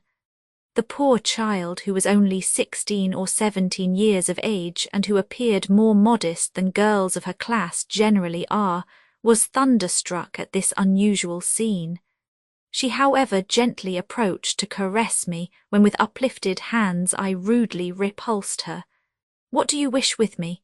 exclaimed I to her. "Ah, you are a woman and of a sex I abhor and can no longer tolerate. The very gentleness of your look threatens me with some new treason. Go, leave me here alone."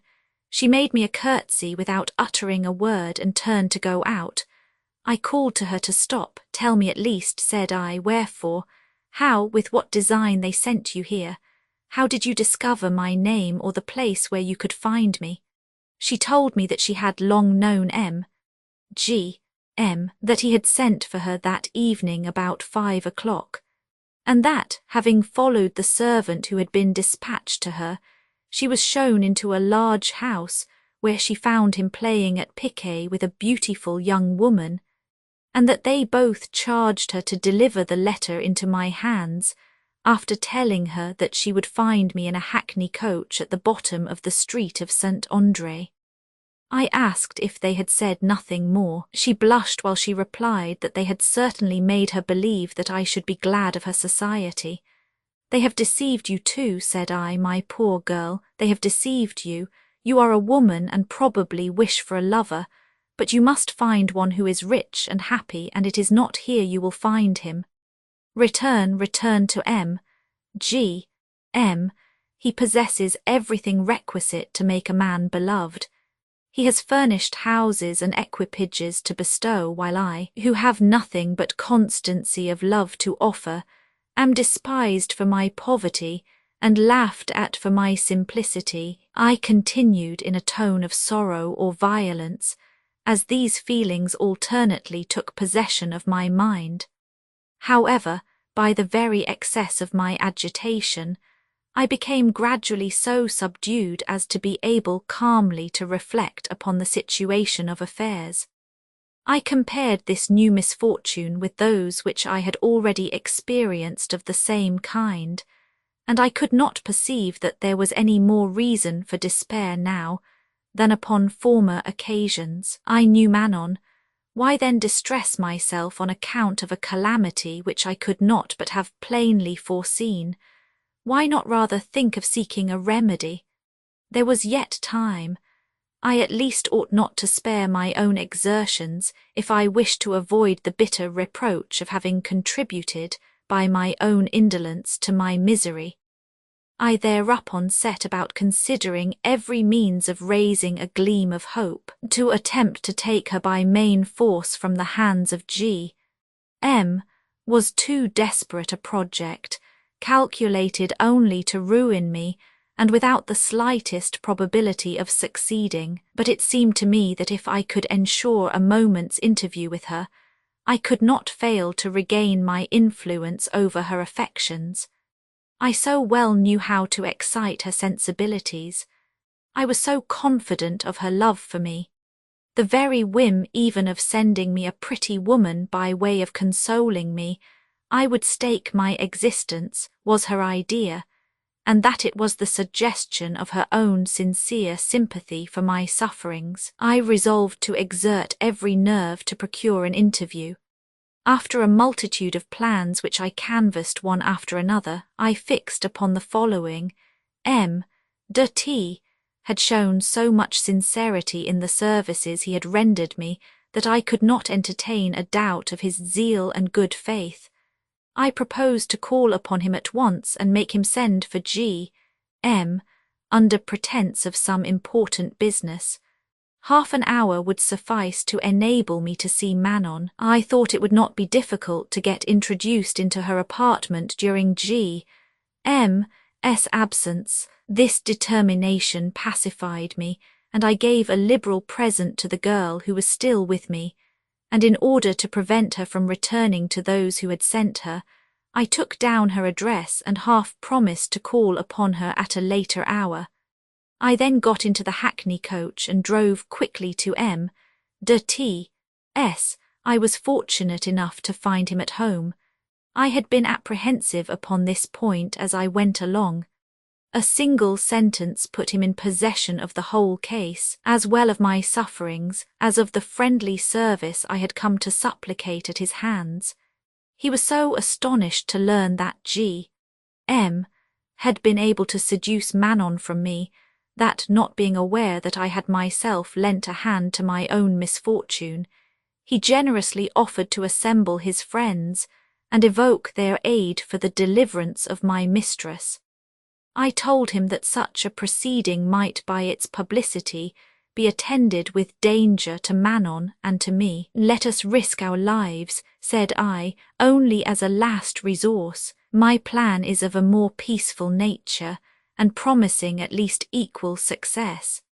He entered without a murmur into all that I proposed, so again stating that all I required was that he should send for G.M. and contrive to keep him an hour or two from home, we at once set about our operations. We first of all considered what expedient we could make use of for keeping him out so long a time. I proposed that he should write a note dated from a café, begging of him to come there as soon as possible upon an affair of too urgent importance to admit of delay. "I will watch," added I, "the moment he quits the house, and introduce myself without any difficulty, being only known to Manon and my servant Marcel. You can at the same time tell G.M. that the important affair upon which you wished to see him was the immediate want of a sum of money, that you had just emptied your purse at play, and that you had played on with continued bad luck upon credit. He will require some time to take you to his father's house where he keeps his money, and I shall have quite sufficient for the execution of my plan. M. de T. minutely adhered to these directions. I left him in a cafe where he at once wrote his letter. I took my station close by Manon's house. I saw de T.'s messenger arrive and G.M. come out the next moment, followed by a servant. Allowing him barely time to get out of the street, I advanced to my deceiver's door, and notwithstanding the anger I felt, I knocked with as much respect as at the portal of a church. Fortunately, it was Marcel who opened for me. Although I had nothing to apprehend from the other servants, I asked him in a low voice if he could conduct me unseen into the room in which Manon was. He said that was easily done by merely ascending the great staircase. Come then at once, said I to him, and endeavour to prevent anyone from coming up while I am there. I reached the apartment without any difficulty. Manon was reading. I had there an opportunity of admiring the singular character of this girl. Instead of being nervous or alarmed at my appearance, she scarcely betrayed a symptom of surprise, which few persons, however indifferent, could restrain, on seeing one whom they imagined to be far distant. "Ah, it is you, my dear love," said she, approaching to embrace me with her usual tenderness. "Good heavens, how venturesome and foolhardy you are! Who could have expected to see you in this place?" Instead of embracing her in return, I repulsed her with indignation and retreated 2 or 3 paces from her. This evidently disconcerted her. She remained immovable and fixed her eyes on me while she changed colour. I was in reality so delighted to behold her once more that, with so much real cause for anger, I could hardly bring my lips to upbraid her. My heart, however, felt the cruel outrage she had inflicted upon me. I endeavoured to revive the recollection of it in my own mind, in order to excite my feelings, and put on a look of stern indignation. I remained silent for a few moments, when I remarked that she observed my agitation and trembled, apparently the effect of her fears. I could not longer endure this spectacle. "Ah, Manon," said I to her in the mildest tone, faithless and perjured Manon, "how am I to complain of your conduct? I see you pale and trembling, and I am still so much alive to your slightest sufferings that I am unwilling to add to them by my reproaches. But, Manon, I tell you that my heart is pierced with sorrow at your treatment of me, treatment that is seldom inflicted but with the purpose of destroying one's life. This is the 3rd time. Manon, I have kept a correct account. It is impossible to forget that. It is now for you to consider what course you will adopt, for my afflicted heart is no longer capable of sustaining such shocks. I know and feel that it must give way, and it is at this moment ready to burst with grief. I can say no more," added I, throwing myself into a chair. "I have hardly strength to speak or to support myself." She made me no reply, but when I was seated, she sank down upon her knees and rested her head upon my lap, covering her face with her hands. I perceived in a moment that she was shedding floods of tears. Heavens! With what conflicting sensations was I at that instant agitated! "Ah, Manon, Manon," said I, sighing, "it is too late to give me tears after the death blow you have inflicted. You affect a sorrow which you cannot feel. The greatest of your misfortunes is no doubt my presence, which has been always an obstacle to your happiness. Open your eyes, look up and see who it is that is here. You will not throw away tears of tenderness upon an unhappy wretch whom you have betrayed and abandoned." She kissed my hands without changing her position. "Inconstant Manon," said I again, "ungrateful and faithless girl, where now are all your promises and your vows? Capricious and cruel that you are! What has now become of the love that you protested for me this very day? Just heavens, added I, is it thus you permit a traitor to mock you, after having called you so solemnly to witness her vows? Recompense and reward then are for the perjured. Despair and neglect are the lot of fidelity and truth. These words conveyed even to my own mind a sentiment so bitterly severe, that in spite of myself some tears escaped from me. Manon perceived this by the change in my voice. She at length spoke. I must have indeed done something most culpable, said she, sobbing with grief, to have excited and annoyed you to this degree. But I call heaven to attest my utter unconsciousness of crime, and my innocence of all criminal intention. This speech struck me as so devoid of reason and of truth, that I could not restrain a lively feeling of anger. Horrible hypocrisy, cried I see more plainly than ever that you are dishonest and treacherous. Now at length I learn your wretched disposition. Adieu, base creature, said I, rising from my seat. I would prefer death 1,000 times rather than continue to hold the slightest communication with you. May heaven punish me if I ever again waste upon you the smallest regard. Live on with your new lover. Renounce all feelings of honour. Detest me. Your love is now a matter to me of utter insignificance. Manon was so terrified by the violence of my anger that, remaining on her knees by the chair from which I had just before risen, breathless and trembling, she fixed her eyes upon me. I advanced a little farther towards the door, but unless I had lost the last spark of humanity, I could not continue longer unmoved by such a spectacle. So far indeed was I from this kind of stoical indifference, that, rushing at once into the very opposite extreme, I returned, or rather flew back to her without an instant's reflection.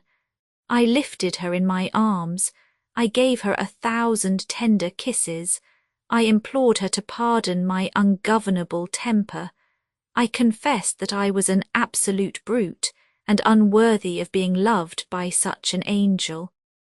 I made her sit down, and throwing myself in my turn upon my knees, I conjured her to listen to me in that attitude. Then I briefly expressed all that a submissive and impassioned lover could say most tender and respectful.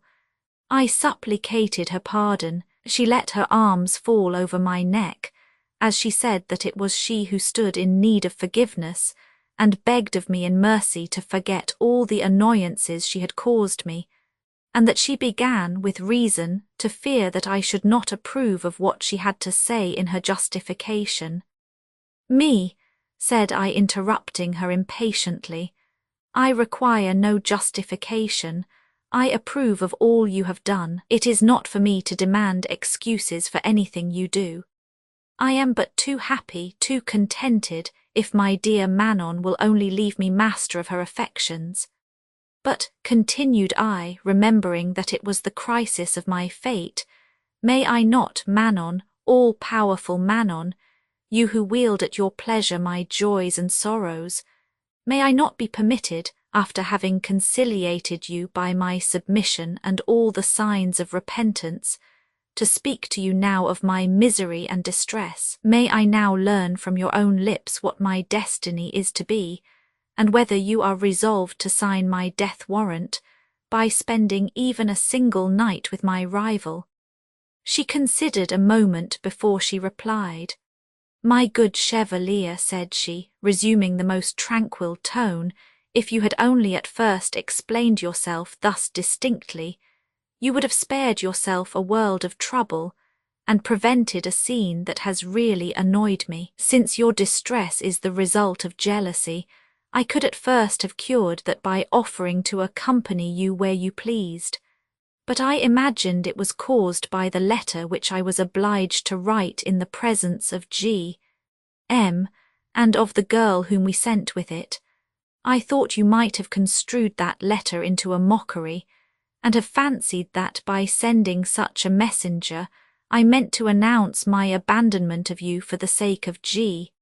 It was this idea that at once overwhelmed me with grief, for innocent as I knew myself to be, I could not but allow that appearances were against me.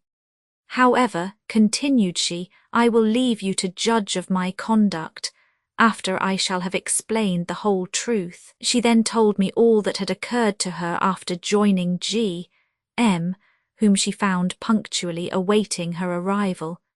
He had in fact received her in the most princely style. He showed her through all the apartments, which were fitted up in the neatest and most correct taste. He had counted out to her in her boudoir 10,000 francs, as well as a quantity of jewels, amongst which were the identical pearl necklace and bracelets which she had once before received as a present from his father. He then led her into a splendid room, which she had not before seen, and in which an exquisite collation was served. She was waited upon by the new servants, whom he had hired purposely for her, and whom he now desired to consider themselves as exclusively her attendants. The carriage and the horses were afterwards paraded, and he then proposed a game of cards until supper should be announced. I acknowledge, continued Manon, that I was dazzled by all this magnificence. It struck me that it would be madness to sacrifice at once so many good things for the mere sake of carrying off the money and the jewels already in my possession, that it was a certain fortune made for both you and me, and that we might pass the remainder of our lives most agreeably and comfortably at the expense of G.M. Instead of proposing the theatre, I thought it more prudent to sound his feelings with regard to you, in order to ascertain what facilities we should have for meeting in future, on the supposition that I could carry my project into effect. I found him of a most tractable disposition. He asked me how I felt towards you, and if I had not experienced some compunction at quitting you. I told him that you were so truly amiable, and had ever treated me with such undeviating kindness, that it was impossible I could hate you. He admitted that you were a man of merit, and expressed an ardent desire to gain your friendship. He was anxious to know how I thought you would take my elopement, particularly when you should learn that I was in his hands. I answered that our love was of such long standing as to have had time to moderate a little, that besides you were not in very easy circumstances, and would probably not consider my departure as any severe misfortune, inasmuch as it would relieve you from a burden of no very insignificant nature. I added that, being perfectly convinced you would take the whole matter rationally, I had not hesitated to tell you that I had some business in Paris, but you had at once consented, and that having accompanied me yourself, you did not seem very uneasy when we separated.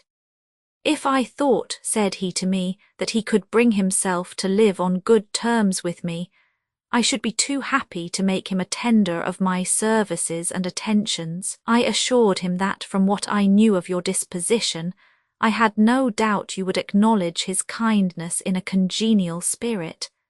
Especially, I added, if he could assist you in your affairs, which had become embarrassed since your disagreement with your family. He interrupted me by declaring that he would gladly render you any service in his power, and that if you were disposed to form a new attachment, he would introduce you to an extremely pretty woman whom he had just given up for me.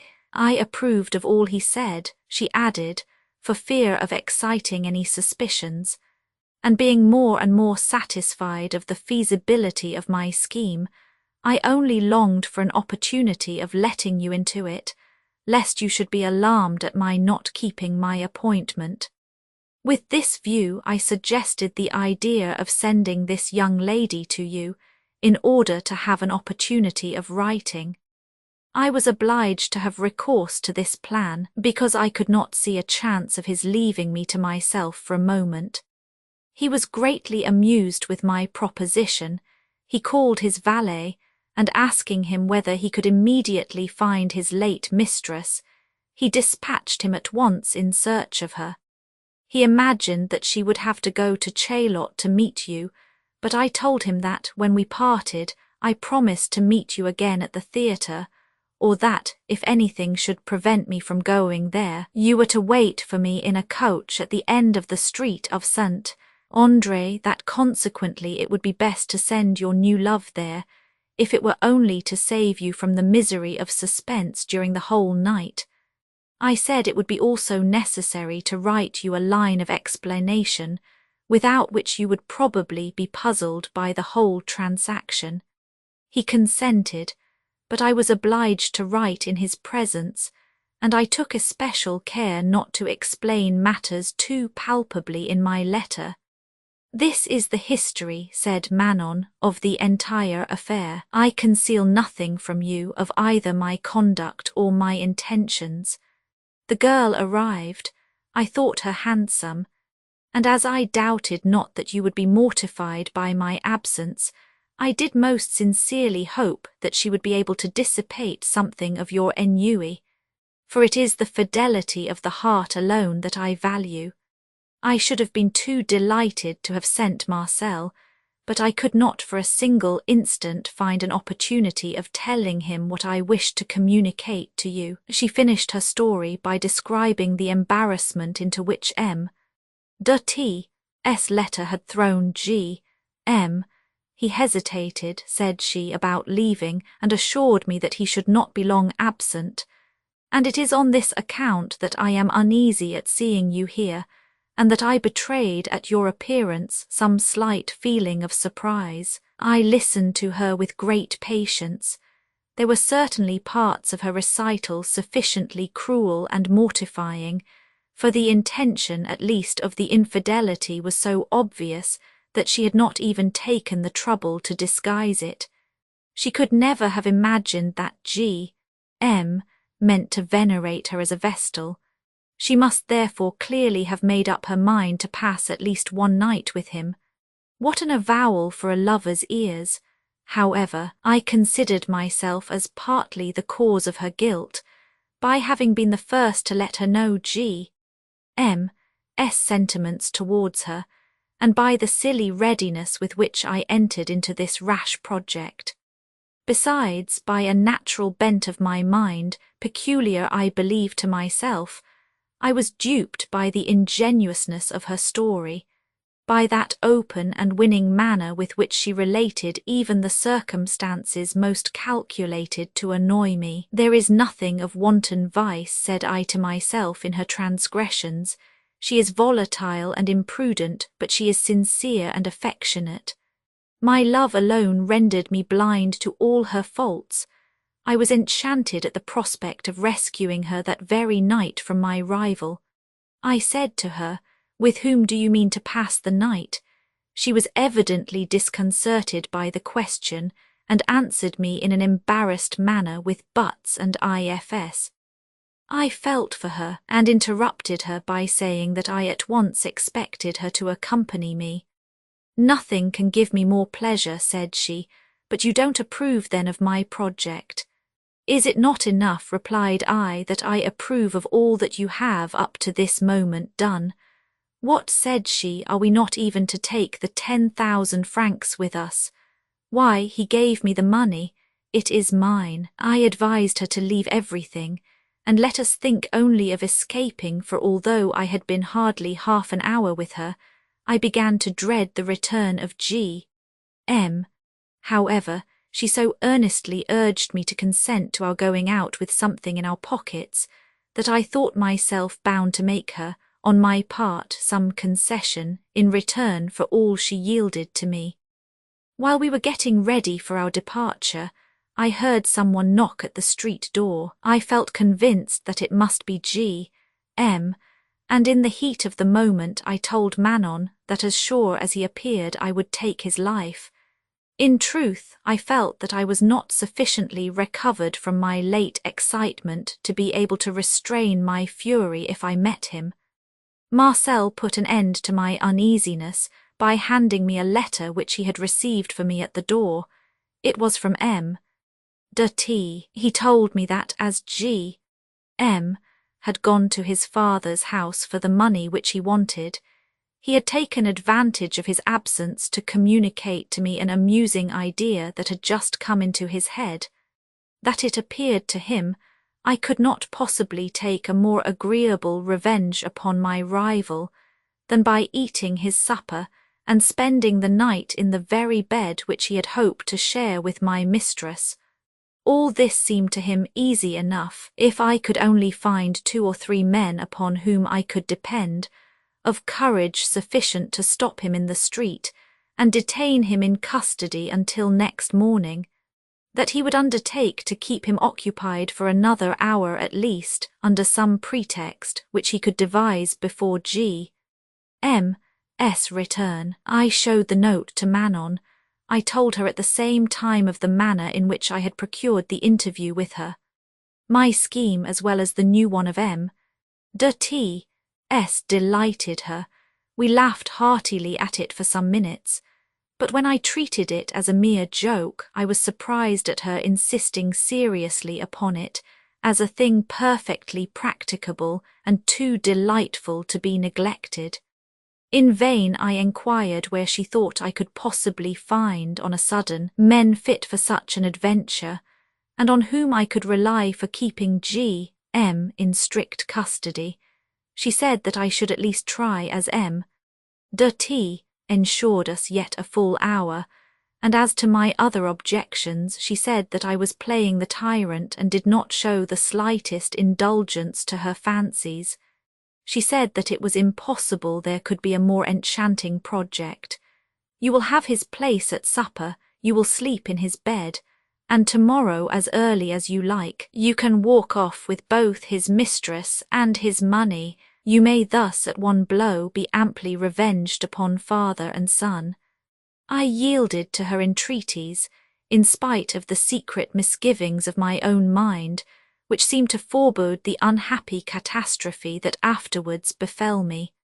I went out with the intention of asking 2 or 3 guardsmen with whom Lescaut had made me acquainted to undertake the arrest of G.M. I found only one of them at home, but he was a fellow ripe for any adventure, and he no sooner heard our plan than he assured me of certain success. All he required were 6 pistols, to reward the 3 private soldiers whom he determined to employ in the business. I begged of him to lose no time. He got them together in less than a quarter of an hour. I waited at his lodgings till he returned with them, and then conducted him to the corner of a street through which I knew G.M. must pass in going back to Manon's house. I requested him not to treat G.M. roughly, but to keep him confined and so strictly watched until 7 o'clock next morning, that I might be free from all apprehension of his escape. He told me his intention was to bring him a prisoner to his own room and make him undress and sleep in his bed, while he and his gallant comrades should spend the night in drinking and playing. I remained with them until we saw G.M. returning homewards, and I then withdrew a few steps into a dark recess in the street to enjoy so entertaining and extraordinary a scene. The officer challenged him with a pistol to his breast, and then told him in a civil tone that he did not want either his money or his life, but that if he hesitated to follow him, or if he gave the slightest alarm, he would blow his brains out. G.M., seeing that his assailant was supported by 3 soldiers, and perhaps not uninfluenced by a dread of the pistol, yielded without further resistance. I saw him led away like a lamb, what lost a world and bade a hero fly, the timid tear in Cleopatra's eye. Yet be the soft triumvir's fault forgiven by this how many lose, not earth, but heaven, consign their souls to man's eternal foe, and seal their own to spare some wanton's woe. Byron. I soon returned to Manon, and to prevent the servants from having any suspicion, I told her in their hearing that she need not expect M.G.M. to supper, that he was most reluctantly occupied with business which detained him, and that he had commissioned me to come and make his excuses, and to fill his place at the supper table, which in the company of so beautiful a lady I could not but consider a very high honour. She seconded me with her usual adroitness. We sat down to supper. I put on the most serious air I could assume, while the servants were in the room, and at length having got rid of them, we passed, beyond all comparison, the most agreeable evening of my life. I gave Marcel orders to find a hackney coach, and engage it to be at the gate on the following morning a little before 6 o'clock. I pretended to take leave of Manon about midnight, but easily gaining admission again, through Marcel, I proceeded to occupy G.M.'s bed, as I had filled his place at the supper table. In the meantime our evil genius was at work for our destruction. We were like children enjoying the success of our silly scheme, while the sword hung suspended over our heads. The thread which upheld it was just about to break, but the better to understand all the circumstances of our ruin, it is necessary to know the immediate cause. G.M. was followed by a servant, when he was stopped by my friend the guardsman. Alarmed by what he saw, this fellow retraced his steps, and the first thing he did was to go and inform old G.M. of what had just happened. Such a piece of news, of course, excited him greatly. This was his only son, and considering the old gentleman's advanced age, he was extremely active and ardent.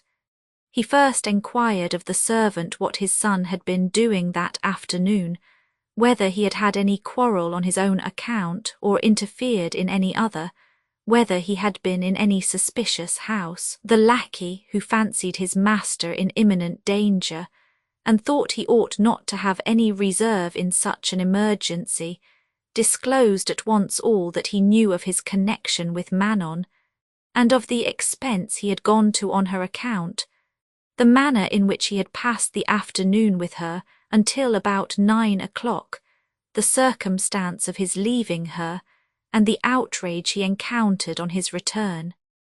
This was enough to convince him that his son's affair was a love quarrel. Although it was then at least 10:30 at night, he determined at once to call on the lieutenant of police. He begged of him to issue immediate orders to all the detachments that were out on duty, and he himself, taking some men with him, hastened to the street where his son had been stopped. He visited every place where he thought he might have a chance of finding him, and not being able to discover the slightest trace of him, he went off to the house of his mistress, to which he thought he probably might by this time have returned. I was stepping into bed when he arrived. The door of the chamber being closed, I did not hear the knock at the gate, but he rushed into the house, accompanied by 2 archers of the guard, and after fruitless enquiries of the servants about his son, he resolved to try whether he could get any information from their mistress. He came up to the apartment, still accompanied by the guard.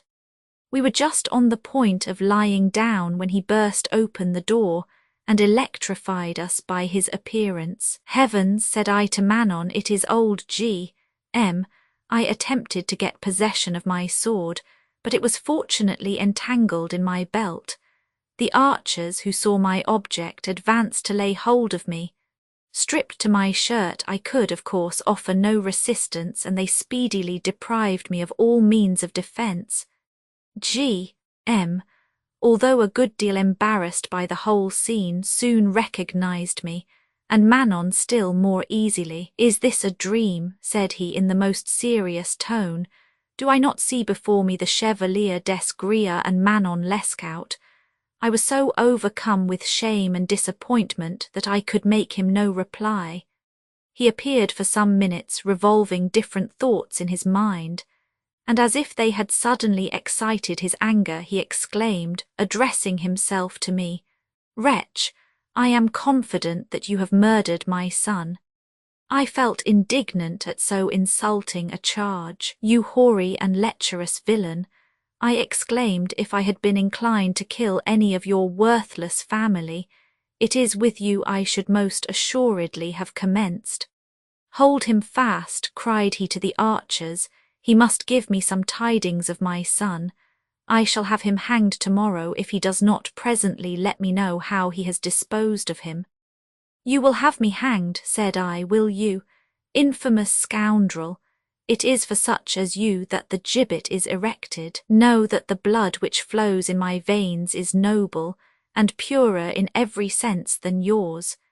Yes, I added, I do know what has happened to your son, and if you irritate me further, I will have him strangled before morning, and I promise you the consolation of meeting in your own person the same fate, after he is disposed of. I was imprudent in acknowledging that I knew where his son was, but excess of anger made me commit this indiscretion. He immediately called in 5 or 6 other archers who were waiting at the gate, and ordered them to take all the servants into custody. Ah, chevalier, said he in a tone of sardonic raillery, so you do know where my son is, and you will have him strangled, you say? We will try to set that matter to rights. I now saw the folly I had committed. He approached Manon, who was sitting upon the bed, bathed in a flood of tears. He said something with the most cruel irony of the despotic power she wielded over old and young, father and son, her edifying dominion over her empire. This superannuated monster of incontinence actually attempted to take liberties with her. Take care, exclaimed I, how you lay a finger upon her. Neither divine nor human law will be able, should your folly arouse it, to shield you from my vengeance. He quitted the room, desiring the archers to make us dress as quickly as possible. I know not what were his intentions at that moment with regard to us. We might perhaps have regained our liberty if we had told him where his son was. As I dressed, I considered whether this would not be the wisest course. But if on quitting the room such had been the disposition of his mind, it was very different when he returned. He had first gone to question Manon's servants, who were in the custody of the guard. From those who had been expressly hired for her service by his son, he could learn nothing, but when he found that Marcel had been previously our servant, he determined to extract some information from him, by means of intimidation, threats, or bribes. This lad was faithful but weak and unsophisticated. The remembrance of what he had done at the penitentiary for Manon's release, joined to the terror with which G.M. now inspired him, so subdued his mind that he thought they were about leading him to the gallows or the rack. He promised that if they would spare his life, he would disclose everything he knew. This speech made G.M. imagine that there was something more serious in the affair than he had before supposed. He not only gave Marcel a promise of his life, but a handsome reward in hand for his intended confession. The booby then told him the leading features of our plot, of which we had made no secret before him, as he was himself to have borne a part in it. True, he knew nothing of the alterations we had made at Paris in our original design, but he had been informed before quitting Chaillot of our projected adventure, and of the part he was to perform. He therefore told him that the object was to make a dupe of his son, and that Manon was to receive, if she had not already received, 10,000 francs, which, according to our project, would be effectually lost to G.M., his heirs and assigns for ever. Having acquired this information, the old gentleman hastened back in a rage to the apartment. Without uttering a word, he passed into the boudoir, where he easily put his hand upon the money and the jewels. He then accosted us, bursting with rage, and holding up what he was pleased to call our plunder, he loaded us with the most indignant reproaches. He placed close to Manon's eye the pearl necklace and bracelets. "Do you recognize them?" said he in a tone of mockery. It is not perhaps the first time you may have seen them. The identical pearls, by my faith, they were selected by your own exquisite taste. The poor innocents, added he, they really are most amiable creatures, both one and the other, but they are perhaps a little too much inclined to roguery. I could hardly contain my indignation at this speech. I would have given for one moment's liberty. Heavens, what would I not have given? At length I suppressed my feelings sufficiently to say in a tone of moderation, which was but the refinement of rage, "Put an end, sir, to this insolent mockery. What is your object? What do you purpose doing with us?" "Chevalier," he answered, "my object is to see you quietly lodged in the prison of Le Chatelet. Tomorrow will bring daylight with it, and we shall then be able to take a clearer view of matters. And I hope you will at last do me the favour to let me know where my son is." It did not require much consideration to feel convinced that our incarceration in Le Chatelet would be a serious calamity. I foresaw all the dangers that would ensue. In spite of my pride, I plainly saw the necessity of bending before my fate, and conciliating my most implacable enemy by submission. I begged of him, in the quietest manner, to listen to me. "I wish to do myself but common justice, sir," said I to him. "I admit that my youth has led me into egregious follies, and that you have had fair reason to complain. But if you have ever felt the resistless power of love, if you can enter into the sufferings of an unhappy young man, from whom all that he most loved was ravished, you may think me perhaps not so culpable in seeking the gratification of an innocent revenge.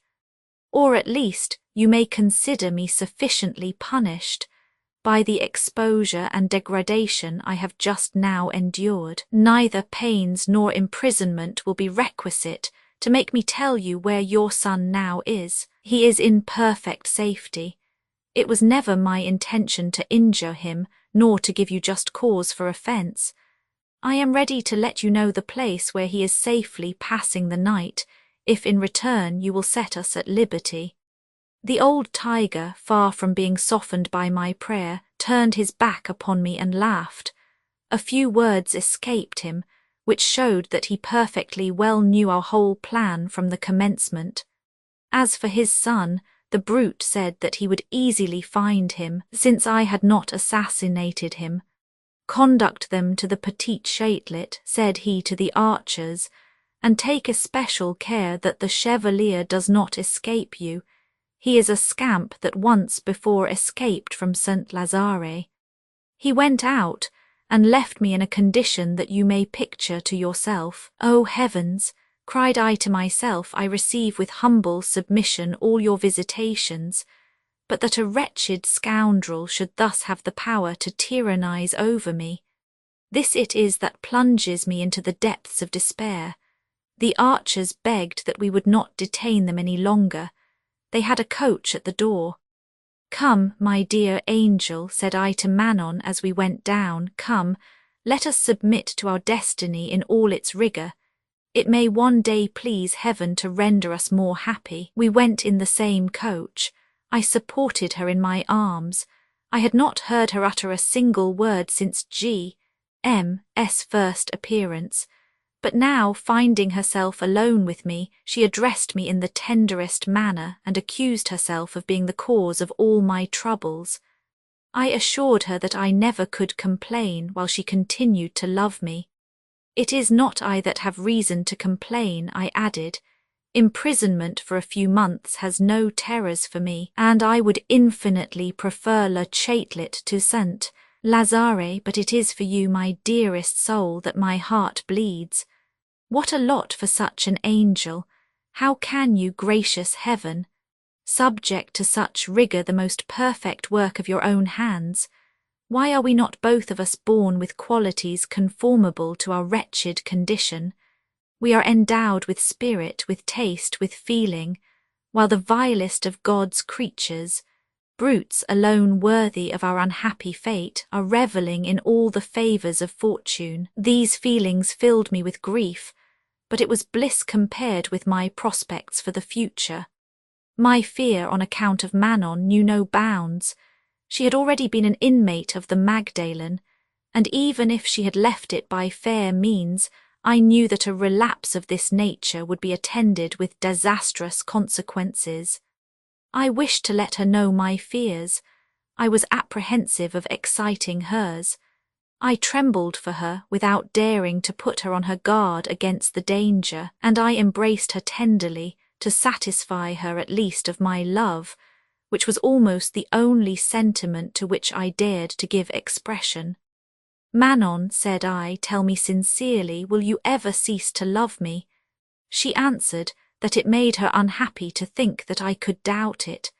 "Very well," replied I do so no longer, and with this conviction I may well defy all my enemies. Through the influence of my family, I can ensure my own liberation from the chatelet, and my life will be of little use, and of short duration if I do not succeed in rescuing you. We arrived at the prison, where they put us into separate cells. This blow was the less severe because I was prepared for it.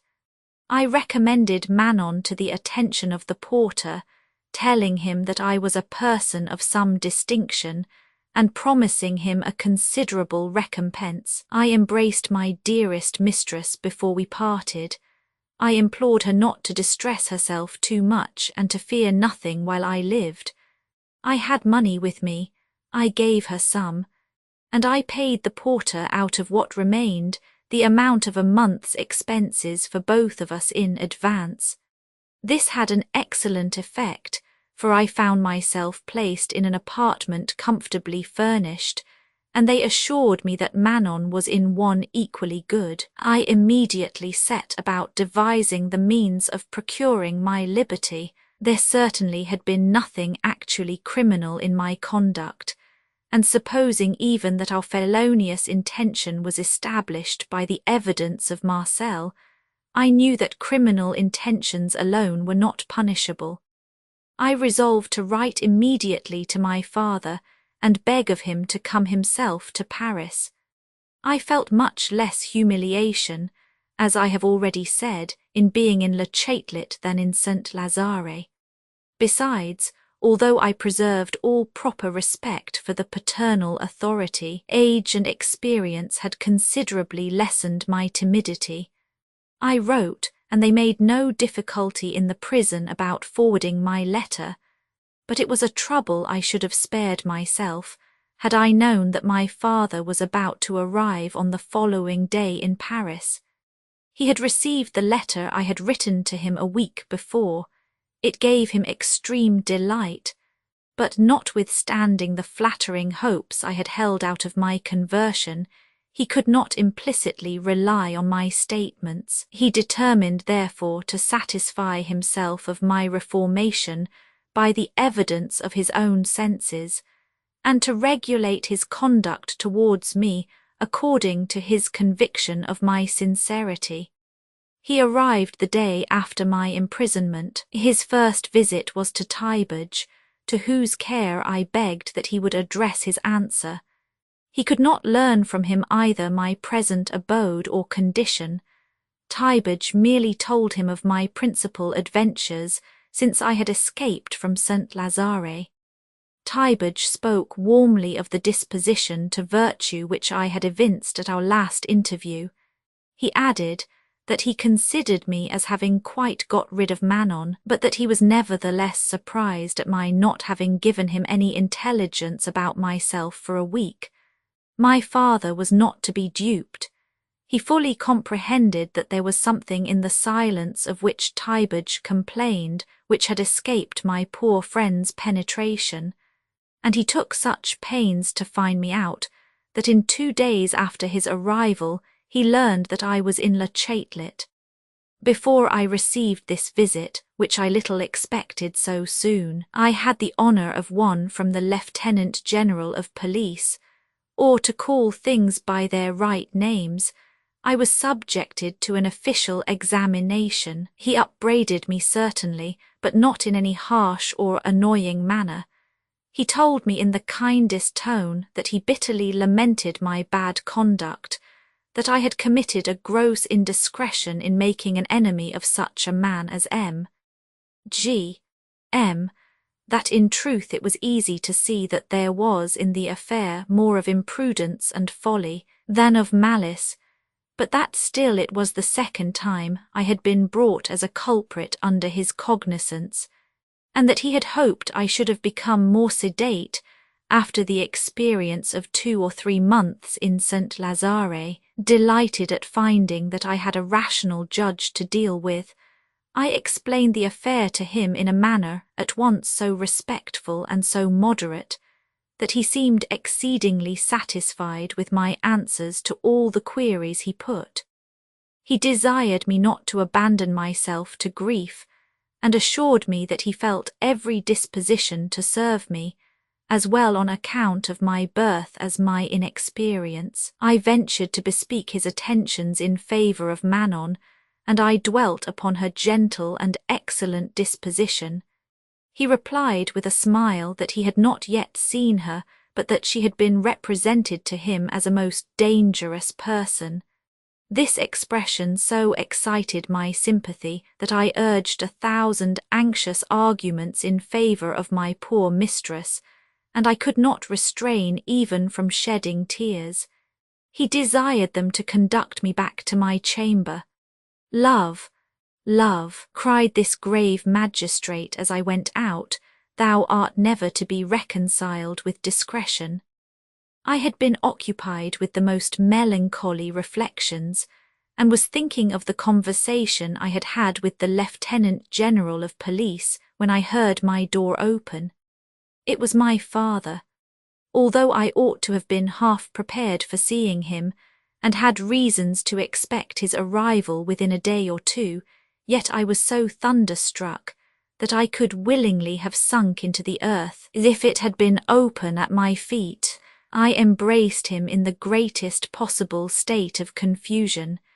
He took a seat, without either one or other of us having uttered a word. As I remained standing with my head uncovered, and my eyes cast on the ground, "Be seated, sir," said he in a solemn voice. "Be seated. I have to thank the notoriety of your debaucheries for learning the place of your abode. It is the privilege of such fame as yours that it cannot lie concealed. You are acquiring celebrity by an unerring path. Doubtless it will lead you to the grave, one, and you will then have the unfading glory of being held up to the admiration of the world." I made no reply. He continued, "What an unhappy lot is that of a father who, having tenderly loved a child and strained every nerve to bring him up a virtuous and respectable man, finds him turn out in the end a worthless profligate who dishonours him. To an ordinary reverse of fortune one may be reconciled. Time softens the affliction, and even the indulgence of sorrow itself is not unavailing. But what remedy is there for an evil that is perpetually augmenting, such as the profligacy of a vicious son, who has deserted every principle of honour, and is ever plunging from deep into deeper vice? You are silent," added he. "Look at this counterfeit modesty, this hypocritical air of gentleness. Might he not pass for the most respectable member of his family?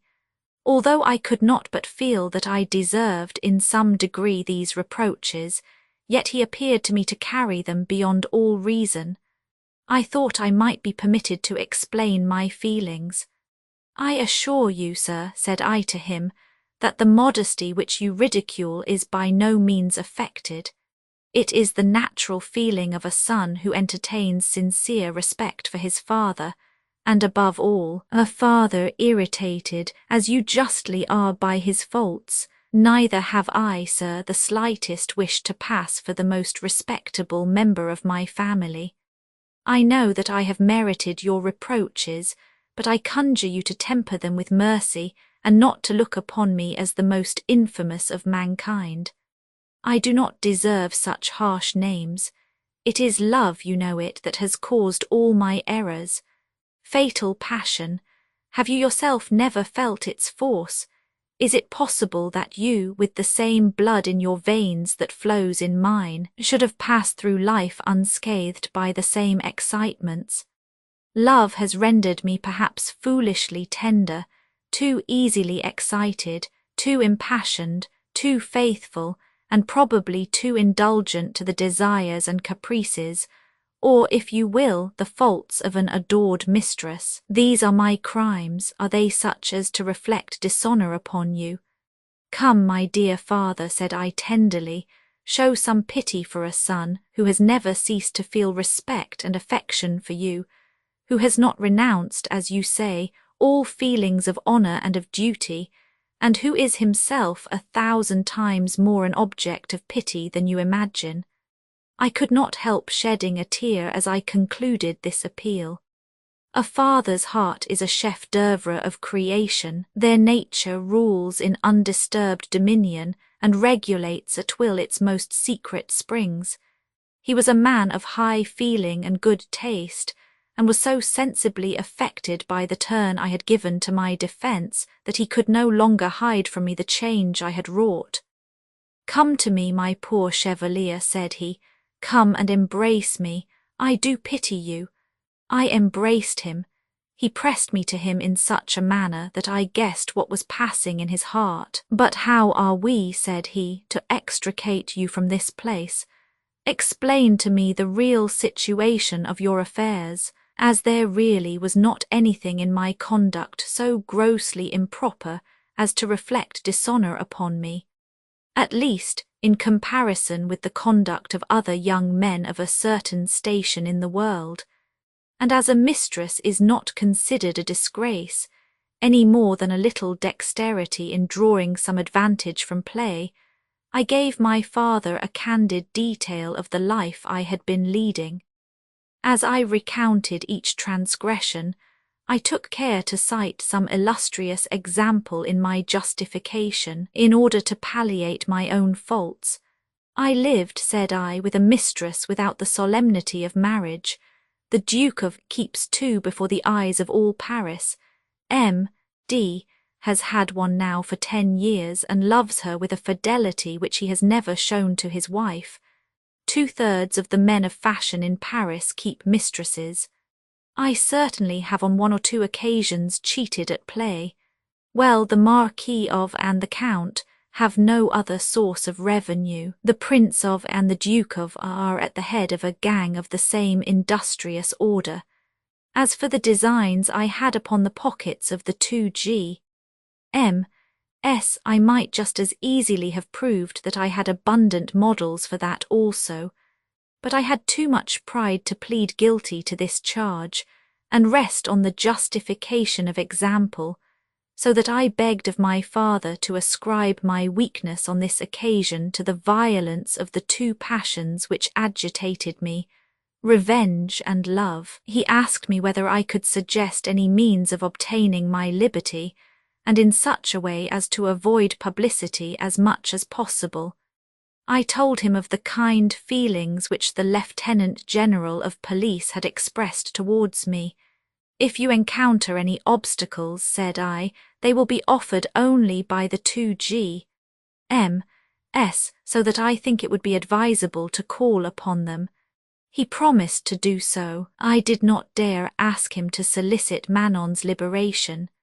This was not from want of courage, but from the apprehension of exasperating him by such a proposition, and perhaps driving him to form some design fatal to the future happiness of us both. It remains to this hour a problem whether this fear on my part was not the immediate cause of all my most terrible misfortunes, by preventing me from ascertaining my father's disposition and endeavouring to inspire him with favourable feelings towards my poor mistress. I might have perhaps once more succeeded in exciting his commiseration. I might have put him on his guard against the impression which he was sure of receiving from a visit to old G. M. But how can I tell what the consequences would have been? My unhappy fate would have most probably counteracted all my efforts, but it would have been a consolation to have had nothing else but that, and the cruelty of my enemies, to blame for my afflictions. On quitting me, my father went to pay a visit to M. He found him with his son, whom the guardsman had safely restored to liberty. I never learned the particulars of their conversation, but I could easily infer them from the disastrous results. They went together, the two old gentlemen, to the Lieutenant General of Police, from whom they requested one favour each. The first was to have me at once liberated from Le Chatelet, the second to condemn Manon to perpetual imprisonment or to transport her for life to America. They happened at that very period to be sending out a number of convicts to the Mississippi. The Lieutenant General promised to have her embarked on board the first vessel that sailed. M. and my father came together to bring me the news of my liberation. M. said something civil with reference to what had passed, and having congratulated me upon my happiness in having such a father, he exhorted me to profit henceforward by his instruction and example. My father desired me to express my sorrow for the injustice I had even contemplated against his family, and my gratitude for his having assisted in procuring my liberation. We all left the prison together, without the mention of Manon's name. I dared not in their presence speak of her to the turnkeys. Alas! All my entreaties in her favour would have been useless. The cruel sentence upon Manon had arrived at the same time as the warrant for my discharge. The unfortunate girl was conducted in an hour after to the hospital, to be there classed with some other wretched women who had been condemned to the same punishment. My father having forced me to accompany him to the house where he was residing, it was near 6 o'clock before I had an opportunity of escaping his vigilance. In returning to Le Chatelet, my only wish was to convey some refreshments to Manon, and to recommend her to the attention of the porter, for I had no hope of being permitted to see her, nor had I as yet had time to reflect on the best means of rescuing her. I asked for the porter.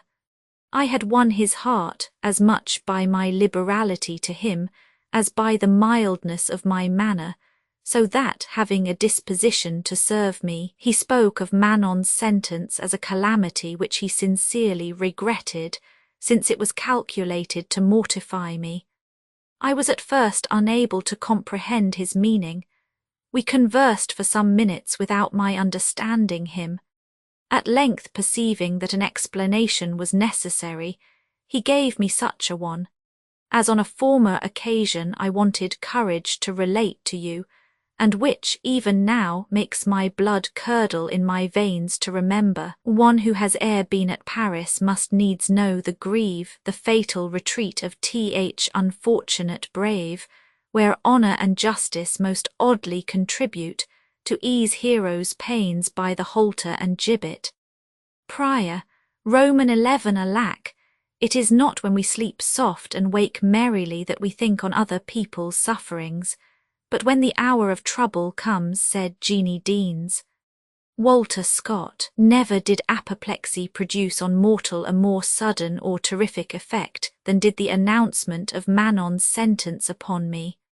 I fell prostrate, with so intense a palpitation of the heart, that as I swooned I thought that death itself was come upon me. This idea continued even after I had been restored to my senses. I gazed around me upon every part of the room, then upon my own paralysed limbs, doubting in my delirium whether I still bore about me the attributes of a living man. It is quite certain that, in obedience to the desire I felt of terminating my sufferings, even by my own hand, nothing could have been to me more welcome than death at that moment of anguish and despair. Religion itself could depict nothing more insupportable after death than the racking agony with which I was then convulsed. Yet, by a miracle, only within the power of omnipotent love, I soon regained strength enough to express my gratitude to heaven for restoring me to sense and reason. My death could have only been a relief and blessing to myself, whereas Manon had occasion for my prolonged existence in order to deliver her, to succour her, to avenge her wrongs.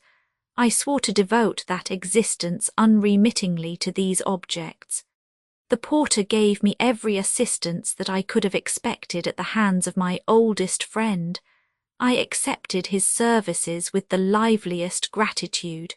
"Alas," said I to him, "you then are affected by my sufferings. The whole world abandons me. My own father proves one of the very cruelest of my persecutors. No person feels pity for me. You alone, in this abode of suffering and shame, you alone exhibit compassion for the most wretched of mankind." He advised me not to appear in the street until I had recovered a little from my affliction. "Do not stop me," said I as I went out. "We shall meet again sooner than you imagine. Get ready your darkest dungeon, for I shall shortly become its tenant." In fact, my first idea was nothing less than to make away with the 2G.M.S. and the Lieutenant General of Police, and then to attack the hospital, sword in hand, assisted by all whom I could enlist in my cause.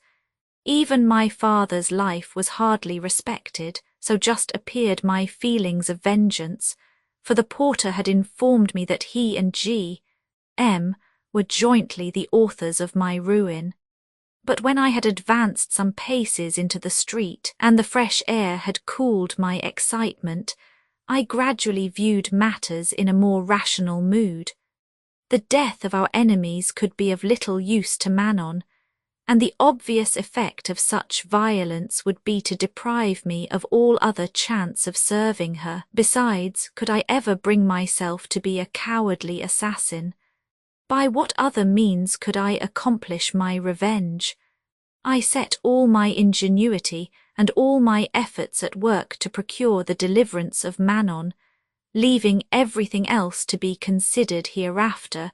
When I had succeeded in this first and paramount object, I had very little money left. Money, however, was an indispensable basis for all my operations.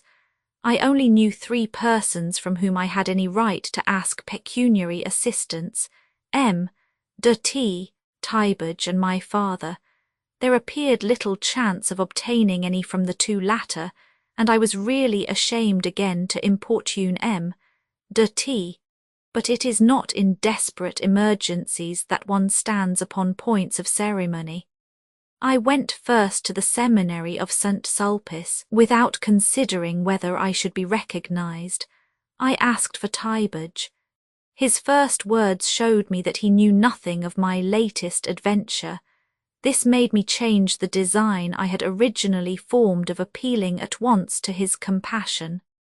I spoke generally of the pleasure it had given me to see my father again, and I then begged of him to lend me some money, under the pretext of being anxious before I left Paris to pay a few little debts, which I wished to keep secret. He handed me his purse without a single remark. I took 20 or 25 pounds which it contained. I offered him my note of hand, but he was too generous to accept it. I then went to M. de T. I had no reserve with him. I plainly told him my misfortunes and distress. He already knew everything and had informed himself even of the most trifling circumstance, on account of the interest he naturally took in young G.M.'s adventure. He, however, listened to me, and seemed sincerely to lament what had occurred. When I consulted him as to the best means of rescuing Manon, he answered that he saw such little ground for hope, that without some extraordinary interposition of Providence, it would be folly to expect relief. That he had paid a visit expressly to the hospital, since Manon had been transferred from the Chatelet. but that he could not even obtain permission to see her, as the Lieutenant General of Police had given the strictest orders to the contrary, and that to complete the catastrophe, the unfortunate train of convicts in which she was to be included was to take its departure from Paris the day but one after. I was so confounded by what he said that if he had gone on speaking for another hour I should not have interrupted him. He continued to tell me that the reason of his not calling to see me at the Chatelet was that he hoped to be of more use by appearing to be unknown to me, that for the last few hours, since I had been set at liberty, he had in vain looked for me, in order to suggest the only plan through which he could see a hope of averting Manon's fate. He told me it was dangerous counsel to give, and implored me never to mention the part he took in it. It was to find some enterprising fellows gallant enough to attack Manon's guard on getting outside the barriere. Nor did he wait for me to urge a plea of poverty. "Here is £50, he said, presenting me his purse. "It may be of use to you. You can repay me when you are in better circumstances." He added that if the fear of losing his character did not prevent him from embarking in such an enterprise, he would have willingly put his sword and his life at my service. This unlooked-for generosity affected me to tears. I expressed my gratitude with as much warmth as my depressed spirits left at my command. I asked him if there were nothing to be expected from interceding with the Lieutenant General of Police. He said that he had considered that point, but that he looked upon it as a hopeless attempt, because a favour of that nature was never accorded without some strong motive, and he did not see what inducement could be held out for engaging the intercession of any person of power on her behalf, that if any hope could possibly be entertained upon the point, it must be by working a change in the feelings of old G. M. and my father, and by prevailing on them to solicit from the Lieutenant General of Police the revocation of Manon's sentence. He offered to do everything in his power to gain over the younger G. M., although he fancied a coldness in that gentleman's manner towards him, probably from some suspicions he might entertain of his being concerned in the late affair, and he entreated me to lose no opportunity of effecting the desired change in my father's mind. This was no easy undertaking for me, not only on account of the difficulty I should naturally meet in overcoming his opinion, but for another reason which made me fear even to approach him.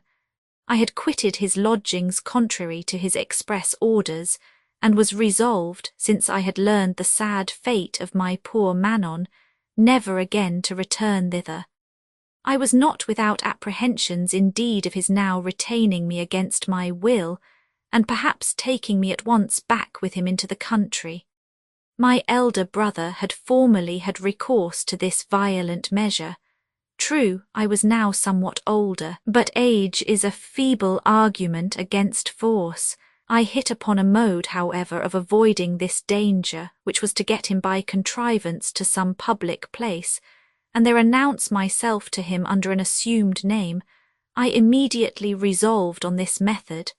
M. de T. went to G. M. S. and I to the Luxembourg, whence I sent my father word that a gentleman waited there to speak with him. I hardly thought he would come, as the night was advancing. He, however, soon made his appearance, followed by a servant. I begged of him to choose a walk where we could be alone. We walked at least 100 paces without speaking. He doubtless imagined that so much precaution could not be taken without some important object. He waited for my opening speech, and I was meditating how to commence it. At length I began. "Sir," said I, trembling, "you are a good and affectionate parent. You have loaded me with favours, and have forgiven me an infinite number of faults.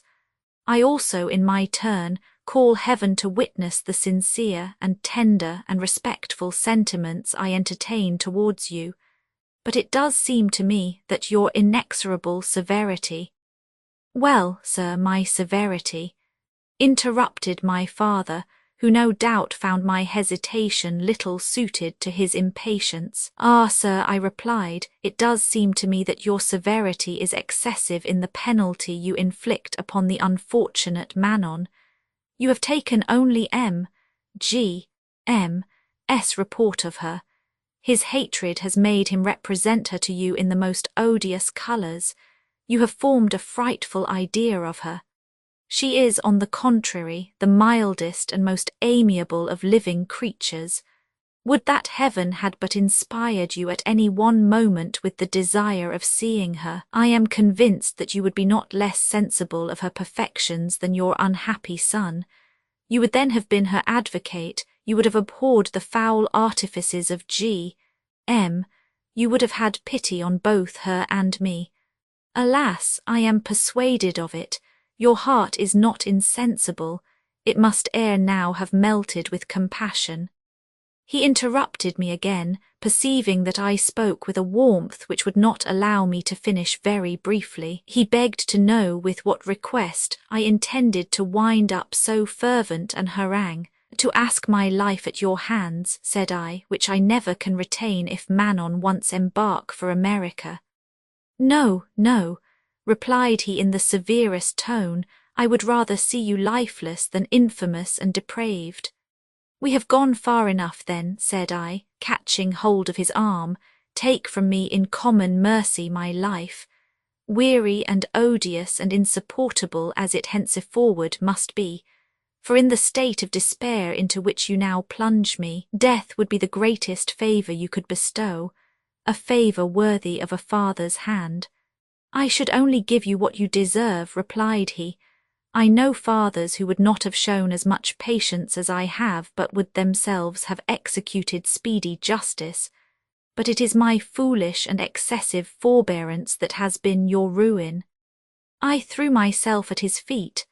Ah, exclaimed I, if you have still any remains of mercy, do not harden your heart against my distress and sorrow. Remember that I am your child. Alas, think of my poor mother, you loved her tenderly. Would you have suffered her to be torn from your arms? You would have defended her to the death. May not the same feeling then be pardoned in others? Can persons become barbarous and cruel after having themselves experienced the softening influence of tenderness and grief? Breathe not again the sacred name of your mother, he exclaimed, in a voice of thunder. The very allusion to her memory rouses my indignation. Had she lived to witness the unredeemed profligacy of your life, it would have brought her in pain and sorrow to her grave. Let us put an end to this discussion, he added. It distresses me and makes not the slightest change in my determination. I am going back to my lodgings, and I desire you to follow me. The cool and resolute tone in which he uttered this command convinced me that he was inexorable. I stepped some paces aside, for fear he should think fit to lay hands upon me. Do not increase my misery and despair, said I to him, by forcing me to disobey you. It is impossible for me to follow you, and equally so that I should continue to live after the unkind treatment I have experienced from you. I, therefore, bid you an eternal adieu. When you know that I am dead, as I shall soon be, the paternal affection which you once entertained for me may be perhaps revived. As I was about to turn away from him, you refused then to follow me, cried he in a tone of excessive anger. Go on to your ruin. Adieu, ungrateful and disobedient boy. Adieu, exclaimed I to him in a burst of grief. Adieu, cruel and unnatural father.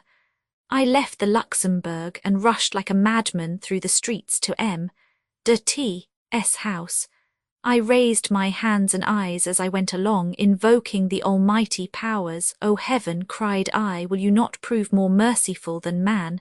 The only hope that remains to me is from above. M.'s had not yet returned home, but he arrived before many minutes had elapsed. His negotiation had been as unsuccessful as my own. He told me so with the most sorrowful countenance. Young G.M., although less irritated than his father against Manon and me, would not undertake to petition in our favour. He was, in great measure, deterred by the fear which he himself had of the vindictive old lecher, who had already vented his anger against him for his design of forming a connection with Manon. There only remained to me, therefore, the violent measures which M.T. had suggested. I now confined all my hopes to them. They were questionless most uncertain, but they held out to me, at least, a substantial consolation in the certainty of meeting death in the attempt if unsuccessful. I left him, begging that he would offer up his best wishes for my triumph, and I thought only of finding some companions to whom I might communicate a portion of my own courage and determination. The first that occurred to me was the same guardsman whom I had employed to arrest G.M. I had intended indeed to pass the night at his rooms, not having had a moment of leisure during the afternoon to procure myself a lodging. I found him alone.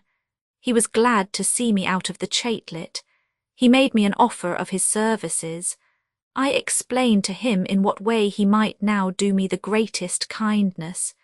He had good sense enough to perceive all the difficulties, but he was also generous enough to undertake to surmount them. We spent part of the night in considering how the plot was to be executed. He spoke of the 3 soldiers whom he had made use of on the last occasion as men whose courage had been proved. M.T. had told me the exact number of archers that would escort Manon. They were but 6. 5 strong and determined men could not fail to strike terror into these fellows, who would never think of defending themselves bravely, when they were to be allowed the alternative of avoiding danger by surrendering, and of that they would no doubt avail themselves. As I was not without money, the guardsman advised me to spare no pains or expense to ensure success. We must be mounted, he said, and each man must have his carbine and pistols. I will take care to prepare everything requisite by tomorrow. We shall also want 3 new suits of regimentals for the soldiers, who dare not appear in an affray of this kind in the uniform of their regiment. I handed him the 100 pistols which I had got from M.T. It was all expended the next morning, to the very last sou. I inspected the 3 soldiers. I animated them with the most liberal promises, and to confirm their confidence in me, I began by making each man a present of 10 pistols. The momentous day having arrived, I sent one of them at an early hour to the hospital to ascertain the exact time when the police were to start with their prisoners. Although I merely took this precaution from my excessive anxiety, it turned out to have been a prudent step. I had formed my plans upon false information which I had received as to their destination, and believing that it was at Rochelle this unhappy group was to embark, all my trouble would have been thrown away in waiting for them on the Orleans road. However, I learned by the soldiers' report that they would go out towards Rouen, and that it was from Havre de Grace they were to sail for America. We at once went to the gate of St. Honor, taking care to go by different streets. We assembled at the end of the faubourg. Our horses were fresh. In a little time we observed before us the 6 archers and the 2 wretched caravans, which you saw at Passy 2 years ago. The sight alone almost deprived me of my strength and senses. "O fate," said I to myself, "cruel fate, grant me now either death or victory." We hastily consulted as to the mode of making the attack. The cavalcade was only 400 paces in advance, and we might intercept them by cutting across a small field, round which the high road led. The guardsman was for this course in order to fall suddenly upon them while unprepared. I approved of the plan, and was the first to spur my horse forward. but fate once again relentlessly blasted all my hopes. The escort, seeing 5 horsemen riding towards them, inferred that it was for the purpose of attacking them. They put themselves in a position of defence, preparing their bayonets and guns with an air of resolution. This demonstration, which in the guardsman and myself only inspired fresh courage, had a very different effect upon our 3 cowardly companions. They stopped simultaneously, and having muttered to each other some words which I could not hear, they turned their horses' heads, threw the bridles on their necks, and galloped back towards Paris. "Good heavens!" said the guardsman, who appeared as much annoyed as I was by this infamous desertion. "What is to be done? We are but 2 now." From rage and consternation I had lost all power of speech. I doubted whether my first revenge should not be in pursuing the cowards who had abandoned me. I saw them flying, and looked in the other direction at the escort. If it had been possible to divide myself, I should at once have fallen upon both these objects of my fury. I should have destroyed all at the same moment. The guardsman, who saw my irresolution by my wandering gaze, begged of me to hear his advice. "Being but 2, he said, it would be madness to attack 6 men as well armed as ourselves, and who seem determined to receive us firmly. Let us return to Paris, and endeavour to succeed better in the choice of our comrades. The police cannot make very rapid progress with 2 heavy vans. We may overtake them tomorrow without difficulty." I reflected a moment on this suggestion, but seeing nothing around me but despair, I took a final and indeed desperate resolution. This was to thank my companion for his services, and, far from attacking the police, to go up with submission and implore them to receive me among them, that I might accompany Manon to Havre de Grace, and afterwards, if possible, cross the Atlantic with her. "The whole world is either persecuting or betraying me," said I to the guardsman. "I have no longer the power of interesting anyone in my favour. I expect nothing more either from fortune or the friendship of man. My misery is at its height. It only remains for me to submit, so that I close my eyes henceforward against every gleam of hope. May Heaven," I continued, "reward you for your generosity. Adieu. I shall go and aid my wretched destiny in filling up the full measure of my ruin." He in vain endeavoured to persuade me to return with him to Paris. I entreated him to leave me at once, lest the police should still suspect us of an intention to attack them. Roman 12. The pauses and intermissions of pain become positive pleasures, and have thus a power of shedding a satisfaction over the intervals of ease which few enjoyments exceed. Paley, riding towards the cortege at a slow pace, and with a sorrowful countenance, the guards could hardly see anything very terrific in my approach. They seemed, however, to expect an attack. "Be persuaded, gentlemen," said I to them, "that I come not to wage war, but rather to ask favours." I then begged of them to continue their progress without any distrust, and as we went along I made my solicitations. They consulted together to ascertain in what way they should entertain my request. The chief of them spoke for the rest. He said that the orders they had received to watch the prisoners vigilantly were of the strictest kind. That, however, I seemed so interesting a young man that they might be induced to relax a little in their duty, but that I must know, of course, that this would cost me something. I had about 16 pistoles left, and candidly told them what my purse contained. "Well," said the gendarme, "we will act generously. It shall only cost you 1 crown an hour for conversing with any of our girls that you may prefer. That is the ordinary price in Paris." I said not a word of Manon, because I did not wish to let them know of my passion. They at first supposed it was merely a boyish whim that made me think of amusing myself with these creatures.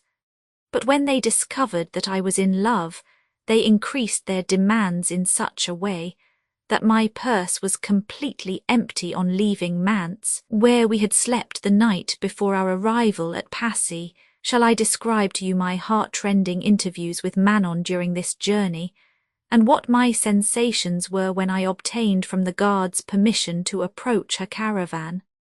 Oh, language never can adequately express the sentiments of the heart, but picture to yourself my poor mistress with a chain round her waist, seated upon a handful of straw, her head resting languidly against the panel of the carriage, her face pale and bathed with tears, which forced a passage between her eyelids, although she kept them continually closed. She had not even the curiosity to open her eyes on hearing the bustle of the guards when they expected our attack. Her clothes were soiled and in disorder, her delicate hands exposed to the rough air. In fine, her whole angelic form, that face, lovely enough to carry back the world to idolatry, presented a spectacle of distress and anguish utterly indescribable. I spent some moments gazing at her as I rode alongside the carriage. I had so lost my self-possession that I was several times on the point of falling from my horse. My sighs and frequent exclamations at length attracted her attention. She looked at and recognized me, and I remarked that on the first impulse she unconsciously tried to leap from the carriage towards me, but being checked by her chain, she fell into her former attitude. I begged of the guards to stop one moment for the sake of mercy. They consented for the sake of avarice. I dismounted to go and sit near her.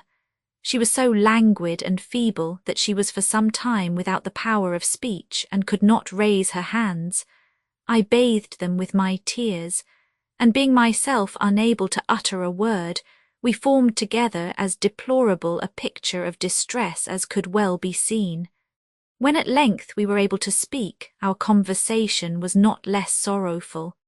Manon said little. Shame and grief appeared to have altered the character of her voice. Its tone was feeble and tremulous. She thanked me for not having forgotten her, and for the comfort I gave her in allowing her to see me once more, and she then bade me a long and last farewell. But when I assured her that no power on earth could ever separate me from her, and that I was resolved to follow her to the extremity of the world, to watch over her, to guard her, to love her, and inseparably to unite my wretched destiny with hers, the poor girl gave way to such feelings of tenderness and grief that I almost dreaded danger to her life from the violence of her emotion. The agitation of her whole soul seemed intensely concentrated in her eyes. She fixed them steadfastly upon me. She more than once opened her lips without the power of giving utterance to her thoughts. I could, however, catch some expressions that dropped from her, of admiration and wonder at my excessive love, of doubt that she could have been fortunate enough to inspire me with a passion so perfect, of earnest entreaty that I would abandon my intention of following her, and seek elsewhere a lot more worthy of me, and which, she said, I could never hope to find with her. In spite of the cruelest inflictions of fate, I derived comfort from her looks, and from the conviction that I now possessed her undivided affection. I had in truth lost all that other men value, but I was the master of Manon's heart, the only possession that I prized.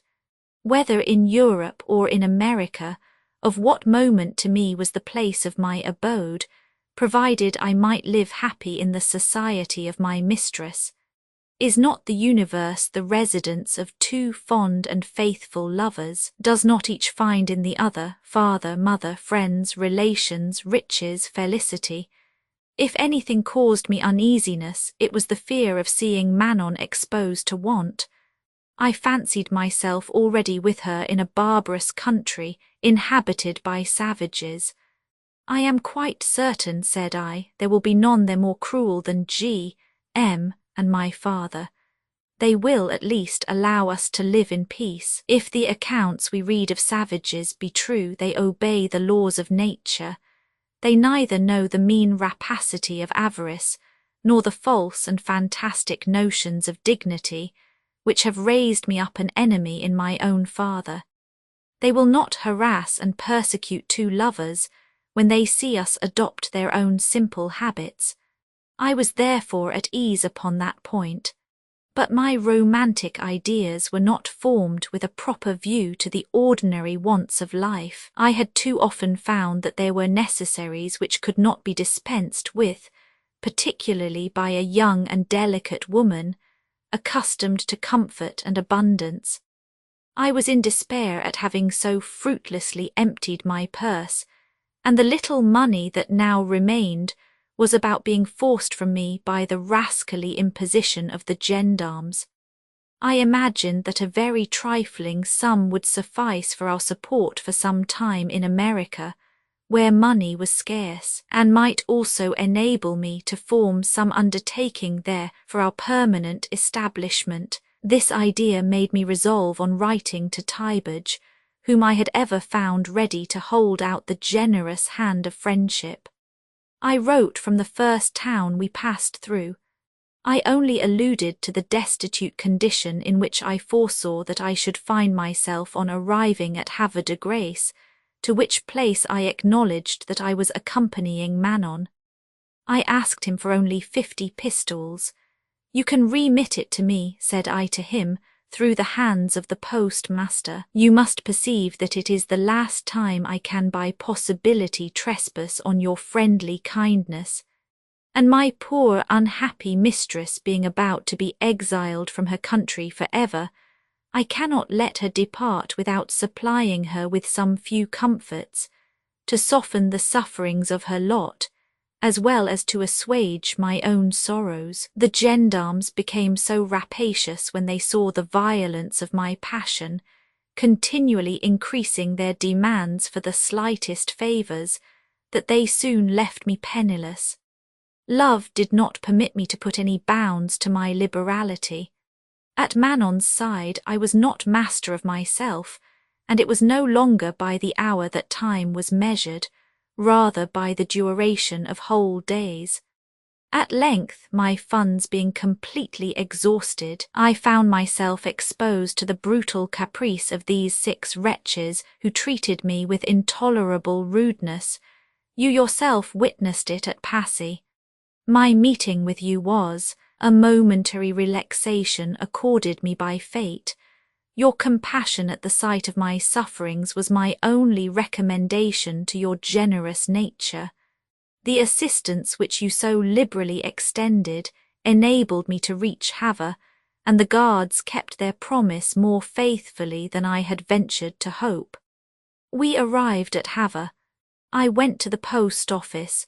Tybage had not yet had time to answer my letter. I ascertained the earliest day I might reckon upon his answer. It could not possibly arrive for 2 days longer, and by an extraordinary fatality our vessel was to sail on the very morning of the day when the letter might be expected. I cannot give you an idea of my despair. "Alas," cried I, "even amongst the unfortunate I am to be ever the most wretched." Manon replied, "Alas, does a life so thoroughly miserable deserve the care we bestow on ours? Let us die at Havre, dearest Chevalier. Let death at once put an end to our afflictions. Shall we persevere, and go to drag on this hopeless existence in an unknown land, where we shall, no doubt, have to encounter the most horrible pains, since it has been their object to punish me by exile? Let us die," she repeated, "or do at least in mercy rid me of life, and then you can seek another lot in the arms of some happier lover." "No, no, Manon," said I, "it is but too enviable a lot in my estimation to be allowed to share your misfortunes." Her observations made me tremble. I saw that she was overpowered by her afflictions. I tried to assume a more tranquil air, in order to dissipate such melancholy thoughts of death and despair. I resolved to adopt the same course in future, and I learned by the results that nothing is more calculated to inspire a woman with courage than the demonstration of intrepidity in the man she loves. When I lost all hope of receiving the expected assistance from Tybage, I sold my horse. The money it brought, joined to what remained of your generous gift, amounted to the small sum of 40 pistoles. I expended 8 in the purchase of some necessary articles for Manon, and I put the remainder by as the capital upon which we were to rest our hopes and raise our fortunes in America. I had no difficulty in getting admitted on board the vessel. They were at the time looking for young men as voluntary emigrants to the colony. The passage and provisions were supplied gratis. I left a letter for Tybage, which was to go by the post next morning to Paris. It was no doubt written in a tone calculated to affect him deeply, since it induced him to form a resolution, which could only be carried into execution by the tenderest and most generous sympathy for his unhappy friend. Roman 13 sunt hae etiam sua promia laudi, sunt lacrimi rerum, et mentem mortalia tangunt. Virgil, e'en the mute walls relate the victim's fame, and sinners' tears the good man's pity claim. Dryden, we set sail. The wind continued favourable during the entire passage. I obtained from the captain's kindness a separate cabin for the use of Manon and myself. He was so good as to distinguish us from the herd of our miserable associates. I took an opportunity, on the second day, of conciliating his attentions by telling him part of our unfortunate history. I did not feel that I was guilty of any very culpable falsehood in saying that I was the husband of Manon. He appeared to believe it, and promised me his protection, and indeed we experienced during the whole passage the most flattering evidences of his sincerity. He took care that our table was comfortably provided, and his attentions procured us the marked respect of our companions in misery. The unwearied object of my solicitude was to save Manon from every inconvenience. She felt this, and her gratitude, together with a lively sense of the singular position in which I had placed myself solely for her sake, rendered the dear creature so tender and impassioned, so attentive also to my most trifling wants, that it was between us a continual emulation of attentions and of love. I felt no regret at quitting Europe. On the contrary, the nearer we approached America, the more did I feel my heart expand and become tranquil. If I had not felt a dread of our perhaps wanting by and by the absolute necessaries of life, I should have been grateful to fate for having at length given so favourable a turn to our affairs. After a passage of 2 months, we at length reached the banks of the desired river. The country offered at first sight nothing agreeable. We saw only sterile and uninhabited plains, covered with rushes and some trees rooted up by the wind. No trace either of men or animals. However, the captain having discharged some pieces of artillery, we presently observed a group of the inhabitants of New Orleans, who approached us with evident signs of joy. We had not perceived the town. It is concealed upon the side on which we approached it by a hill. We were received as persons dropped from the clouds. The poor inhabitants hastened to put 1,000 questions to us upon the state of France, and of the different provinces in which they were born. They embraced us as brothers, and as beloved companions, who had come to share their pains and their solitude. We turned towards the town with them, but we were astonished to perceive, as we advanced, that what we had hitherto heard spoken of as a respectable town was nothing more than a collection of miserable huts. They were inhabited by 500 or 600 persons. The governor's house was a little distinguished from the rest by its height and its position. It was surrounded by some earthen ramparts and a deep ditch. We were first presented to him. He continued for some time in conversation with the captain, and then advancing towards us, he looked attentively at the women one after another. There were 30 of them, for another troop of convicts had joined us at Havre. After having thus inspected them, he sent for several young men of the colony who were desirous to marry. He assigned the handsomest women to the principal of these, and the remainder were disposed of by lot. He had not yet addressed Manon, but having ordered the others to depart, he made us remain. "I learn from the captain," said he, "that you are married, and he is convinced by your conduct on the passage that you are both persons of merit and of education. I have nothing to do with the cause of your misfortunes. But if it be true that you are as conversant with the world and society as your appearance would indicate, I shall spare no pains to soften the severity of your lot, and you may on your part contribute towards rendering this savage and desert abode less disagreeable to me." I replied in the manner which I thought best calculated to confirm the opinion he had formed of us. He gave orders to have a habitation prepared for us in the town, and detained us to supper. I was really surprised to find so much politeness in a governor of transported convicts. In the presence of others he abstained from inquiring about our past adventures. The conversation was general, and in spite of our degradation, Manon and I exerted ourselves to make it lively and agreeable. At night we were conducted to the lodging prepared for us. We found a wretched hovel composed of planks and mud, containing 3 rooms on the ground and a loft overhead. He had sent there 6 chairs and some few necessaries of life. Manon appeared frightened by the first view of this melancholy dwelling. It was on my account much more than upon her own that she distressed herself. When we were left to ourselves, she sat down and wept bitterly.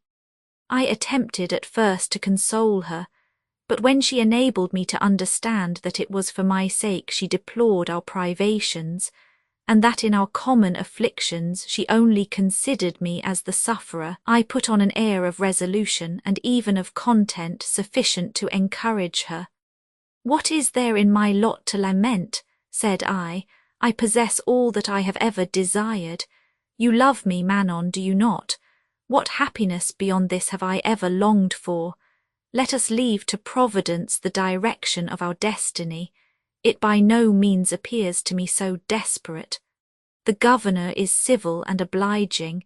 He has already given us marks of his consideration. He will not allow us to want for necessaries. As to our rude hut and the squalidness of our furniture, you might have noticed that there are few persons in the colony better lodged or more comfortably furnished than we are. And then you are an admirable chemist," added I, embracing her. "You transform everything into gold." "In that case," she answered, "you shall be the richest man in the universe. For as there never was love surpassing yours, so it is impossible for man to be loved more tenderly than you are by me.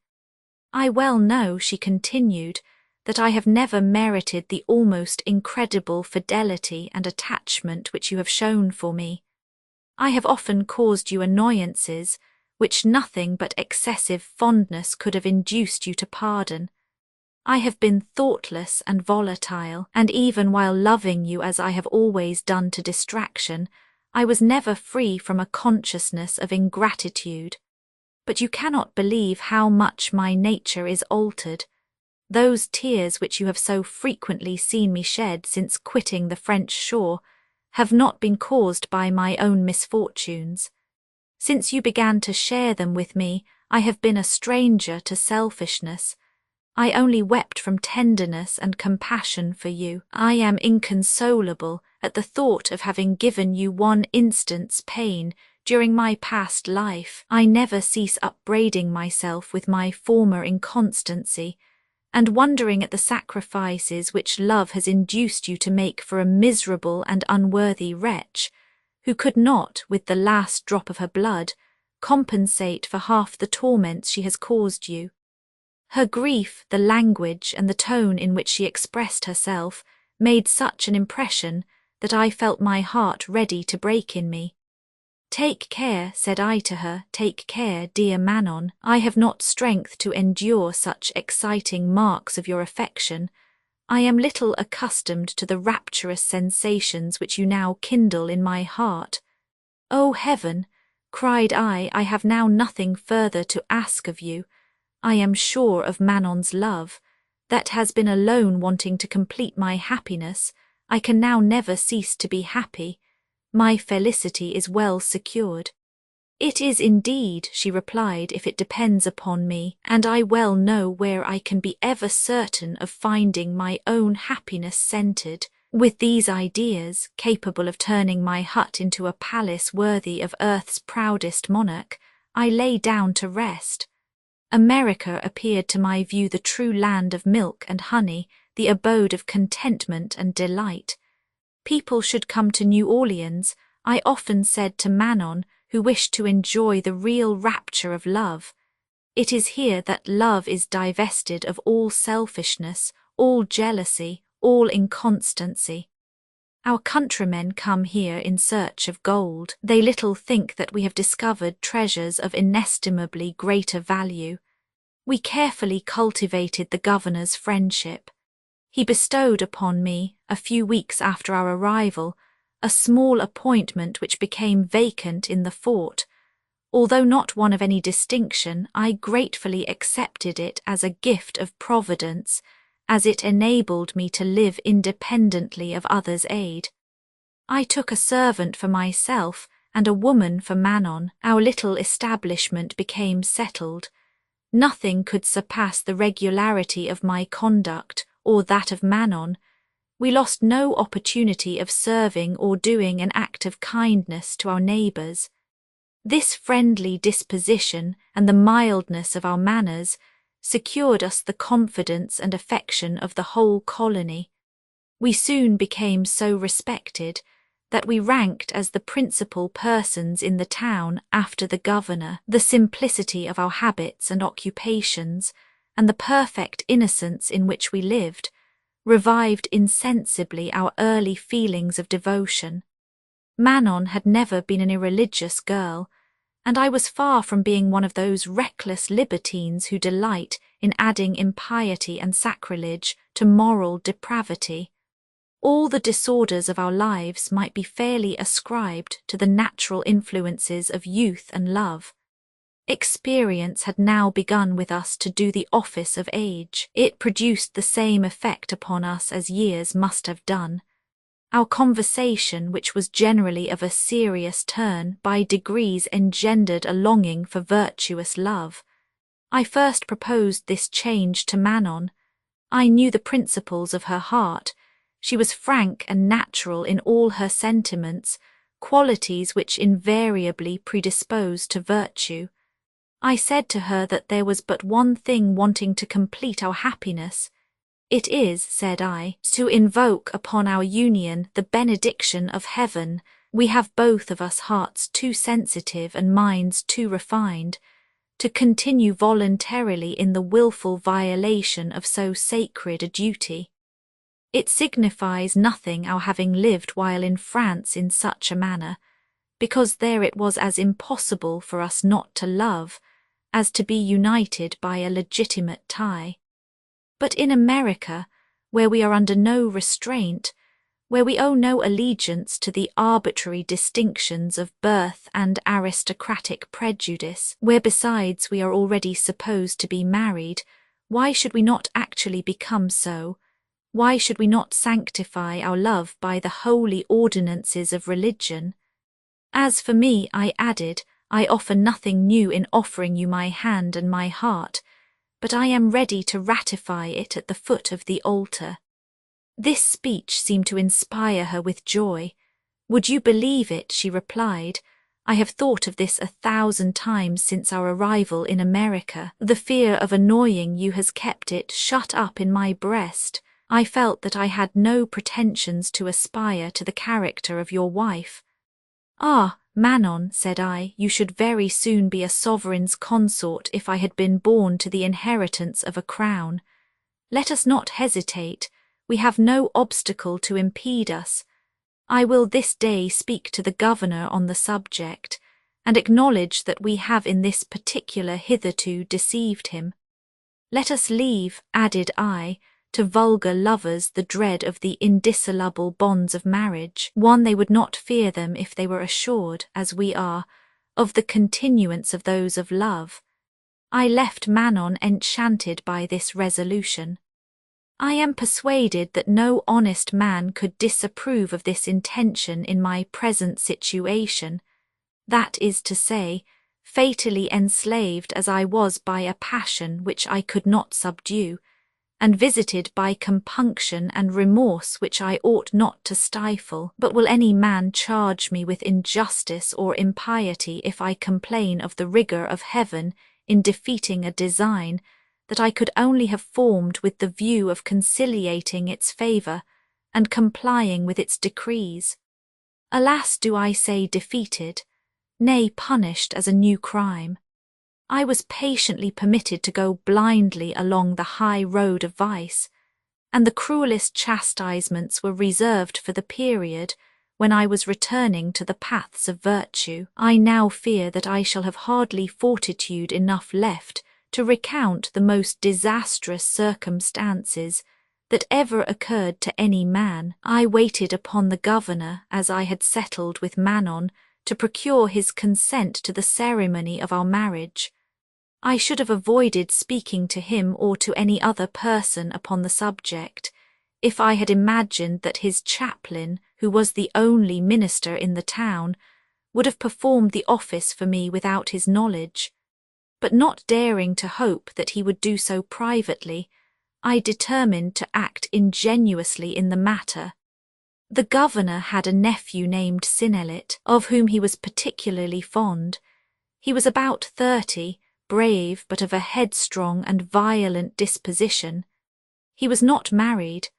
Manon's beauty had struck him on the first day of our arrival, and the numberless opportunities he had of seeing her during the last 9 or 10 months had so inflamed his passion that he was absolutely pining for her in secret. However, as he was convinced in common with his uncle and the whole colony that I was married, he put such a restraint upon his feelings that they remained generally unnoticed, and he lost no opportunity of showing the most disinterested friendship for me. He happened to be with his uncle when I arrived at the government house.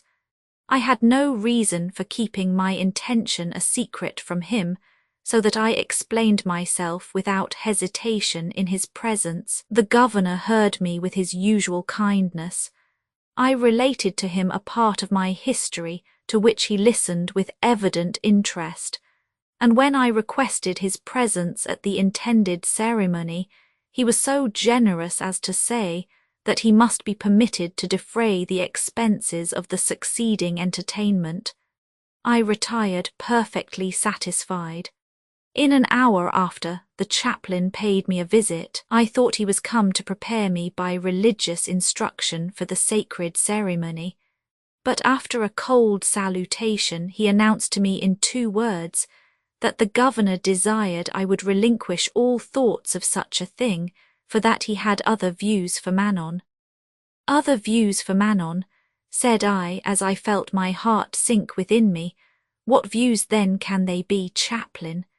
He replied that I must be of course aware that the governor was absolute master here, that Manon, having been transported from France to the colony, was entirely at his disposal, that hitherto he had not exercised his right, believing that she was a married woman, but that now, having learned from my own lips that it was not so, he had resolved to assign her to Synnelet, who was passionately in love with her. My indignation overcame my prudence. Irritated as I was, I desired the chaplain instantly to quit my house, swearing at the same time that neither governor, Synnelet, nor the whole colony together should lay hands upon my wife or mistress if they chose so to call her. I immediately told Manon of the distressing message I had just received. We conjectured that Synnelet had warped his uncle's mind after my departure, and that it was all the effect of a premeditated design. They were questionless the stronger party. We found ourselves in New Orleans, as in the midst of the ocean, separated from the rest of the world by an immense interval of space. In a country perfectly unknown, a desert or inhabited, if not by brutes, at least by savages quite as ferocious, to what corner could we fly? I was respected in the town, but I could not hope to excite the people in my favour to such a degree as to derive assistance from them proportioned to the impending danger. Money was requisite for that purpose, and I was poor. Besides, the success of a popular commotion was uncertain, and if we failed in the attempt, our doom would be inevitably sealed. I revolved these thoughts in my mind. I mentioned them in part to Manon. I found new ones without waiting for her replies. I determined upon one course and then abandoned that to adopt another. I talked to myself and answered my own thoughts aloud. At length I sank into a kind of hysterical stupor that I can compare to nothing, because nothing ever equalled it. Manon observed my emotion, and from its violence judged how imminent was our danger, and, apprehensive more on my account than on her own, the dear girl could not even venture to give expression to her fears. After a multitude of reflections, I resolved to call upon the governor and appeal to his feelings of honour, to the recollection of my unvarying respect for him, and the marks he had given of his own affection for us both. Manon endeavoured to dissuade me from this attempt. She said, with tears in her eyes, "You are rushing into the jaws of death. They will murder you. I shall never again see you. I am determined to die before you." I had great difficulty in persuading her that it was absolutely necessary that I should go, and that she should remain at home. I promised that she should see me again in a few moments. She did not foresee, nor did I, that it was against herself the whole anger of heaven, and the rabid fury of our enemies was about to be concentrated. I went to the fort. The governor was there with his chaplain. I supplicated him in a tone of humble submission that I could have ill brooked under other circumstances. I invoked his clemency by every argument calculated to soften any heart less ferocious and cruel than a tiger's. The barbarian made to all my prayers but two short answers, which he repeated over and over again. Manon, he said, was at his disposal, and he had given a promise to his nephew. I was resolved to command my feelings to the last. I merely replied that I had imagined he was too sincerely my friend to desire my death, to which I would infinitely rather consent than to the loss of my mistress. I felt persuaded on quitting him that it was folly to expect anything from the obstinate tyrant who would have damned himself 100 times over to please his nephew. However, I persevered in restraining my temper to the end, deeply resolved, if they persisted in such flagrant injustice, to make America the scene of one of the most horrible and bloody murders that even love had ever led to. I was on my return home meditating upon this design, when fate, as if impatient to expedite my ruin, threw Synnelet in my way. He read in my countenance a portion of my thoughts. I before said he was brave. He approached me. "Are you not seeking me?" he enquired. "I know that my intentions have given you mortal offence, and that the death of one of us is indispensable. Let us see who is to be the happy man." I replied that such was unquestionably the fact, and that nothing but death could end the difference between us. We retired about 100 paces out of the town. We drew. I wounded and disarmed him at the first onset. He was so enraged that he peremptorily refused either to ask his life or renounce his claims to Manon. I might have been perhaps justified in ending both by a single blow, but noble blood ever vindicates its origin. I threw him back his sword. "Let us renew the struggle," said I to him, "and remember that there shall be now no quarter." He attacked me with redoubled fury. I must confess that I was not an accomplished swordsman, having had but 3 months' tuition in Paris. Love, however, guided my weapon. Synnelet pierced me through and through the left arm, but I caught him whilst thus engaged, and made so vigorous a thrust that I stretched him senseless at my feet. In spite of the triumphant feeling that victory, after a mortal conflict, inspires, I was immediately horrified by the certain consequences of his death. There could not be the slightest hope of either pardon or respite from the vengeance I had thus incurred. Aware, as I was, of the affection of the governor for his nephew, I felt perfectly sure that my death would not be delayed a single hour after his should become known. Urgent as this apprehension was, it still was by no means the principal source of my uneasiness. Manon, the welfare of Manon, the peril that impended over her, and the certainty of my being now at length separated from her, afflicted me to such a degree that I was incapable of recognizing the place in which I stood. I regretted Synnelet's death. Instant suicide seemed the only remedy for my woes. However, it was this very thought that quickly restored me to my reason and enabled me to form a resolution. "What," said I to myself, "die, in order to end my pain? Then there is something I dread more than the loss of all I love. No, let me suffer the cruelest extremities in order to aid her, and when these prove of no avail, fly to death as a last resource." I returned towards the town. On my arrival at home, I found Manon half dead with fright and anxiety. My presence restored her. I could not conceal from her the terrible accident that had happened. On my mentioning the death of Synnelet and my own wound, she fell in a state of insensibility into my arms. It was a quarter of an hour before I could bring her again to her senses. I was myself in a most deplorable state of mind. I could not discern the slightest prospect of safety for either of us. "Manon," said I to her when she had recovered a little, "what shall we do? Alas, what hope remains to us? I must necessarily fly. Will you remain in the town?"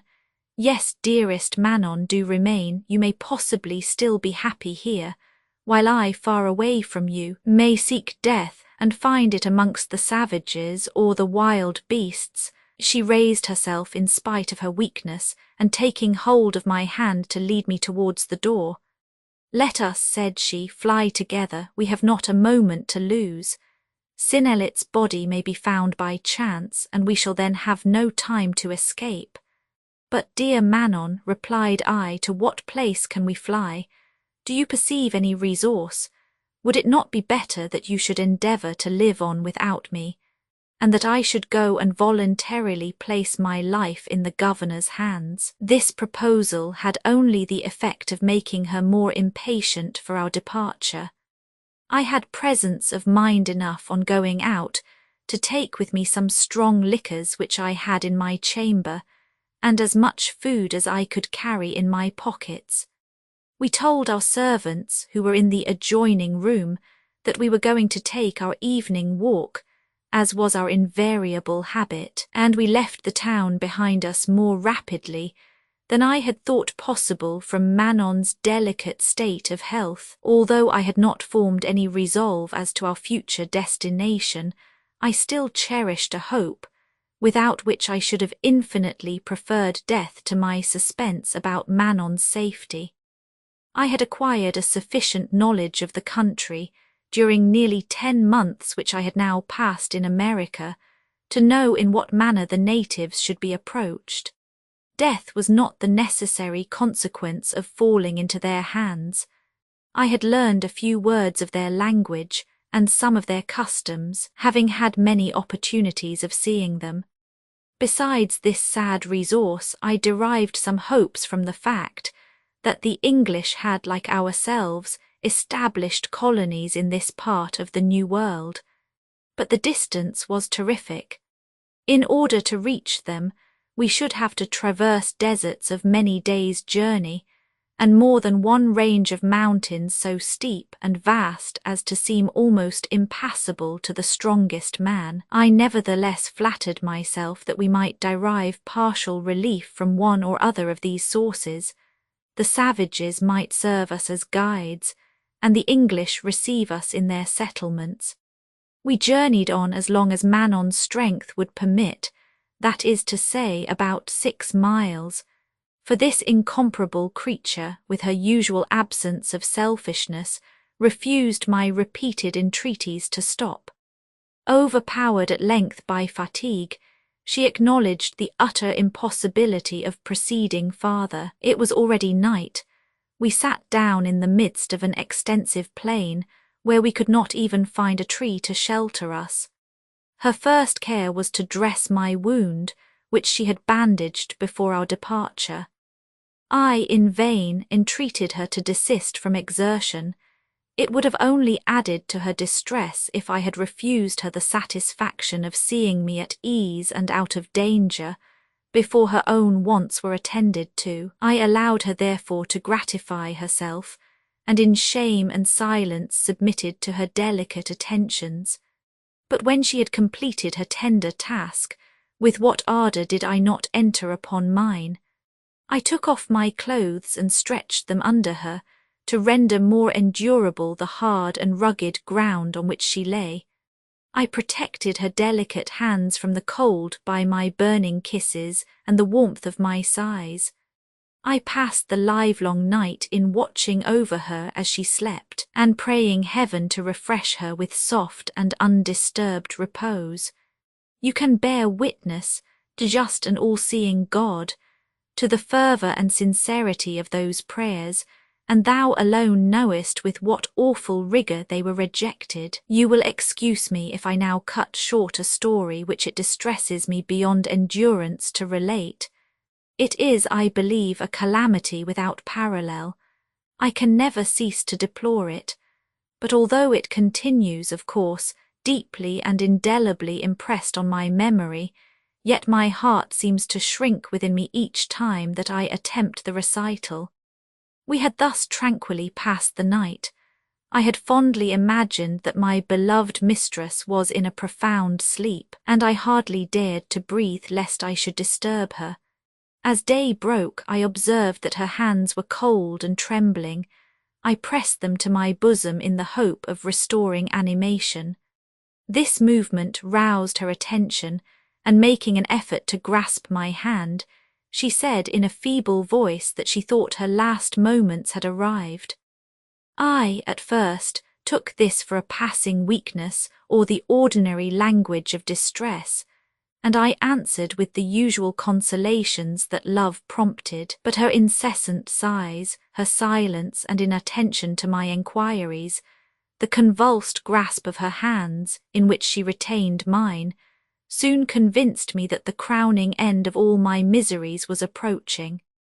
Do not now expect me to attempt a description of my feelings, or to repeat her dying expressions. I lost her. I received the purest assurances of her love even at the very instant that her spirit fled. I have not nerve to say more upon this fatal and disastrous event. My spirit was not destined to accompany Manon's. Doubtless, heaven did not as yet consider me sufficiently punished, and therefore ordained that I should continue to drag on a languid and joyless existence. I willingly renounced every hope of leading a happy one. I remained for 24 hours without taking my lips from the still beauteous countenance and hands of my adored Manon. My intention was to await my own death in that position, but at the beginning of the second day I reflected that, after I was gone, she must of necessity become the prey of wild beasts. I then determined to bury her, and wait my own doom upon her grave. I was already, indeed, so near my end from the combined effect of long fasting and grief, that it was with the greatest difficulty I could support myself standing. I was obliged to have recourse to the liquors which I had brought with me, and these restored sufficient strength to enable me to set about my last sad office. From the sandy nature of the soil there was little trouble in opening the ground. I broke my sword and used it for the purpose, but my bare hands were of greater service. I dug a deep grave, and there deposited the idol of my heart, after having wrapped around her my clothes to prevent the sand from touching her. I kissed her 10,000 times with all the ardour of the most glowing love, before I laid her in this melancholy bed.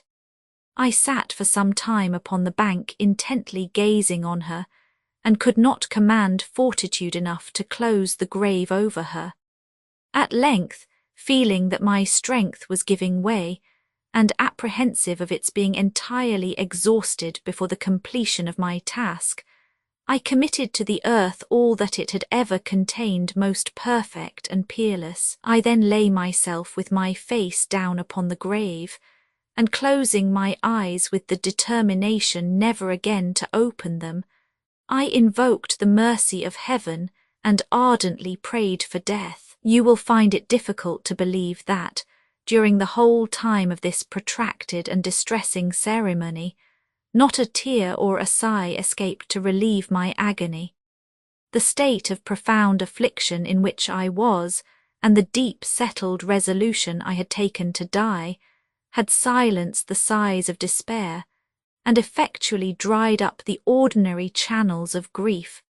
It was thus impossible for me, in this posture upon the grave, to continue for any time in possession of my faculties. After what you have listened to, the remainder of my own history would ill repay the attention you seem inclined to bestow upon it. Synnelet having been carried into the town and skilfully examined, it was found that, so far from being dead, he was not even dangerously wounded. He informed his uncle of the manner in which the affray had occurred between us, and he generously did justice to my conduct on the occasion.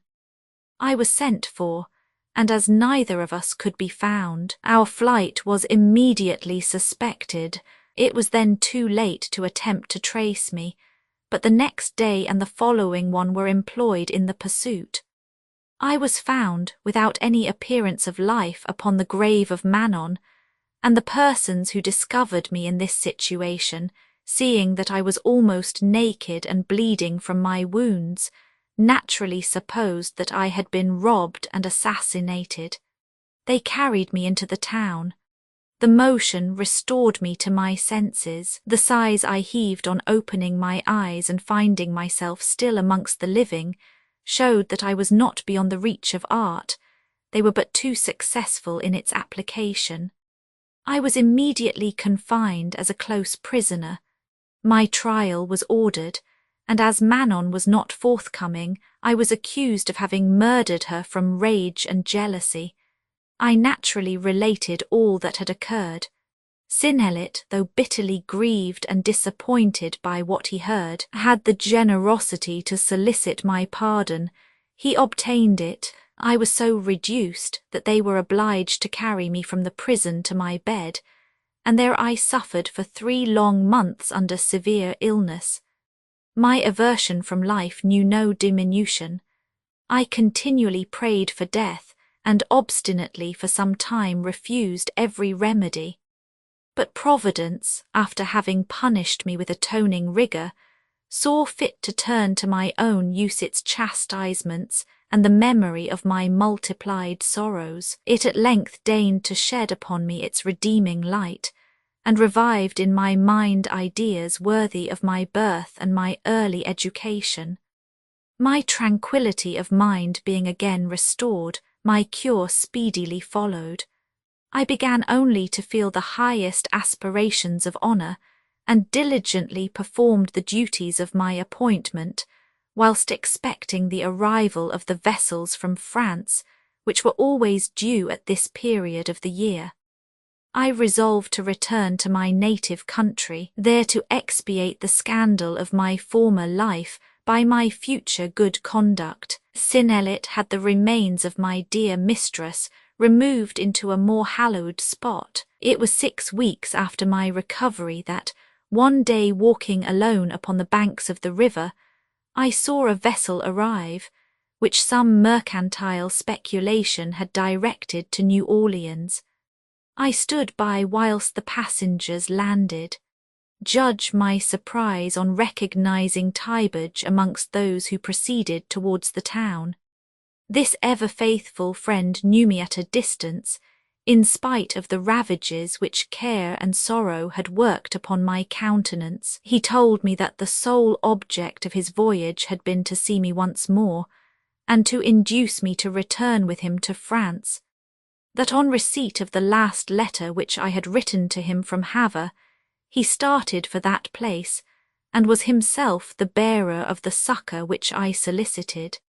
That he had been sensibly affected on learning my departure, and that he would have instantly followed me if there had been a vessel bound for the same destination. That he had been for several months endeavouring to hear of one in the various seaport towns, and that, having at length found one at St. Malo which was weighing anchor for Martinique, he embarked in the expectation of easily passing from thence to New Orleans. That the St. Malo vessel having been captured by Spanish pirates and taken to one of their islands, he had contrived to escape, and that in short, after many adventures, he had got on board the vessel which had just arrived, and at length happily attained his object. I was totally unable adequately to express my feelings of gratitude to this generous and unshaken friend. I conducted him to my house, and placed all I possessed at his service. I related to him every circumstance that had occurred to me since I left France, and in order to gladden him with tidings which I knew he did not expect, I assured him that the seeds of virtue which he had in former days implanted in my heart were now about to produce fruit, of which even he should be proud. He declared to me that this gladdening announcement more than repaid him for all the fatigue and trouble he had endured. We passed 2 months together at New Orleans whilst waiting the departure of a vessel direct to France, and having at length sailed, we landed only a fortnight since at Havre de Grace. On my arrival I wrote to my family. By a letter from my elder brother I there learned my father's death, which I dread to think the disorders of my youth might have hastened. The wind being favourable for Calais, I embarked for this port, and am now going to the house of one of my relations who lives a few miles off, where my brother said that he should anxiously await my arrival. Some say that love at sight of human ties spreads his light wings and in a moment flies. Updated editions will replace the previous one. The old editions will be renamed, creating the works from print editions not protected by U.S. Copyright law means that no one owns a United States copyright in these works, so the Foundation and you can copy and distribute it in the United States without permission and without paying copyright royalties. Special rules, set forth in the general terms of use part of this license, apply to copying and distributing project and may not be used if you charge for an e-book, except by following the terms of the trademark license, including paying royalties for use copies of this e-book. Complying with the trademark license is very easy. You may use this e-book for nearly any purpose such as creation of derivative works, reports, performances and research. Project Gutenberg e-books may be modified and printed and given away. You may do practically anything in the United States with e-books not protected by U.S. copyright law. Redistribution is subject to the trademark license, especially commercial redistribution. Start Full license. Please read this before you distribute or use this work. Distribution of electronic works by using or distributing this work, or any other work associated in any way with the phrase Project Gutenberg. You agree to comply with all the terms of the full www. Gutenberg.org/license. Electronic works. Electronic work. You indicate that you have read, understand, agree to and accept all the terms of this license and intellectual property, trademark/copyright agreement. If you do not agree to abide by all the terms of this agreement, you must cease using and return or possession. If you paid a fee for obtaining a copy of or access to by the terms of this agreement, you may obtain a refund from the person or entity to whom you paid the fee as set forth in paragraph 1. 8. Used on or associated in any way with an electronic work by people who agree to be bound by the terms of this agreement. There are a few even without complying with the full terms of this agreement. See paragraph 1. See below. There are a lot of things you can do with Project Gutenberg electronic works if you follow the terms of this electronic works. See paragraph 1. Below. Foundation or PGLAF owns a compilation copyright in the collection. Works in the collection are in the public domain in the United States.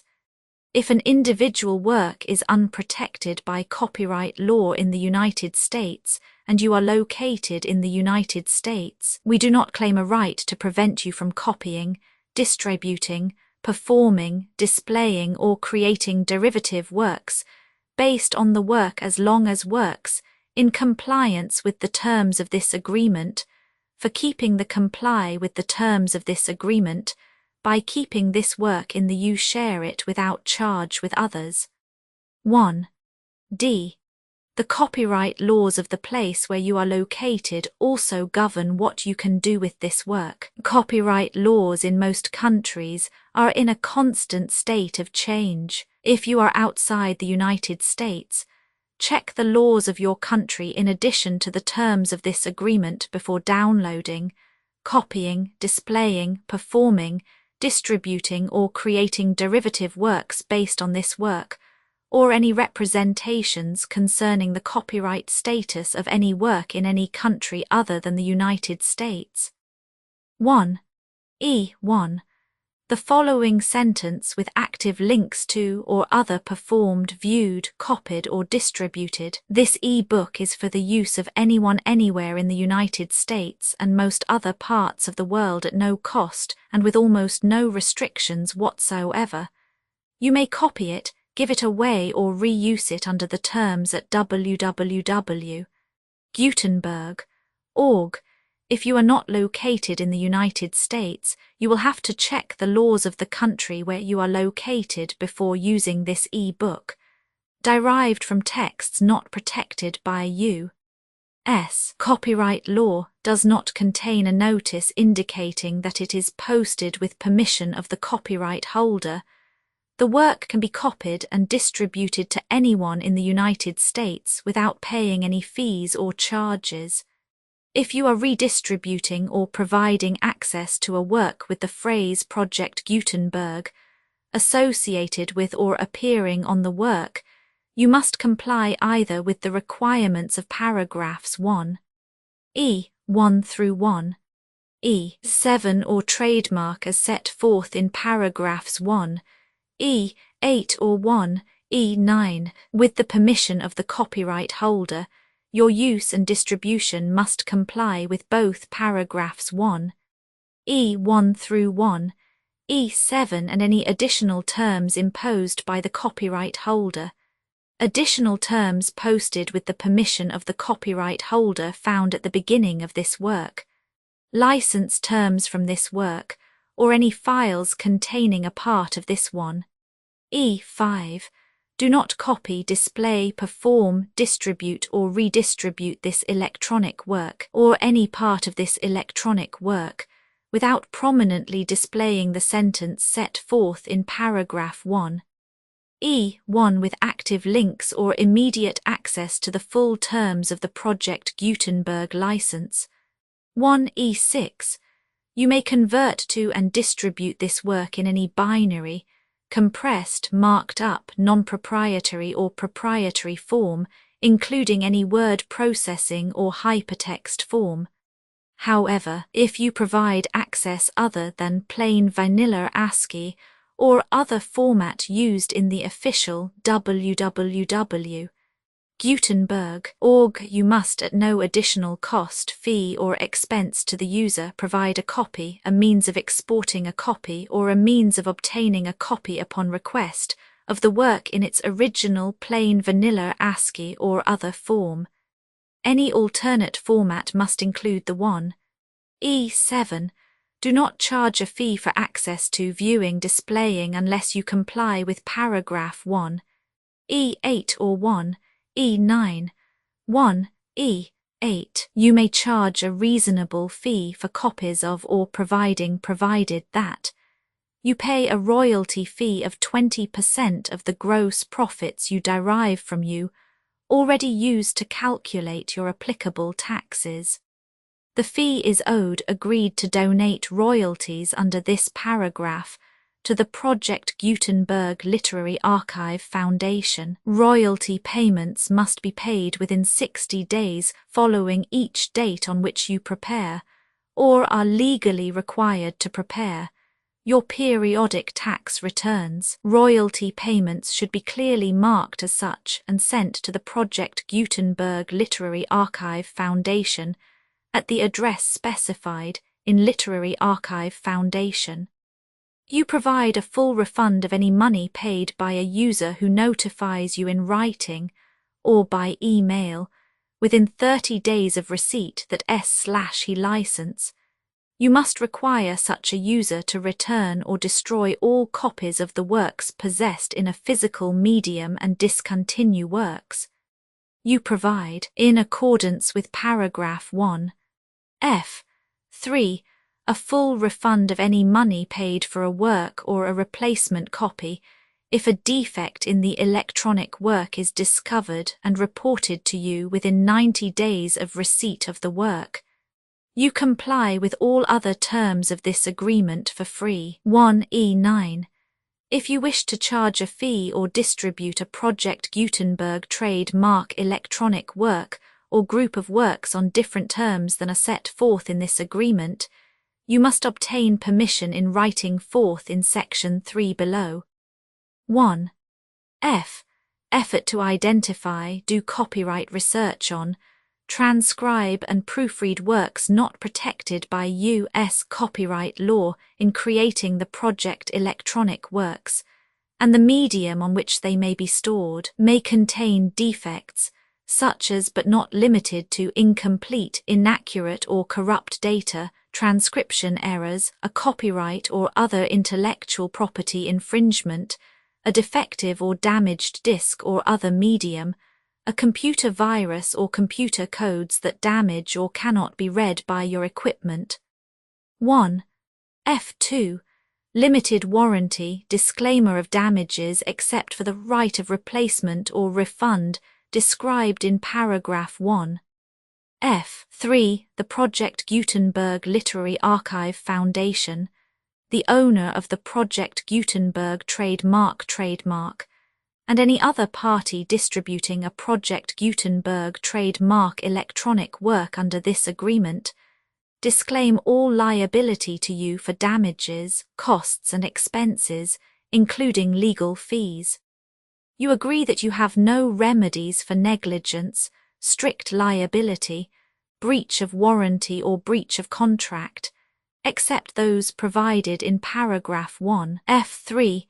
You agree that the foundation, the trademark owner, and any distributor under this agreement will not be liable to you for actual, direct, indirect, consequential, punitive or incidental damages, even if you give notice of the possibility of such damage.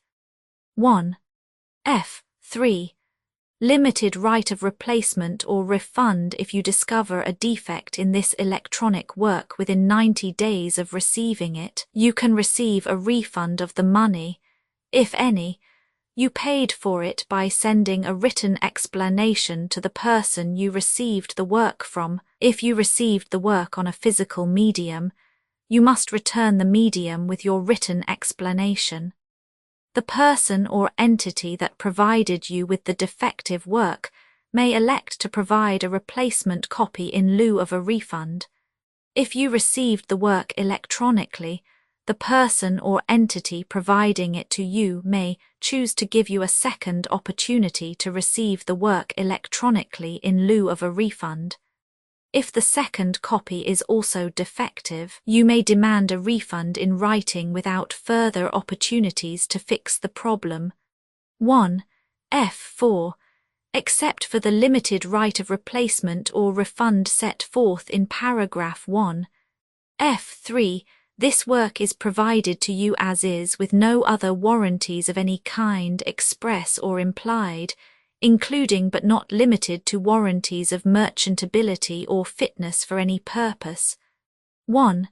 F. 5. Some states do not allow disclaimers of certain implied warranties, or the exclusion or limitation of certain types of damages. If any disclaimer or limitation set forth in this agreement violates the law of the state applicable to this agreement, the agreement shall be interpreted to make the maximum disclaimer or limitation permitted by the applicable state law.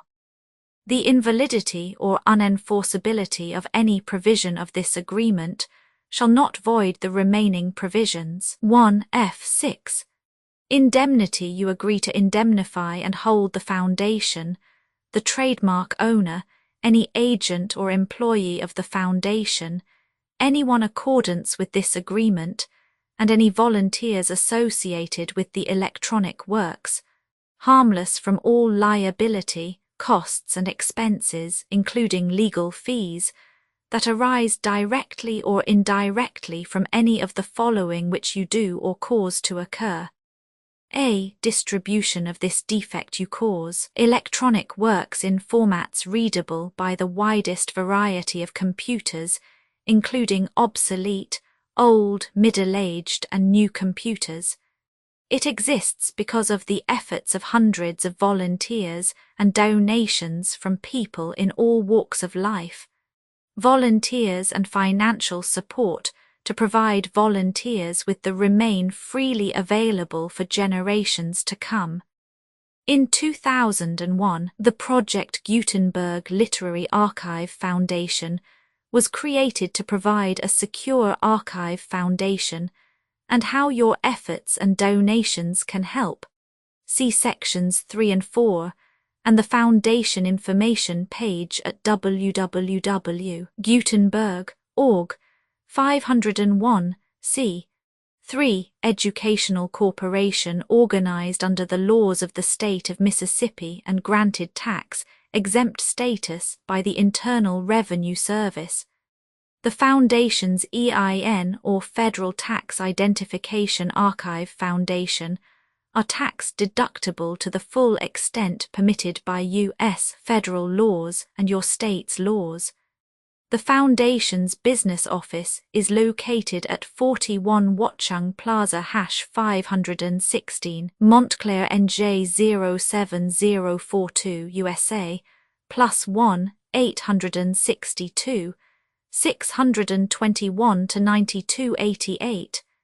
Email contact links and up-to-date contact information can be found at the Foundation's website and official page at www.gutenberg.org/contact Literary Archive Foundation public support and donations to carry out its mission of increasing the number of public domain and licensed works that can be freely distributed in machine-readable form accessible by the widest array of equipment, including outdated equipment.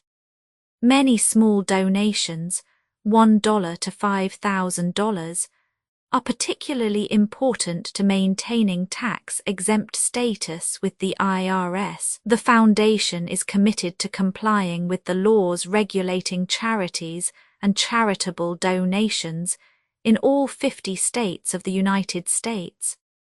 Compliance requirements are not uniform, and it takes a considerable effort, much paperwork and many fees to meet and keep up with these requirements.